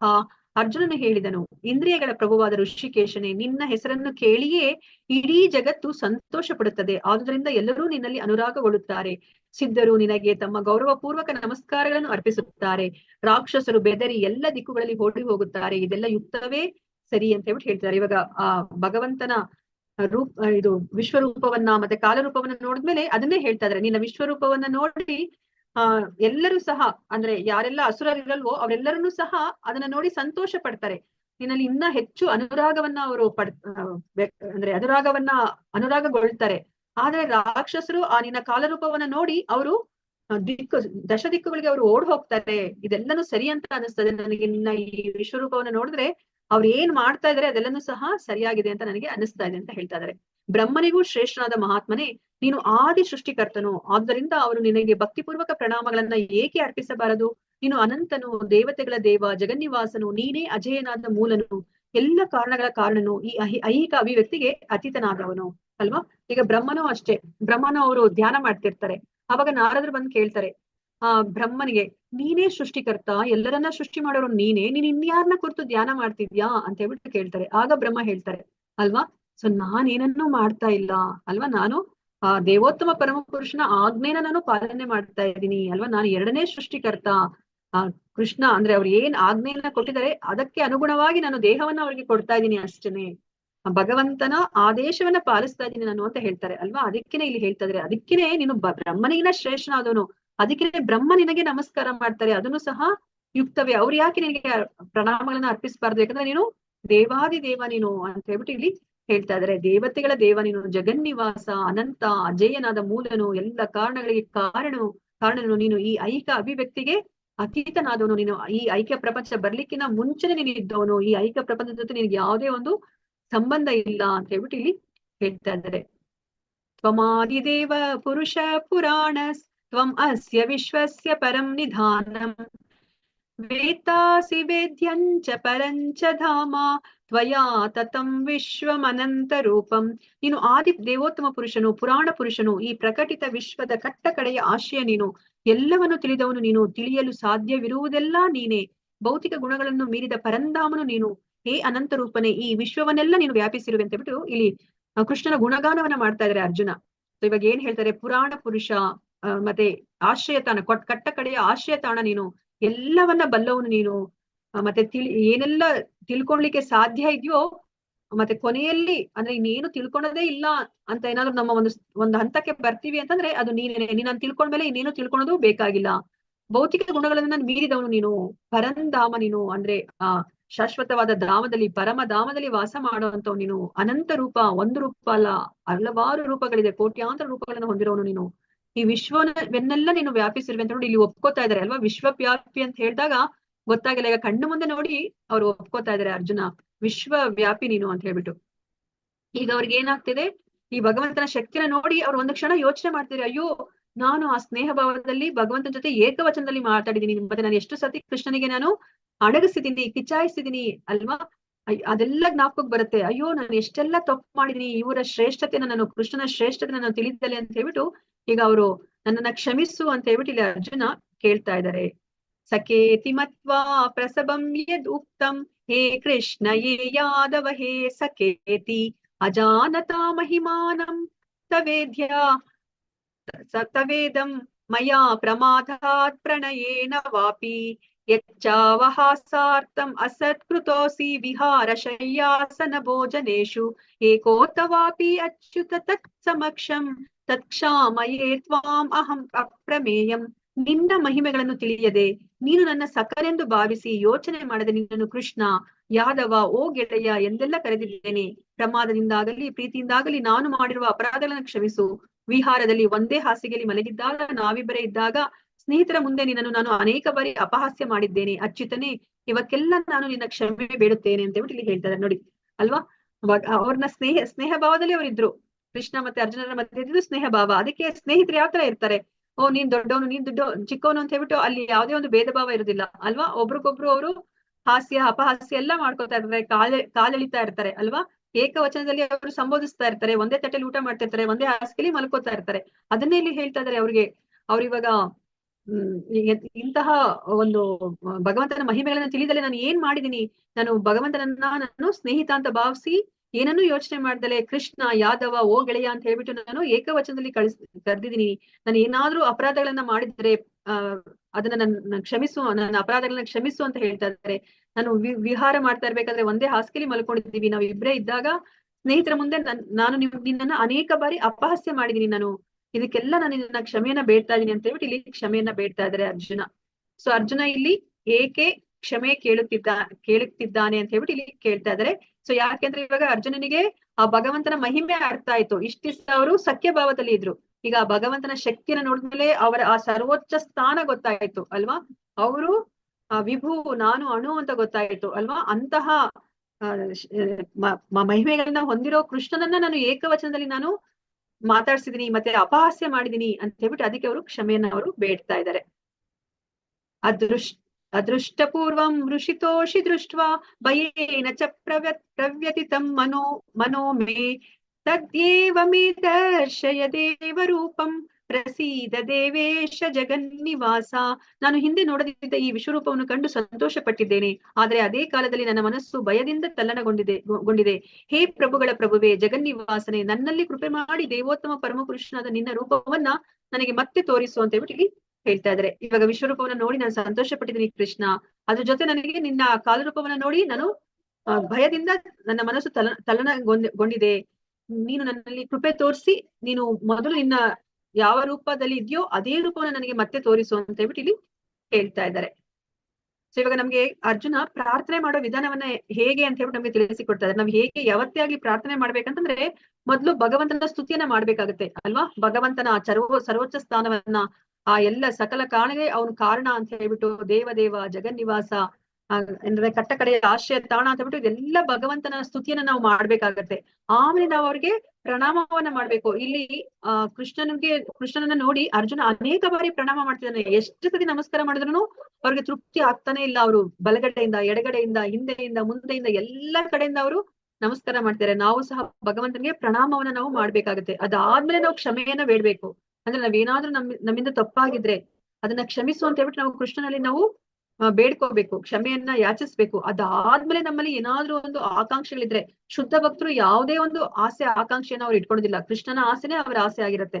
ಆದ್ರೆ ಅಕಸ್ಮಾತ್, ಯಾಕಂದ್ರೆ ಅವ್ರು ನಮ್ಮ ತಂದೆ, ಅವ್ರನ್ನೇ ನಾವು ಕೇಳ್ಬೇಕು ಅಲ್ವಾ. ನಮ್ಗೆ ಕೃಷ್ಣ ಹೇಳಿದಾರೆ ಅಲ್ವಾ, ಅಕಾಮ ಸರ್ವ ಕಾಮೋ ವಾ ಮೋಕ್ಷ ಕಾಮ ಉದಾರದಿಹಿ ತೀವ್ರೇಣ ಭಕ್ತಿ ಯೋಗೇನ ಯಜೇತ ಪುರುಷಂ ಪರಂ. ನನ್ಗೆನೆ ಕೇಳಿ ನೀವು ಅಂತ ಹೇಳಿದ್ದಾರೆ. ಅದಕ್ಕೆ ನಮ್ಗೆ ಏನಾದ್ರೂ ಬೇಕು ಅಂತಂದ್ರೆ, ವಿನಂತಿಗಳಿದ್ರೆ ನಾವು ಅವರನ್ನೇ ಬೇಡ್ಕೋಬೇಕು. ನಮ್ಮ ಆಸೆಗಳೇನಾದ್ರೂ ಇದ್ರೆ ಅವರಲ್ಲೇ ವಿನಂತಿಸ್ಕೊಳ್ಬೇಕು. ಈ ತರ ನಮ್ಮ ಏನು ಬೇಡಿಕೆ ಇರ್ಬೇಕು. ಡೈರೆಕ್ಟ್ ಆಗಿ ಹೋಗ್ಬಿಟ್ಟು ಕೃಷ್ಣ ನನಗೆ ಈ ಆಸೆ ಇದೆ ಕೃಷ್ಣ ನೀನ್ ನೆರವೇರಿಸು ಅಂತ ಹೇಳ್ಬಿಟ್ಟು ನಾವು ಕೇಳೋ ಹಾಗಿಲ್ಲ. ಯಾಕಂದ್ರೆ ನಾವಿವಾಗ ಇಷ್ಟ ದಿವಸ ಮಾಡಿದ ಅದನ್ನೇ ಅಲ್ವಾ. ಕೃಷ್ಣನ ಹತ್ರ ಹೋಗ್ಬಿಟ್ಟು ನಮಸ್ಕಾರ ಮಾಡಿ ನಾವೇನ್ ಕೇಳ್ತಾ ಇದ್ವಿ, ನನ್ಗೆ ಈ ಆಸೆ ಇದೆ ನೆರವೇರಿಸು ಅಂತ ನಾವ್ ಹೇಳ್ತಾ ಇದೀವಿ ಅಲ್ವಾ. ಕೃಷ್ಣ ನಮ್ಮ ಸರ್ವೆಂಟ್ ಅಲ್ಲ ಅಲ್ವಾ, ಅವ್ರು ನಮ್ಮ ಸೇವಕ ಅಲ್ಲ. ನಾವ್ ಅರ್ಥ ಮಾಡ್ಕೋಬೇಕು, ನಾವು ಕೃಷ್ಣನ ಸೇವಕ. ನಾವು ಸೇವೆಯನ್ನ ಮಾಡಿಕೆ ಕೃಷ್ಣನ ಹತ್ರ ಹೋಗ್ಬೇಕೆ ಹೊರತು ಕೃಷ್ಣನಿಗೆ ನಮ್ಮ ಸೇವೆಯನ್ನ ಮಾಡು ಅಂತ ಹೇಳ್ಬಿಟ್ಟು ನಾವು ಅವ್ರಿಗೆ ಹೇಳ್ಬಾರ್ದು ಅಲ್ವಾ. ಅದಕ್ಕೆ ನಾವ್ ಏನನ್ನೇ ಬೇಡ್ಕೋಬೇಕು ಅಂತಂದಾಗ ನಾವು ಅವ್ರಿಗೆ ಫಸ್ಟ್ ಸ್ತುತಿಯನ್ನ ಮಾಡ್ಬೇಕು. ಅದಾದ್ಮೇಲೆ ಪ್ರಣಾಮ ಮಾಡಿ ನಾವೇನಾದ್ರೂ ತಪ್ಪು ಮಾಡಿದ್ರೆ ಅದನ್ನ ಕ್ಷಮಿಸು ಅಂತ ಕೇಳಿ ಕೊನೆಗೆ ನಮ್ಮ ಬೇಡಿಕೆಗಳನ್ನ ಅವ್ರ ಮುಂದೆ ಇಡ್ಬೇಕು. ಈಗ ಅರ್ಜುನ ಏನು ಬೇಡಿಕೆಯನ್ನ ಅವ್ರು ಇಡ್ತಾ ಇದ್ದಾರೆ ಅಂತ ಹೇಳ್ಬಿಟ್ಟು ನಾವು ನೋಡೋಣಂತೆ. ಏ ವಿಶ್ವಮೂರ್ತಿಯೇ, ಸಹಸ್ರ ಬಾಹುವೆ, ಕಿರೀಟಧಾರಿಯಾಗಿ ಗದೆ, ಶಂಖ, ಚಕ್ರ ಮತ್ತು ಪದ್ಮಗಳನ್ನು ಕೈಯಲ್ಲಿ ಹಿಡಿದಿರುವ ನಿನ್ನ ಚತುರ್ಭುಜ ರೂಪವನ್ನು ನಾನು ನೋಡಲು ಬಯಸುತ್ತೇನೆ ಅಂತ ಹೇಳ್ತಾ ಇದ್ದಾರೆ ಅಲ್ವಾ. ಇವಾಗ ಅರ್ಜುನನಿಗೆ ಆ ಕಾಲರೂಪವನ್ನ ನೋಡಿ ಅವರು ಭಯಭೀತರಾಗಿದ್ದಾರೆ. ಅದಕ್ಕೆ ಇವಾಗ ಅವ್ರು ಏನ್ ಹೇಳ್ತಿದ್ದಾರೆ, ನನಗೆ ಆ ಚತುರ್ಭುಜ ರೂಪವನ್ನ ತೋರಿಸು, ನೀನು ಶಂಖ, ಚಕ್ರ, ಗದಾ, ಪದ್ಮಧಾರಿಯಾಗಿರುವಂತಹ ಚತುರ್ಭುಜ ರೂಪವನ್ನ ತೋರಿಸು ಅಂತ ಹೇಳ್ತಾ ಇದ್ದಾರೆ. ಕುರುಯೋಧರಲ್ಲಿ ಅತ್ಯಂತ ಶ್ರೇಷ್ಠನಾದ ಅರ್ಜುನನೇ, ನಿನಗೆ ಮೊದಲು ಯಾರು ಈ ನನ್ನ ವಿಶ್ವರೂಪವನ್ನ ನೋಡಿರಲಿಲ್ಲ. ಏಕೆಂದರೆ ವೇದಾಧ್ಯಯನದಿಂದಾಗಲಿ, ಯಜ್ಞಗಳನ್ನ ಮಾಡುವುದರಿಂದಾಗಲಿ, ದಾನದಿಂದಾಗಲಿ, ಪುಣ್ಯ ಕಾರ್ಯಗಳಿಂದಾಗಲಿ, ಉಗ್ರ ತಪಸ್ಸಿಂದಾಗಲಿ ಈ ಐಹಿಕ ಜಗತ್ತಿನಲ್ಲಿ ನನ್ನ ಈ ರೂಪವನ್ನ ನೋಡಲು ಸಾಧ್ಯವಿಲ್ಲ ಅಂತ ಹೇಳ್ಬಿಟ್ಟು ಇಲ್ಲಿ ಹೇಳ್ತಾ ಇದ್ದಾರೆ. ನೋಡಿ ಇವಾಗ ಆ ಚತುರ್ಭುಜ ರೂಪವನ್ನ ಅವರು ತೋರಿಸ್ತಾರೆ. ಆಮೇಲೆ ಇಲ್ಲಿ ಹೇಳ್ತಾ ಇದ್ದಾರೆ, ನೀನ್ ಏನ್ ನೋಡ್ದೆ ಈಗ. ಕಾವ್ಯ ಮಾತಾಜಿ ಮ್ಯೂಟ್ ಮಾಡ್ಕೊಳ್ಳಿ ಮಾತಾಜಿ. ನೀನು ಏನು ಈ ರೂಪವನ್ನ ನೀನ್ ನೋಡಿದ್ಯಲ್ವಾ, ಇದನ್ನ ಯಾರು ಮೊದ್ಲು ನೋಡಿರ್ಲಿಲ್ಲ. ಯಾಕಂದ್ರೆ ಇಲ್ಲಿ ಪರಿಪೂರ್ಣವಾದ ವಿಶ್ವರೂಪವನ್ನ ಅರ್ಜುನನೇ ನೋಡ್ತಾ ಇರೋದು. ಇವಾಗ ಯಶೋಧ ಮಾತೆ ನೋಡಿರೋದೇ ಆಗ್ಲಿ, ಆ ಕುರು ಸಭೆಯಲ್ಲಿ ತೋರಿಸಿರೋದೇ ಆಗ್ಲಿ, ಅದು ಮಿನಿ ವಿಶ್ವರೂಪ ಅಷ್ಟೇ, ಚಿಕ್ಕ ವಿಶ್ವರೂಪವನ್ನ ತೋರಿಸಿದ್ದಾರೆ. ಆದ್ರೆ ಪರಿಪೂರ್ಣ ಪ್ರಮಾಣದಲ್ಲಿ ಆ ಕಾಲರೂಪ, ಆ ಭವಿಷ್ಯತ್ತು ಎಲ್ಲವನ್ನೂ ಸಹ ತೋರಿಸಿರೋದು ಇಲ್ಲಿ ಕುರುಕ್ಷೇತ್ರ ಯುದ್ಧ ಭೂಮಿಯಲ್ಲಿ ಅರ್ಜುನನಿಗೆ. ಅದಕ್ಕೆ ಇಲ್ಲಿ ಕೃಷ್ಣ ಅರ್ಜುನನಿಗೆ ಹೇಳ್ತಾ ಇದಾರೆ, ನೀನ್ ಏನ್ ನೋಡ್ದೆ, ಇದನ್ನ ಮೊದ್ಲು ಯಾರು ಸಹ ಇದನ್ನ ನೋಡಿರ್ಲಿಲ್ಲ. ಮತ್ತೆ ಇದನ್ನ ನೀನ್ ಏನ್ ನೋಡ್ತಾ ಇದೀಯ ಈ ರೂಪವನ್ನ, ಯಾರೇ ಆಗ್ಲಿ ವೇದಾಧ್ಯಯನ ಮಾಡ್ಬಿಟ್ಟು ಅಥವಾ ಯಜ್ಞಗಳನ್ನ ಮಾಡಿ, ದಾನ ಧರ್ಮ ಪುಣ್ಯ ಕಾರ್ಯ ಉಗ್ರ ತಪಸ್ಸನ್ನೆಲ್ಲ ಮಾಡಿ ನನಗೆ ಈ ರೂಪವನ್ನ ತೋರಿಸು ಕೃಷ್ಣ ಅಂತಂದ್ರೆ ಅದು ಸಾಧ್ಯ ಇಲ್ಲ. ಅಂದ್ರೆ ನಾವು ಯಜ್ಞ ಯಾಗಾದಿಗಳನ್ನ, ತಪಸ್ಸು, ದಾನ, ವೇದಾಧ್ಯಯನ ಇದ್ಯಾವುದನ್ನು ನಾವು ಕೃಷ್ಣನ ಈ ವಿಶ್ವರೂಪವನ್ನ ನಾವು ನೋಡ್ಲಿಕ್ಕೆ ಸಾಧ್ಯ ಇಲ್ಲ. ಚತುರ್ಭುಜ ರೂಪವನ್ನು ನಾವು ನೋಡ್ಲಿಕ್ಕೆ ಸಾಧ್ಯ ಇಲ್ಲ. ಆ ಏನು 2 ಕೈಗಳ ರೂಪ ಇದೆಯಲ್ಲ ಅದನ್ನು ಸಹ ನಾವು ನೋಡ್ಲಿಕ್ಕೆ ಸಾಧ್ಯ ಇಲ್ಲ. ನನ್ನ ಈ ಘೋರ ರೂಪವನ್ನ ನೋಡಿ ನೀನು ತಳಮಳಗೊಂಡಿದ್ದೀಯೇ ಮತ್ತು ದಿಗ್ಭ್ರಾಂತನಾಗಿದ್ದೀಯೇ. ಈಗ ಇದು ಮುಕ್ತಾಯವಾಗಲಿ ನನ್ನ ಭಕ್ತನೇ, ಮತ್ತೆ ಎಲ್ಲ ಅಶಾಂತಿಯಿಂದ ಮುಕ್ತನಾಗು, ಶಾಂತವಾದ ಮನಸ್ಸಿಂದ ಈಗ ನೀನು ಅಪೇಕ್ಷಿಸಿದ ರೂಪವನ್ನ ಕಾಣಬಹುದು ಅಂತ ಹೇಳ್ಬಿಟ್ಟು ಈಗ ಅವರು ಏನ್ ಹೇಳ್ತಾ ಇದ್ದಾರೆ, ನೀನು ನನ್ನ ಆ ಭೀಕರ ರೂಪವನ್ನ ನೋಡಿ ನೀನು ಭಯಭೀತನಾಗಿದ್ಯಾ. ಈಗ ನಾನು ಅದನ್ನ ಮುಕ್ತಾಯಗೊಳಿಸ್ತಾ ಇದ್ದೀನಿ. ನೀನೀಗ ಮತ್ತೆ ನನ್ನ ಆ ಶಾಂತ ರೂಪವನ್ನ ನೀನು ನೋಡಬಹುದು. ಶಾಂತ ಮನಸ್ಸಿಂದ ನೀನ್ ಏನ್ ಇಚ್ಛೆ ಪಡ್ತಾ ಇದೀಯ ಆ ರೂಪವನ್ನ ನೀನು ನೋಡಬಹುದು. ಆಗ ನಿನ್ನ ಅಶಾಂತಿ ಎಲ್ಲನೂ ಹೊರಟೋಗುತ್ತೆ ಅಂತ ಹೇಳ್ತಾ ಇದಾರೆ. ಸಂಜಯ ಉವಾಚ ಇತಿ ಅರ್ಜುನಂ ವಾಸುದೇವಸ್ ತತೋಕ್ತ್ವಾ ಸ್ವಕಂ ರೂಪಂ ದರ್ಶಯಾಮ್ ಆಸ ಭೂಯಃ ಆಶ್ವಾಸಯಾಮ್ ಆಸ ಚ ಭೀತಂ ಏನಂ ಭೂತ್ವಾ ಪುನಃ ಸೌಮ್ಯ ವಪುರ್ ಮಹಾತ್ಮ. ನೋಡಿ, ಇವಾಗ ಏನ್ ಮಾಡ್ತಾ ಇದಾರೆ, ಚತುರ್ಭುಜ ರೂಪವನ್ನ ಅವ್ರು ಮೊದಲು ತೋರಿಸ್ತಾ ಇದಾರೆ. ಅದಾದ್ಮೇಲೆ ಅವರು ದ್ವಿಭುಜ ರೂಪವನ್ನ ಅವರು ತೋರಿಸ್ತಾ ಇದ್ದಾರೆ. ಸಂಜಯ ಧೃತರಾಷ್ಟ್ರನಿಗೆ ಹೇಳ್ತಾ ಇದ್ದಾನೆ, ದೇವೋತ್ತಮ ಪರಮಪುರುಷನಾದ ಕೃಷ್ಣನು ಅರ್ಜುನನಿಗೆ ಹೀಗೆ ಹೇಳಿ ತನ್ನ ನಿಜವಾದ ಚತುರ್ಭುಜ ರೂಪವನ್ನು ತೋರಿದನು ಮತ್ತು ಕಟ್ಟ ಕಡೆಗೆ ತನ್ನ 2 ಕೈಗಳ ರೂಪವನ್ನ ತೋರಿ ಭಯಗೊಂಡಿದ್ದ ಅರ್ಜುನನಿಗೆ ಧೈರ್ಯವನ್ನ ಕೊಟ್ಟನು. ನೋಡಿ, ನಾವಿಲ್ಲಿ ತುಂಬಾ ಮುಖ್ಯವಾಗಿ ಏನನ್ನ ಅರ್ಥ ಮಾಡ್ಕೋಬೇಕಂತಂದ್ರೆ, ನೆನೆನೋ ಒಬ್ರು ಮಾತಾಜಿ ಕೇಳಿದ್ರು ಅಲ್ವಾ. ಸೊ ನಾವು ಆ ದಶಾವತಾರದಲ್ಲಿ ವಿಷ್ಣುವಿನಿಂದ ಈ ಕೃಷ್ಣ ಬಂದಿದ್ದಾರೆ. ಆ 8ನೇ ಅವತಾರ ಕೃಷ್ಣ ಅಂತ ನಾವು ತಿಳ್ಕೊಂಡ್ವಿ ಅಲ್ವಾ. ಇಲ್ಲಿ ನೋಡಿದ್ರೆ ಆಪೋಸಿಟ್ ಹೇಳ್ತಾ ಇದ್ದೀರಾ ಅಂತ ಹೇಳಿದ್ರು ಅಲ್ವಾ. ನೋಡಿ, ನಮ್ಗೆ ಇದರಿಂದ ನಮ್ಗೆ ಅರ್ಥ ಆಗ್ತಾ ಇದೆ. ಈಗ ಕೃಷ್ಣ ಅವರು ವಿಷ್ಣುವಿನ ರೂಪವನ್ನ ತೋರಿಸಬಹುದೇ ಹೊರತು ವಿಷ್ಣು ಕೃಷ್ಣನ ರೂಪವನ್ನ ತೋರಿಸ್ಲಿಕ್ಕೆ ಸಾಧ್ಯ ಇಲ್ಲ. ಸೊ ಇವಾಗ ಮೊದ್ಲು ಕೃಷ್ಣ 2 ಕೈಗಳ ರೂಪದಲ್ಲಿ ಇದ್ರು. ಅದಾದ್ಮೇಲೆ ಅರ್ಜುನನ ಬೇಡಿಕೆ ಮೂಲಕ ಅವರು ವಿಶ್ವರೂಪವನ್ನ ತೋರಿಸಿದ್ರು. ಆಮೇಲೆ ಕಾಲ ರೂಪವನ್ನ ತೋರಿಸಿದ್ರು. ಅದಾದ್ಮೇಲೆ ಚತುರ್ಭುಜ ರೂಪವನ್ನ ತೋರಿಸಿದ್ರು. ಈಗ ಮತ್ತೆ ಅವರು ಕೃಷ್ಣ ರೂಪಕ್ಕೆ ಅವರು ಬಂದಿದ್ದಾರೆ. ಅಂದ್ರೆ ಅವರು ಎಲ್ಲದರ ಮೂಲ ಅವರೇ ಅಂತ ಹೇಳ್ಬಿಟ್ಟು ತೋರಿಸ್ತಾ ಇದ್ದಾರೆ. ಆದ್ರೆ ಈಗ ಕೃಷ್ಣ ವಿಷ್ಣುವಿನ ರೂಪವನ್ನ ತೋರಿಸಬಹುದೇ ಹೊರತು ವಿಷ್ಣುವನ್ನ ಏನೇ ಪ್ರಾರ್ಥನೆ ಮಾಡಿದ್ರು ಅವರು ಕೃಷ್ಣ ರೂಪವನ್ನ ತೋರಿಸ್ಲಿಕ್ಕೆ ಸಾಧ್ಯ ಇಲ್ಲ. ಆ ವಿಷ್ಣುವಿಗೆನೆ ಕೃಷ್ಣನ ರೂಪವನ್ನ ನೋಡ್ಲಿಕ್ಕೆ ಅವ್ರಿಗೆ ಸಾಧ್ಯ ಇಲ್ಲ ಅಂತ ಹೇಳ್ಬಿಟ್ಟು ನಾವು ಆ ಕೃಷ್ಣ ಬುಕ್ ಅಲ್ಲಿ ನಾವು ತಿಳ್ಕೊತೀವಿ. ಆ 10ನೇ ಸ್ಕಂದದಲ್ಲಿ ನಾವು ತಿಳ್ಕೊತೀವಿ. ಮತ್ತೆ ಈ ಕೃಷ್ಣನ ರೂಪ ಎಷ್ಟು ಆಕರ್ಷಣೀಯವಾಗಿದೆ ಅಂತಂದ್ರೆ, ಗೋಪಿಕಾಸ್ತ್ರೀಯರ ಮುಂದೆ ಅವರು ರಾಸ ನೃತ್ಯ ಆದ್ಮೇಲೆ ಕೃಷ್ಣ ಕಣ್ಮರೆ ಆಗ್ತಾರೆ. ಆಗ ಅವ್ರನ್ನ ಹುಡ್ಕೊಂಡು ಹೋಗ್ತಾ ಇದ್ದಾಗ ಕೃಷ್ಣ ಅವರು ಚತುರ್ಭುಜ ರೂಪದಲ್ಲಿ ಬರ್ತಾರೆ. ಆಗ ಗೋಪಿಕಾಸ್ತ್ರೀ ಅವ್ರಿಗೆ ನಮಸ್ಕಾರ ಮಾಡ್ತಾರೆ ಅಷ್ಟನೇ ಹೊರತು ಅವ್ರಿಗೆ ಆ ಚತುರ್ಭುಜ ರೂಪದಿಂದ ಅವ್ರು ಆಕರ್ಷಿತರಾಗೋದೇ ಇಲ್ಲ. ಅವ್ರಿಗೆ ಕೃಷ್ಣನ ರೂಪ ಅಂದ್ರೆ ಅವ್ರಿಗೆ ಅಷ್ಟು ಆಕರ್ಷಣೀಯವಾಗಿ ತೋರುತ್ತೆ ಅವ್ರಿಗೆ. ಅಂದ್ರೆ ಆ ಕೃಷ್ಣ ಅವರು ಆ ಮೂಲ ಅಂತ ಹೇಳ್ಬಿಟ್ಟು ನಮ್ಗೆ ಇದರಿಂದ ನಾವು ಅರ್ಥ ಮಾಡ್ಕೋಬಹುದು. ಹೀಗೆ ಕೃಷ್ಣನನ್ನು ಅವನ ಮೂಲ ರೂಪದಲ್ಲಿ ಕಂಡಾಗ ಅರ್ಜುನನು ಹೀಗೆಂದನು, ಓ ಜನಾರ್ದನ, ಇಷ್ಟೊಂದು ಸುಂದರವಾದ ಮಾನವ ಸದೃಶ ರೂಪವನ್ನು ಕಂಡು ನನ್ನ ಮನಸ್ಸು ಸಮಾಧಾನವಾಗಿದೆ, ನನ್ನ ಸಹಜ ಸ್ವಭಾವವು ಹಿಂದಿರುಗಿದೆ. ನೋಡಿ, ಭಕ್ತರಿಗೆ ಯಾವಾಗ್ಲೂ ಅಷ್ಟೇನೆ ಅವ್ರಿಗೆ ಆ ದ್ವಿಭುಜ ರೂಪ, ಆ ಶ್ಯಾಮ ಸುಂದರ ರೂಪ, ಆ ಮೂಲ ರೂಪ ಏನಿದೆ ಭಗವಂತಂದು, ಅದೇ ತುಂಬಾ ಅವ್ರಿಗೆ ಪ್ರಿಯವಾದ ರೂಪ. ಅವ್ರಿಗೆ ಭಗವಂತನ ಆ ಶಕ್ತಿ ಅಥವಾ ಐಶ್ವರ್ಯ ಸಿರಿಯನ್ನ ನೋಡ್ಬೇಕು, ಆ ಶಕ್ತಿ ಪ್ರದರ್ಶನದ ರೂಪ ಅಂತಂದ್ರೆ ಅವ್ರಿಗೆ ಆಗೋದಿಲ್ಲ. ಅವರ ಮನಸ್ಸು ತಳಮಳಗೊಳ್ಳುತ್ತೆ. ಅದಕ್ಕೆ ಅವರು ಹೇಳ್ತಾ ಇದ್ದಾರೆ, ಈಗ ನನ್ನ ಮನಸ್ಸು ನನ್ನ ಸಹಜ ಸ್ವಭಾವ ಹಿಂದಿರುಗಿದೆ ಅಂತ ಹೇಳ್ತಾ ಇದ್ದಾರೆ. ದೇವೋತ್ತಮ ಪರಮಪುರುಷನು ಹೀಗೆಂದನು, ಪ್ರಿಯ ಅರ್ಜುನ, ಈಗ ನೀನು ಕಾಣುತ್ತಿರುವ ನನ್ನ ರೂಪವನ್ನು ಕಾಣುವುದು ಬಹು ಕಷ್ಟ. ದೇವತೆಗಳು ಸಹ ಪ್ರಿಯವಾದ ಈ ರೂಪವನ್ನು ಕಾಣುವ ಅವಕಾಶಕ್ಕಾಗಿ ಹಂಬಲಿಸುತ್ತಿರುತ್ತಾರೆ. ನಾವಿಲ್ಲಿ ಏನನ್ನ ಅರ್ಥ ಮಾಡ್ಕೋಬೇಕಂತಂದ್ರೆ, ವಿಶ್ವರೂಪವನ್ನ ನೋಡೋದು ಕಷ್ಟ, ಚತುರ್ಭುಜ ರೂಪವನ್ನು ನೋಡೋದು ಕಷ್ಟ, ಆ ದ್ವಿಭುಜ ರೂಪವನ್ನು ನೋಡೋದು ಕಷ್ಟ. ಓಕೆ, ಇವಾಗ ಕಷ್ಟಕರ, ಕಷ್ಟತಮ ತರ. ಸೊ ಇವಾಗ ಏನು ಅಂತಂದ್ರೆ, ಈ ದ್ವಿಭುಜ ರೂಪ ಏನಿದೆ, ಆ ಶ್ಯಾಮ ಸುಂದರ ರೂಪ ಏನಿದೆ, ಅದನ್ನ ದೇವತೆಗಳು ಸಹ ನೋಡ್ಲಿಕ್ಕೆ ಸಾಧ್ಯ ಇಲ್ಲ. ಅವ್ರು ಯಾವಾಗ್ಲೂ ಅಪಹಾಪಿಸ್ತಾ ಇರ್ತಾರೆ ಆ ದ್ವಿಭುಜ ರೂಪವನ್ನ ನೋಡ್ಲಿಕ್ಕೆ. ನಮಗೆ ಗೊತ್ತಿರೋ ಹಾಗೇನೆ ಈಗ ಈ ಭೌತಿಕ ಪ್ರಪಂಚದಲ್ಲಿ ಸ್ವರ್ಗ ಇರೋದು ಅಲ್ವಾ. ಆ ದೇವತೆಗಳೆಲ್ಲೂ ಸಹ ಸ್ವರ್ಗದಲ್ಲಿ ವಾಸ ಮಾಡ್ತಿರ್ತಾರೆ. ಈಗ ಅವ್ರಿಗೆ ಏನೇ ಕಷ್ಟ ಬಂದ್ರು ಸಹ ಅವರು ಬ್ರಹ್ಮನ ಹತ್ರ ಹೋಗ್ತಾರೆ. ಬ್ರಹ್ಮ ಏನ್ ಮಾಡ್ತಾರೆ, ಶಿವನನ್ನ ಕರ್ಕೊಂಡು ಆ ಕ್ಷೀರೋದಕ ಶಾಹಿ ವಿಷ್ಣು ಹತ್ರ ಹೋಗ್ತಾರೆ. ಆ ಕ್ಷೀರೋದಕ ಸಮುದ್ರ ಅದು ಈ ಭೌತಿಕ ಪ್ರಪಂಚದಲ್ಲೇ ಒಂದು ಭಾಗದಲ್ಲಿ ಇದೆ. ಅದು ಶಾಶ್ವತವಾಗಿರುವಂತಹ ಜಾಗ. ಅಲ್ಲಿ ಹೋಗಿ ಅವರು ಪುರುಷ ಸೂಕ್ತವನ್ನ ಹೇಳ್ಕೊತಾರೆ. ಆಗ ವಿಷ್ಣು ಒಂದೊಂದ್ಸತಿ ದರ್ಶನವನ್ನ ಕೊಡ್ತಾರೆ, ಒಂದೊಂದ್ಸತಿ ಬ್ರಹ್ಮನ ಹೃದಯದಲ್ಲಿ ಪ್ರಕಟಗೊಂಡು ಅವರು ಬ್ರಹ್ಮನಿಗೆ ಅವರು ಆದೇಶವನ್ನ ಕೊಡ್ತಾರೆ, ಅಥವಾ ಅವರು ಏನನ್ನ ಮಾಡ್ಬೇಕು ಅಂತ ಹೇಳ್ಬಿಟ್ಟು ಉಪದೇಶವನ್ನ ಅವರು ಕೊಡ್ತಾರೆ. ಅಂದ್ರೆ ದೇವತೆಗಳಿಗೂ ಸಹ ನೋಡ್ಲಿಕ್ಕೆ ಆಗೋದಿಲ್ಲ, ವಿಷ್ಣುವಿನ ರೂಪವನ್ನೇ ನೋಡ್ಲಿಕ್ಕೆ ಆಗೋದಿಲ್ಲ, ಇನ್ನು ಅವರು ಕೃಷ್ಣನ ರೂಪವನ್ನ ನೋಡ್ಲಿಕ್ಕೆ ಸಾಧ್ಯನಾ? ಅವರು ಈ ಬ್ರಹ್ಮಾಂಡವನ್ನ ದಾಟಿ ಅವರೂ ಸಹ ಆಧ್ಯಾತ್ಮಿಕ ಪ್ರಪಂಚಕ್ಕೆ ಹೋಗ್ಲಿಕ್ಕೆ ಸಾಧ್ಯ ಇಲ್ಲ. ಅದನ್ನ ನಾವು ಅರ್ಥ ಮಾಡ್ಕೋಬೇಕು. ಅದಕ್ಕೆ ಇಲ್ಲಿ ಕೃಷ್ಣ ಹೇಳ್ತಾ ಇದಾರೆ, ಈಗ ನೀನ್ ಏನ್ ಕಾಣ್ತಾ ಇದೀಯಾ, ಈ ರೂಪ, ನನ್ನ ಈ ದ್ವಿಭುಜ ರೂಪ ಇದೆಯಲ್ಲ, ಅದನ್ನ ನೋಡುದು ಬಹಳ ಕಷ್ಟ. ನೋಡಿ, ನಾವೆಷ್ಟು ಅದೃಷ್ಟ ಮಾಡಿದೀವಿ ಅಲ್ವಾ.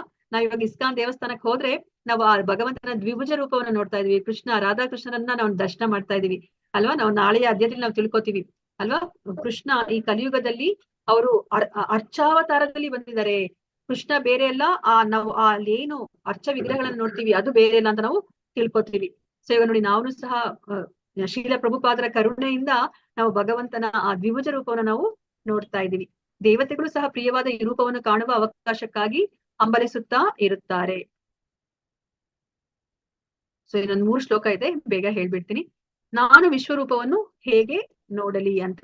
ಸೊ ಇವಾಗ ನಾವು ವಿಶ್ವರೂಪವನ್ನು ನೋಡ್ಬೇಕು ಅಂತಂದ್ರೆ ನಾವು ಯಾವುದೇ ಮಾರ್ಗ ಇಲ್ಲ ನಮ್ಗೆ. ಇದಕ್ಕಿಂತ ಮುಂಚೆ ನಮ್ಗೆ ಏನ್ ಹೇಳಿದ್ರು, ವೇದಾಧ್ಯಯನ ಮಾಡೋದ್ರಿಂದನೇ ಆಗ್ಲಿ, ಉಗ್ರ ತಪಸ್ಸನ್ನ ಮಾಡೋದ್ರಿಂದನೇ ಆಗ್ಲಿ, ಯಜ್ಞ ದಾನ ಮಾಡೋದ್ರಿಂದನೇ ಆಗ್ಲಿ, ಯಾವುದನ್ನು ಸಹ ನೀನು ಈ ನನ್ನ ರೂಪವನ್ನ ನೋಡ್ಲಿಕ್ಕೆ ಸಾಧ್ಯ ಇಲ್ಲ ಅಲ್ವಾ. ನಾವು ಭಕ್ತಿಯನ್ನ ಮಾಡಿದ್ರೆ ಅಷ್ಟೇ, ಅದು ಕೃಷ್ಣ ನಮ್ಮ ಮೇಲೆ ಅನುಗ್ರಹವನ್ನ ತೋರಿದ್ರೆ ಅಷ್ಟೇ ನಾವು ಈ ಕೃಷ್ಣನ ಈ ದ್ವಿಭುಜ ರೂಪವನ್ನೇ ಆಗ್ಲಿ, ಚತುರ್ಭುಜ ರೂಪವನ್ನೇ ಆಗ್ಲಿ, ವಿಶ್ವರೂಪವನ್ನೇ ಆಗ್ಲಿ ನೋಡ್ಲಿಕ್ಕೆ ಸಾಧ್ಯ. ಆದ್ರೆ ಎಲ್ಲದಕ್ಕಿಂತ ತುಂಬಾ ಏನು ಅತ್ಯುನ್ನತವಾದ ರೂಪ ಅಂತಂದ್ರೆ ಆ ಭಗವಂತನ ದ್ವಿಭುಜ ರೂಪ, ಅಂದ್ರೆ ಶ್ಯಾಮಸುಂದರ ರೂಪ, ಅದು ಭಗವಾನ್ ರೂಪ ಅಲ್ವಾ. ಸೊ ಅಲ್ಲಿ ವ್ಯಕ್ತಿ ತರ ಇರ್ತಾರೆ ಅವರು, ಭಾವನೆಗಳಿಗೆ ಅವರು ಸ್ಪಂದನೆ ಮಾಡ್ತಾರೆ. ನಾವು ಪ್ರೀತಿಸಿದ್ರೆ ಅವರು ಪ್ರತಿಯಾಗಿ ಅವರು ಪ್ರೀತಿಸ್ತಾರೆ. ಮತ್ತೆ ನಾವು ಯಾವುದೇ ಒಂದು ರಸದಲ್ಲಿ ಬೇಕಂದ್ರೂ ಸಹ ಭಗವಂತನ ಜೊತೆ ಅವರು ಶ್ಯಾಮಸುಂದರ ರೂಪದಲ್ಲಿ ಇದ್ದಾಗ ನಾವು ಅವ್ರ ಜೊತೆ ನಾವು ಸಂಬಂಧವನ್ನ ನಾವು ಇಟ್ಕೋಬಹುದು. ನೋಡಿ ಇವಾಗ ಕೃಷ್ಣ ಅದಕ್ಕೆ ಹೇಳ್ತಾ ಇದ್ದಾರೆ, ಭಕ್ತ್ಯಾತು ಅನನ್ಯಯಾ ಶಕ್ಯ ಅಹಂ ಏವಂ ವಿದೋರ್ಜುನ ಜ್ಞಾತುಂ ದ್ರಷ್ಟುಂ ಚ ತತ್ವೇನ ಪ್ರವೇಷ್ಟುಂ ಚ ಪರಂತಪ. ನನ್ನ ಪ್ರೀತಿಯ ಅರ್ಜುನನೇ, ಏಕಚಿತ್ತದ ಭಕ್ತಿ ಸೇವೆಯಿಂದ ಮಾತ್ರ ನಿನ್ನ ಮುಂದೆ ನಿಂತಿರುವ ನನ್ನನ್ನು ನಾನಿರುವಂತೆ ಅರ್ಥ ಮಾಡಿಕೊಳ್ಳಲು ಸಾಧ್ಯ. ಹೀಗೆ ಮಾತ್ರ ನನ್ನನ್ನು ನೇರವಾಗಿ ನೋಡಲು ಸಾಧ್ಯ. ಈ ರೀತಿಯಲ್ಲಿ ಮಾತ್ರ ನನ್ನನ್ನು ತಿಳಿಯುವ ರಹಸ್ಯಗಳನ್ನ ನೀನು ಪ್ರವೇಶಿಸಬಲ್ಲೆ ಅಂತ ಹೇಳ್ತೇನೆ. ನೋಡಿ, ಅನನ್ಯ ಭಕ್ತಿಯಿಂದ ಮಾತ್ರ ನೀನು ನನ್ನನ್ನ ಅರ್ಥ ಮಾಡ್ಕೊಳ್ಳಿಕ್ಕೆ ಸಾಧ್ಯ, ನನ್ನ ಲೋಕವನ್ನ ನೀನು ಪ್ರವೇಶ ಮಾಡ್ಕೊಳ್ಳಿಕ್ಕೆ ಸಾಧ್ಯ, ನನ್ನನ್ನ ಮುಖತಃ ನೇರವಾಗಿ ನೀನು ನೋಡ್ಲಿಕ್ಕೆ, ನನ್ನ ದರ್ಶನವನ್ನ ನೀನು ಪಡಿಲಿಕ್ಕೆ ಸಾಧ್ಯ ಅಂತ ಹೇಳ್ತಾರೆ. ಅನನ್ಯ ಮಾರ್ಗವನ್ನ ಬಿಟ್ರೆ ಅಂದ್ರೆ ಹರೇ ಕೃಷ್ಣ ಮಹಾಮಂತ್ರವನ್ನ ನಾವು ಉಪಯೋಗಿಸಿ ನಾವು ಆ ಗೋಲಕ ವೃಂದಾವನಕ್ಕೆ ಹೋಗ್ಬೇಕು. ಅದೊಂದೇ ನಮ್ಗೆ ಸೇತುವೆ ಇರೋದು, ಇನ್ ಯಾವುದು ಇಲ್ಲ. ಕಲಿಯುಗದ ಧರ್ಮ, ಯುಗ ಧರ್ಮ ಹರೇ ಕೃಷ್ಣ ಮಹಾಮಂತ್ರ. ನಾವು ತಿಳಿದು ಹೇಳ್ಕೊಂತಿಲ್ಲ ಅಂತಂದ್ರೆ ನಮ್ಮಷ್ಟು ಮೂರ್ಖರು, ಅಜ್ಞಾನಿಗಳು ಇನ್ಯಾರು ಇಲ್ಲ ಅಂತಾನೆ ಅರ್ಥ. ಸೊ ಅದಕ್ಕೆ ಇಲ್ಲಿ ಏನನ್ನ ಹೇಳ್ತಾರೆ ಕೃಷ್ಣ, ಅನನ್ಯ ಭಕ್ತಿಯಿಂದ ಮಾತ್ರನೇ ಭಗವಂತನನ್ನ ನಾವು ತಲುಪ್ಲಿಕ್ಕೆ ಸಾಧ್ಯ, ನೇರವಾಗಿ ನೋಡ್ಲಿಕ್ಕೆ ಸಾಧ್ಯ, ಭಗವಂತನ ರಹಸ್ಯಗಳನ್ನ ನಾವು ತಿಳ್ಕೊಳ್ಲಿಕ್ಕೆ ಸಾಧ್ಯ, ಭಗವಂತನನ್ನ ಅರ್ಥ ಮಾಡ್ಕೊಳ್ಲಿಕ್ಕೆ ಸಾಧ್ಯ ಅಂತ ಹೇಳ್ಬಿಟ್ಟು ಇಲ್ಲಿ ಹೇಳ್ತಾ ಇದ್ದಾರೆ. ಮತ್ಕರ್ಮ ಕೃನ್ಮತ್ ಪರಮೋ ಮದ್ಭಕ್ತ ಸಂಗವರ್ಜಿತ ನಿರ್ವೈರ ಸರ್ವಭೂತೇಶು ಯಸ್ಸ ಮಾಮೇತಿ ಪಾಂಡವ. ಪ್ರಿಯ ಅರ್ಜುನ, ಕಾಮ್ಯ ಕರ್ಮದ ಮತ್ತು ಊಹಾತ್ಮಕ ಚಿಂತನೆಗಳ ಕಲ್ಮಶದಿಂದ ಮುಕ್ತರಾಗಿ ಯಾರು ನನ್ನ ಪರಿಶುದ್ಧ ಭಕ್ತಿ ಸೇವೆಯಲ್ಲಿ ತೊಡಗಿರುವನೋ, ಯಾರು ನನಗಾಗಿ ಕರ್ಮಗಳನ್ನ ಮಾಡುವನೋ, ನನ್ನನ್ನು ತನ್ನ ಬದುಕಿನ ಪರಮ ಗುರಿಯನ್ನಾಗಿ ಮಾಡಿಕೊಳ್ಳುವನೋ ಮತ್ತು ಎಲ್ಲ ಜೀವಿಗಳ ಮಿತ್ರನೋ, ಅವನು ನಿಶ್ಚಯವಾಗಿ ನನ್ನಲ್ಲಿಗೆ ಬರುವನು ಅಂತ ಹೇಳ್ತಾ ಇದ್ದಾರೆ. ನೋಡಿ, ಇವಾಗ ನಾವೇನನ್ನ ಮಾಡಬಾರ್ದು ಅಂತ ಹೇಳ್ತಿದ್ರೆ, ನಮ್ಮ ಯಾವ್ದಾದ್ರು ಕರ್ಮಗಳನ್ನ ಮಾಡಿದಾಗ ನಾವು ಅದರಿಂದ ಬರುವ ಫಲವನ್ನ ನಾನು ಅನುಭವಿಸ್ಬೇಕು ಅಂತ ಯೋಚನೆ ಮಾಡಬಾರ್ದು. ಮತ್ತೆ ನಾವು ಭಗವಂತನ ಬಗ್ಗೆ ನಾವೇ ಏನೋ ಒಂದು ಕಲ್ಪನೆಯನ್ನ ಮಾಡ್ಕೊಳೋದು, ಹಾಗಿರಬಹುದು ಹೀಗಿರಬಹುದು ಅಂತ ಹೇಳ್ಬಿಟ್ಟು ಊಹೆ ಮಾಡ್ಕೋಬಾರ್ದು. ಇದರಿಂದ ಮುಕ್ತರಾಗಿ ಯಾರು ಪರಿಶುದ್ಧ ಭಕ್ತಿ ಸೇವೆಯಲ್ಲಿ ತೊಡಗಿರ್ತಾರೋ, ಅಂದ್ರೆ ನಮ್ಗೆ ಇವಾಗ ನಿಯಂತ್ರಕ ತತ್ವಗಳನ್ನ ಹೇಳಿದ್ರಲ್ವಾ, ಹರೇ ಕೃಷ್ಣ ಮಹಾಮಂತ್ರ ಹೇಳ್ಕೊಳ್ಳೋದು, ಭಗವದ್ಗೀತೆ ಭಾಗವತವನ್ನ ಓದೋದು, ಭಕ್ತರ ಸಂಘದಲ್ಲಿ ಇರೋದು, ಚಾಂಟಿಂಗ್ ಮಾಡ್ಕೊಳ್ಳೋದು, ಈ ತರ ನಾವು ಶುದ್ಧ ಭಕ್ತಿನ ನಾವು ಮಾಡಿ, ಅಂದ್ರೆ ನಮ್ಗೆ ಭಗವಂತ ಬಿಟ್ರೆ ಬೇರೆ ಇನ್ನೇನೂ ಬೇಡ ಅನ್ನೋ ಒಂದು ಸದಾ ಅನವರತ ಭಗವಂತನನ್ನ ನಾವು ಸ್ಮರಣೆ ಮಾಡ್ತೀವಲ್ಲ, ಅಂತಹ ಭಕ್ತಿಯಿಂದ ಭಗವಂತನಿಗೆ ಯಾರು ಸೇವೆನ ಮಾಡ್ತಾರೋ, ಯಾರು ಭಗವಂತನನ್ನ ತಲುಪೋದೇ ತಮ್ಮ ಪರಮ ಗುರಿಯ, ತಮ್ಮ ಬದುಕಿನ ಪರಮ ಗುರಿಯನ್ನಾಗಿ ಇಟ್ಕೊಂಡಿರ್ತಾರೋ, ಮತ್ತೆ ಎಲ್ಲ ಜೀವಿಗಳ ಮಿತ್ರನು, ಅದು ತುಂಬಾ ಮುಖ್ಯವಾದದ್ದು. ನಾವ್ ಎಲ್ಲರಲ್ಲೂ ಸಹ, ಬರೇ ಮನುಷ್ಯರು ಒಬ್ರಲ್ಲೇ ಅಲ್ಲ, 84 ಲಕ್ಷ ಜೀವರಾಶಿಗಳಲ್ಲೂ ಸಹ ನಾವು ಭಗವಂತನನ್ನ ನಾವು ನೋಡ್ಬೇಕು. ಆ ಪರಮಾತ್ಮ ಎಲ್ಲರ ಹೃದಯದಲ್ಲಿ ಇದ್ದಾರೆ ಅಲ್ವಾ. ನಾವು ಅದಕ್ಕೆ ಅವಾಗ ಏನಾಗುತ್ತೆ, ಎಲ್ಲರನ್ನೂ ನಾನು ಮಿತ್ರನನ್ನಾಗಿ ನಾವು ಮಾಡ್ಕೋಬಹುದು. ನೋಡಿ, ಇವಾಗ ನೀವ್ ಯಾರೋ ನಾನ್ ಯಾರೋ ಗೊತ್ತಿಲ್ಲ ಅಲ್ವಾ, ನಾವು ಎಷ್ಟೇ ವರ್ಷಗಳಾದ್ರೂ ನಾವು ಸಂಪರ್ಕಕ್ಕೆ ಬರ್ತಾನೆ ಇರ್ಲಿಲ್ಲ. ಆದ್ರೆ ಇವಾಗ ಕೃಷ್ಣನ ಮೂಲಕ ನಾವು ಸಂಪರ್ಕಕ್ಕೆ ಬಂದಿದೀವಿ ಅಲ್ವಾ. ಸೊ ಇವಾಗ ಅದಕ್ಕೆ ನಾವು ಕೃಷ್ಣನನ್ನ ಸೆಂಟರ್ ಆಗಿ ಇಟ್ಕೊಂಡ್ರೆ ಅಷ್ಟೇನೆ ನಾವೆಲ್ಲರೂ ಸಹ ಒಂದೇ ವಸುದೈವ ಕುಟುಂಬಕಂ ಆಗ್ಲಿಕ್ಕೆ ಸಾಧ್ಯ. ಭಗವಂತನ ಇಚ್ಛೆ ಹಾಗೇನೆ, ಯಾಕಂದ್ರೆ ಎಲ್ಲರೂ ನಾವು ಭಗವಂತನ ಅಂಶ, ನಾವೆಲ್ಲರೂ ಸಹ ಭಗವಂತನ ಮಕ್ಕಳು, ನಾವೆಲ್ಲರೂ ಸಹ ಅಣ್ಣ ತಮ್ಮಂದ್ರು. ಆ ಭ್ರಾತೃತ್ವ ಬರ್ಬೇಕು, ಅದೇ ಭಗವಂತನ ಇಚ್ಛೆ. ಅದಕ್ಕೋಸ್ಕರ ಎಲ್ಲ ಜೀವಿಗಳನ್ನ ಮಿತ್ರನನ್ನಾಗಿ ನಾವು ನೋಡ್ಬೇಕು. ಅಂತವ್ರು ಮಾತ್ರನೇ ಭಗವಂತನ ಬಳಿಗೆ ಬರ್ಲಿಕ್ಕೆ ಸಾಧ್ಯ ಅಂತ ಹೇಳ್ಬಿಟ್ಟು ಹೇಳ್ತಾ ಇದ್ದಾರೆ. ಈಗ ನಿಮ್ಗೆ ಕೊನೆಗೆ ಒಂದು ಪ್ರಶ್ನೆಯನ್ನ ಕೇಳ್ತಾ ಇದೀನಿ. ಈಗ ನೀವು 3 ರೂಪಗಳನ್ನ ನೋಡಿದ್ರಿ, ಭಗವಂತಂದು ವಿಶ್ವರೂಪವನ್ನ ನೋಡಿದ್ರಿ, ಚತುರ್ಭುಜ ರೂಪವನ್ನ ನೋಡಿದ್ರಿ, ಶ್ಯಾಮಸುಂದರ ರೂಪವನ್ನ ನೋಡಿದ್ರಿ. ಇವಾಗ ನಿಮ್ಗೆ ಏನಾದ್ರು ಭಗವಂತ ಬಂದು ಈ 3 ರೂಪದಲ್ಲಿ ಒಂದು ರೂಪವನ್ನ ನಾನು ನಿಮ್ಗೆ ಒಂದು ರೂಪದಲ್ಲಿ ನಾನು ನಿಮ್ಗೆ ದರ್ಶನ ಕೊಡ್ತೀನಿ ಅಂತಂದ್ರೆ, ನೀವು ಯಾವ ರೂಪದಲ್ಲಿ ದರ್ಶನವನ್ನ ನೀವು ಮಾಡ್ಬೇಕು ಅಂತ ಇಚ್ಛೆಯನ್ನ ಪಟ್ಟು ಭಗವಂತನಲ್ಲಿ ಕೇಳ್ಕೊತೀರಾ? ಹರೇ ಕೃಷ್ಣ, ಯಾರಾದ್ರೂ ಹೇಳ್ತೀರಾ? ಹರೇ ಕೃಷ್ಣ ಮಾತಾಜಿ, ಶ್ಯಾಮ ಸುಂದರ ರೂಪವನ್ನು ನೋಡ್ಲಿಕ್ಕೆ. ಯಾಕೆ ಮಾತಾಜಿ, ವಿಶ್ವರೂಪ ಬೇಡವಾ? ಎಲ್ಲಾ ದೇವಾನ್ ದೇವತೆಗಳು 14 ಲೋಕಗಳು ಎಲ್ಲವನ್ನ ನೀವು ಒಂದೇ ಸ್ಥಳದಲ್ಲಿ ಕುತ್ಕೊಂಡು ನೋಡ್ಬೋದಲ್ಲ? ಆದ್ರೆ ಮಾತಾಜಿ, ಎಲ್ಲ ರೂಪವನ್ನ ಒಳಗೊಂಡಂತ ಈ ಶ್ಯಾಮ ಸುಂದರ ರೂಪ ಇದೆಯಲ್ಲ, ಅದ್ರಲ್ಲಿ ಎಲ್ಲ ಭಾವಗಳು ವ್ಯಕ್ತವಾಗಿದಾವ ನನ್ಗನ್ಸಿದ ಮಟ್ಟಿಗೆ. ಹರಿ ಬೋಲ್ ಮಾತಾಜಿ ಅಲ್ವಾ. ಇವಾಗ ನಮ್ಮ ಹತ್ರ 100 ರೂಪಾಯಿ ಇದೆ ಅಂತಂದ್ರೆ ನಮ್ಮ ಹತ್ರ 50 ರೂಪಾಯಿನೂ ಇದ್ದಂಗೆ, 10 ರೂಪಾಯಿನೂ ಇದ್ದಂಗೆ ಅಲ್ವಾ? ಹೌದು ಹರಿ ಬೋಲ್ ಮಾತಾಜಿ, ಸರಿಯಾಗಿ ತಿಳ್ಕೊಂಡಿದ್ದೀರಾ, ಧನ್ಯವಾದಗಳು. ಹರೇ ಕೃಷ್ಣ. ಹರೇ ಕೃಷ್ಣ. ಇದು ನಮ್ಗೆ ನಾವು ಭಕ್ತಿ ಮಾರ್ಗದಲ್ಲಿ ನಮ್ಗೆ ಬ್ರಹ್ಮನ್, ಪರಮಾತ್ಮ ಮತ್ತೆ ಭಗವಾನ್ ಅಂತ ಹೇಳ್ಬಿಟ್ಟು ನಾವು ಭಗವಂತನನ್ನ ಅರ್ಥ ಮಾಡ್ಕೊಳ್ಳೋದೇ ನಾವು ಪರಿಪೂರ್ಣವಾಗಿ ನಾವು ಭಗವಂತನನ್ನ ನಾವು ಅರ್ಥ ಮಾಡ್ಕೊಂಡಿದೀವಿ ಅಂತ ನಾವು ಇದಕ್ಕೆ ಮುಂಚೆ ತಿಳ್ಕೊಂಡ್ವಿ ಅಲ್ವಾ. ಅದು ನಮ್ಗೆ ಇವಾಗ ಇಲ್ಲಿ ಅರ್ಥ ಆಗ್ತಾ ಇದೆ ಈ ವಿಶ್ವರೂಪದಲ್ಲಿ. ಈಗ 55 ಶ್ಲೋಕಗಳಿತ್ತು. ಅದರಲ್ಲಿ ಅರ್ಜುನ ವಿಶ್ವರೂಪವನ್ನ ತೋರಿಸ್ಬೇಕಂತ ಹೇಳ್ಬಿಟ್ಟು ಕೃಷ್ಣನಿಗೆ ವಿನಂತಿಯನ್ನ ಮಾಡ್ಕೋತಾರೆ. ಅದಾದ್ಮೇಲೆ ಕೃಷ್ಣ ವಿಶ್ವರೂಪವನ್ನ ತೋರಿಸ್ಲಿಕ್ಕಿಂತ ಮುಂಚೆ ವಿವರಣೆಯನ್ನ ಕೊಟ್ಬಿಟ್ಟು ವಿಶ್ವರೂಪವನ್ನ ತೋರಿಸ್ತಾರೆ. ಅದಾದ್ಮೇಲೆ ಅರ್ಜುನ ಏನು ನೋಡ್ದ ವಿಶ್ವರೂಪದಲ್ಲಿ ಅಂತ ಹೇಳ್ಬಿಟ್ಟು ಸಂಜಯ್ ಅದನ್ನ ಧೃತರಾಷ್ಟ್ರನಿಗೆ ವರ್ಣನೆಯನ್ನ ಮಾಡ್ತಾರೆ. ಅದಾದ್ಮೇಲೆ ಅರ್ಜುನ ವಿಶ್ವರೂಪವನ್ನ ನೋಡಿದ ಅನುಭವಗಳನ್ನ ಅವ್ರು ಹೇಳ್ತಾರೆ. ಅದಾದ್ಮೇಲೆ ಕಾಲರೂಪವನ್ನ ನೋಡಿ ಭಯಭೀತರಾಗಿ ಕೃಷ್ಣನಿಗೆ ಕೇಳ್ತಾರೆ, ನೀನ್ ಯಾರು, ನೀನ್ ಬಂದಿರೋ ಉದ್ದೇಶ ಏನು ಅಂತ ಕೇಳ್ತಾರೆ. ಆಗ ಕೃಷ್ಣ ಉತ್ತರವನ್ನ ಕೊಡ್ತಾರೆ, ನಾನು ಕಾಲನಾಗಿ ಬಂದಿದ್ದೀನಿ, ಎಲ್ಲರನ್ನ ನಾಶ ಮಾಡ್ಲಿಕ್ಕೆ ನಾನು ಬಂದಿದ್ದೀನಿ, ಪಾಂಡವರನ್ನ ಬಿಟ್ಟು ಕೆಲವರನ್ನ ಬಿಟ್ಟು ಇನ್ನೆಲ್ಲರನ್ನೂ ನಾಶ ಮಾಡ್ತೀನಿ, ಅದಕ್ಕೋಸ್ಕರ ನೀನು ಎದ್ದೇಳು, ನೀನು ಯೋಚನೆ ಮಾಡ್ಬೇಡ, ನಾನು ಇವನ್ನೆಲ್ಲ ಕೊಲ್ತಾ ಇದೀನಿ ಅಂತ ಯೋಚನೆ ಮಾಡ್ಬೇಡ, ನಾನು ಆಲ್ರೆಡಿ ಅವ್ರನ್ನೆಲ್ಲ ಕೊಲ್ಬೇಕು ಅಂತ ನಾನು ಯೋಜನೆಯನ್ನ ಮಾಡಿದೀನಿ, ನೀನ್ ಎದ್ದೇಳು, ಯುದ್ಧ ಮಾಡಿ ನನಗೆ ಬರೀ ಸಾಧನವಾಗು, ಯುದ್ಧ ಮಾಡಿ ನೀನು ಕೀರ್ತಿನ ಪಡಿ, ಯಶಸ್ಸನ್ನ ನೀನು ಪಡಿ ಅಂತ ಹೇಳ್ಬಿಟ್ಟು ಅವರು ಹೇಳ್ತಾರೆ. ಅದಾದ್ಮೇಲೆ ಅರ್ಜುನನ ಪ್ರಾರ್ಥನೆಯನ್ನ ಮಾಡ್ಕೋತಾರೆ. ನಮಗೆ ಗೊತ್ತಾಯ್ತು ಹೇಗೆ ನಾವು ಪ್ರಾರ್ಥನೆಯನ್ನ ಮಾಡ್ಕೋಬೇಕು ಅಂತ. ನಾವು ಮೊದಲು ಭಗವಂತನ ಸ್ತುತಿಯನ್ನ ಮಾಡ್ಬೇಕು, ಅವರ ಗುಣಗಾನವನ್ನ ನಾವು ಮಾಡ್ಬೇಕಾಗತ್ತೆ. ಅದಾದ್ಮೇಲೆ ನಾವು ಪ್ರಣಾಮಗಳನ್ನ ಮಾಡ್ಬೇಕಾಗತ್ತೆ. ನಾವೇನಾದ್ರೂ ತಪ್ಪುಗಳನ್ನ ಮಾಡಿದ್ರೆ ನಮ್ಮ ತಪ್ಪುಗಳನ್ನ ಕ್ಷಮಿಸು ಅಂತ ಹೇಳ್ಬಿಟ್ಟು ನಾವು ಅವರಲ್ಲಿ ವಿನಂತಿಯನ್ನ ಮಾಡ್ಕೋಬೇಕು. ಆಮೇಲೆ ನಮ್ಮಲ್ಲಿ ಏನಾದ್ರೂ ಬೇಡಿಕೆ ಇದ್ರೆ ಅದನ್ನ ಭಗವಂತನಲ್ಲಿ ನಾವು ಭಗವಂತನ ಮುಂದೆ ನಾವು ಆ ಬೇಡಿಕೆಗಳನ್ನ ನಾವು ಇಡಬೇಕು ಅಂತ ನಾವು ತಿಳ್ಕೊಂಡ್ವಿ. ಅದಾದ್ಮೇಲೆ ನೀನು ಏನು ನೋಡ್ತಾ ಇದೆಯಾ ನನ್ನ ರೂಪವನ್ನ, ಇದನ್ನ ನೋಡ್ಬೇಕು ಅಂತಂದ್ರೆ ಈ ವೇದಾಧ್ಯಯನದಿಂದಾಗ್ಲಿ ಯಜ್ಞ ದಾನ ತಪಗಳಿಂದಾಗ್ಲಿ ಸಾಧ್ಯ ಇಲ್ಲ. ನೀನು ಇದನ್ನ ನೋಡ್ಬೇಕು ಅಂತಂದ್ರೆ ಶುದ್ಧ ಭಕ್ತಿ, ಅನನ್ಯ ಭಕ್ತಿ, ಅನ್ಯ, ನಾನ್ ಬಿಟ್ರೆ ಬೇರೆ ಏನು ಇಲ್ಲ ಅನ್ನೋ ಒಂದು ಗುರಿ ಯಾರು ಹೊಂದಿರ್ತಾರೋ ಅವ್ರಿಗೆ ಮಾತ್ರನೇ ಇದನ್ನ ನೋಡ್ಲಿಕ್ಕೆ ಸಾಧ್ಯ ಆಗತ್ತೆ. ಸೊ ಇವಾಗ ನೀನು ಅನನ್ಯ ಭಕ್ತಿಯನ್ನ ಮಾಡಿದ್ರೆ ಅಷ್ಟೇ ನೀನು ನನ್ನನ್ನ ನೇರವಾಗಿ ನೋಡ್ಬೋದು, ನನ್ನ ಲೋಕಕ್ಕೆ ನೀನು ಬರ್ಬೋದು, ನನ್ನೆಲ್ಲ ರಹಸ್ಯಗಳನ್ನ ನೀನು ತಿಳ್ಕೋಬಹುದು ಅಂತ ಹೇಳ್ಬಿಟ್ಟು ಹೇಳ್ತಾರೆ. ಸೊ ಭಗವದ್ಗೀತಾ ಗ್ರಂಥ ಮಹಾರಾಜ್ ಕಿ ಜೈ, ಶಿಲ ಪ್ರಭುಪಾದ್ ಕಿ ಜೈ, ಶಿಲ ಗುರುದೇವ್ ಕಿ ಜೈ, ನೆರೆದಿರುವ ಅನಂತ ಕೋಟಿ ವೈಷ್ಣವ ಭಕ್ತರಿಂದ ಕಿ ಜೈ. ವಾಂಚಾ ಕಲ್ಪತರುಭ್ಯಶ್ಚ ಕೃಪಾ ಸಿಂಧು ಪತಿತಾಂ ಪಾವನೇಭ್ಯೋ ವೈಷ್ಣವೇಭ್ಯೋ ನಮೋ ನಮಃ. ಹರೇ ಕೃಷ್ಣ ಕೃಷ್ಣ ಕೃಷ್ಣ ಹರೇ ಹರೇ, ಹರೇ ರಾಮ ರಾಮ ರಾಮ ಹರೇ ಹರೇ. ಹರೇ ಕೃಷ್ಣ. ಎಲ್ಲರಿಗೂ ಧನ್ಯವಾದಗಳು ಇಷ್ಟೊತ್ತು ನೀವು ಶ್ರದ್ಧೆಯಿಂದ ಕುತ್ಕೊಂಡು ಕೇಳಿರೋದಕ್ಕೆ. ಹರೇ ಕೃಷ್ಣ. ಸೊ ಇವತ್ತು ಲೇಟ್ ಆಗೋಯ್ತು. ಸೊ ಎಲ್ಲರೂ ಅಟೆಂಡೆನ್ಸ್ ಅನ್ನ ಹಾಕಿ. ಹರೇ ಕೃಷ್ಣ. ಗಂಗಾಧರ್ ಪ್ರಭುಜಿನು ದ್ವಿಭುಜ ರೂಪ ಅಂತ ಹೇಳಿದ್ದಾರೆ. ಹೌದು ಪ್ರಭುಜಿ, ಹರಿ ಬೋಲ್. ಹರೇ ಕೃಷ್ಣ. ನಾವ್ ಇಷ್ಟು ನಾವು ವಿಶ್ವರೂಪವನ್ನೇ ನಾವು ತುಂಬಾ ಗ್ರೇಟ್ ಅಂತ ಅನ್ಕೊಂಡಿದ್ವಿ, ನಮ್ಗೆ ಈಗಲೇ ಗೊತ್ತಾಗಿದ್ದು ಆ ದ್ವಿಭುಜ ರೂಪ ಅಲ್ವಾ. ನಮಗೂ ಅಷ್ಟೇ ದ್ವಿಭುಜ ರೂಪದಲ್ಲಿ ನೋಡಿದ್ರೆ ಕೃಷ್ಣ ನಮ್ ತರನೇ ಮನುಷ್ಯ ತರ ಇದಾರೆ, ಏನ್ ಸ್ಪೆಷಲ್ ಅಪ್ಪ ಅಂತ ಅನ್ಸುತ್ತೆ ಅಲ್ವಾ. ವಿಶ್ವರೂಪ ನೋಡಿದ್ರೆ ಹೌದಪ್ಪ ಏನೋ ಸಮಥಿಂಗ್ ಗ್ರೇಟ್ ಅಂತ ನಮ್ಗೆ ಅನ್ಸುತ್ತೆ ಅಲ್ವಾ. ಸೊ ಆದ್ರೆ ನೋಡಿ ನಮ್ಗೆ ಈ ಭಗವದ್ಗೀತೆಗೆ ಬಂದ್ಮೇಲೆ ನಮ್ಗೆ ಅರ್ಥ ಆಗ್ತಾ ಇರೋದು ಅಲ್ವಾ, ಆ ದ್ವಿಭುಜ ರೂಪ ಅನ್ನೋದೇ ತುಂಬಾ ಶ್ರೇಷ್ಠವಾದ ರೂಪ, ಅದನ್ನ ನೋಡ್ಲಿಕ್ಕೆ ದೇವತೆಗಳಿಗೂ ಸಹ ಆಗೋದಿಲ್ಲ ಅಂತ. ಹರೇ ಕೃಷ್ಣ. ಯಾರಿಗಾದ್ರೂ ಏನಾದ್ರೂ ಪ್ರಶ್ನೆ ಇದ್ರೆ ಕೇಳ್ಬೋದು, ಅಥವಾ ನಿಮ್ಗೆ ಏನಾದ್ರೂ ಅನಿಸಿಕೆ ಅಭಿಪ್ರಾಯ ಇದ್ರೆ ಅದನ್ನ ನೀವು ಹಂಚ್ಕೋಬಹುದು. ಹರೇ ಕೃಷ್ಣ. ಧನ್ಯವಾದಗಳು. ಪ್ರತಿ ಕ್ಷಣನೂ ಕೃಷ್ಣನ ನಾಮಸ್ಮರಣೆ ಮಾಡ್ತಾ ಇರಿ, ಒಂದು ಕ್ಷಣನೂ ಕೃಷ್ಣನನ್ನ ಮರೆತು ಇರಬೇಡಿ. ಭವ್ಯ ಮಾತಾಜಿ ಧನ್ಯವಾದಗಳು.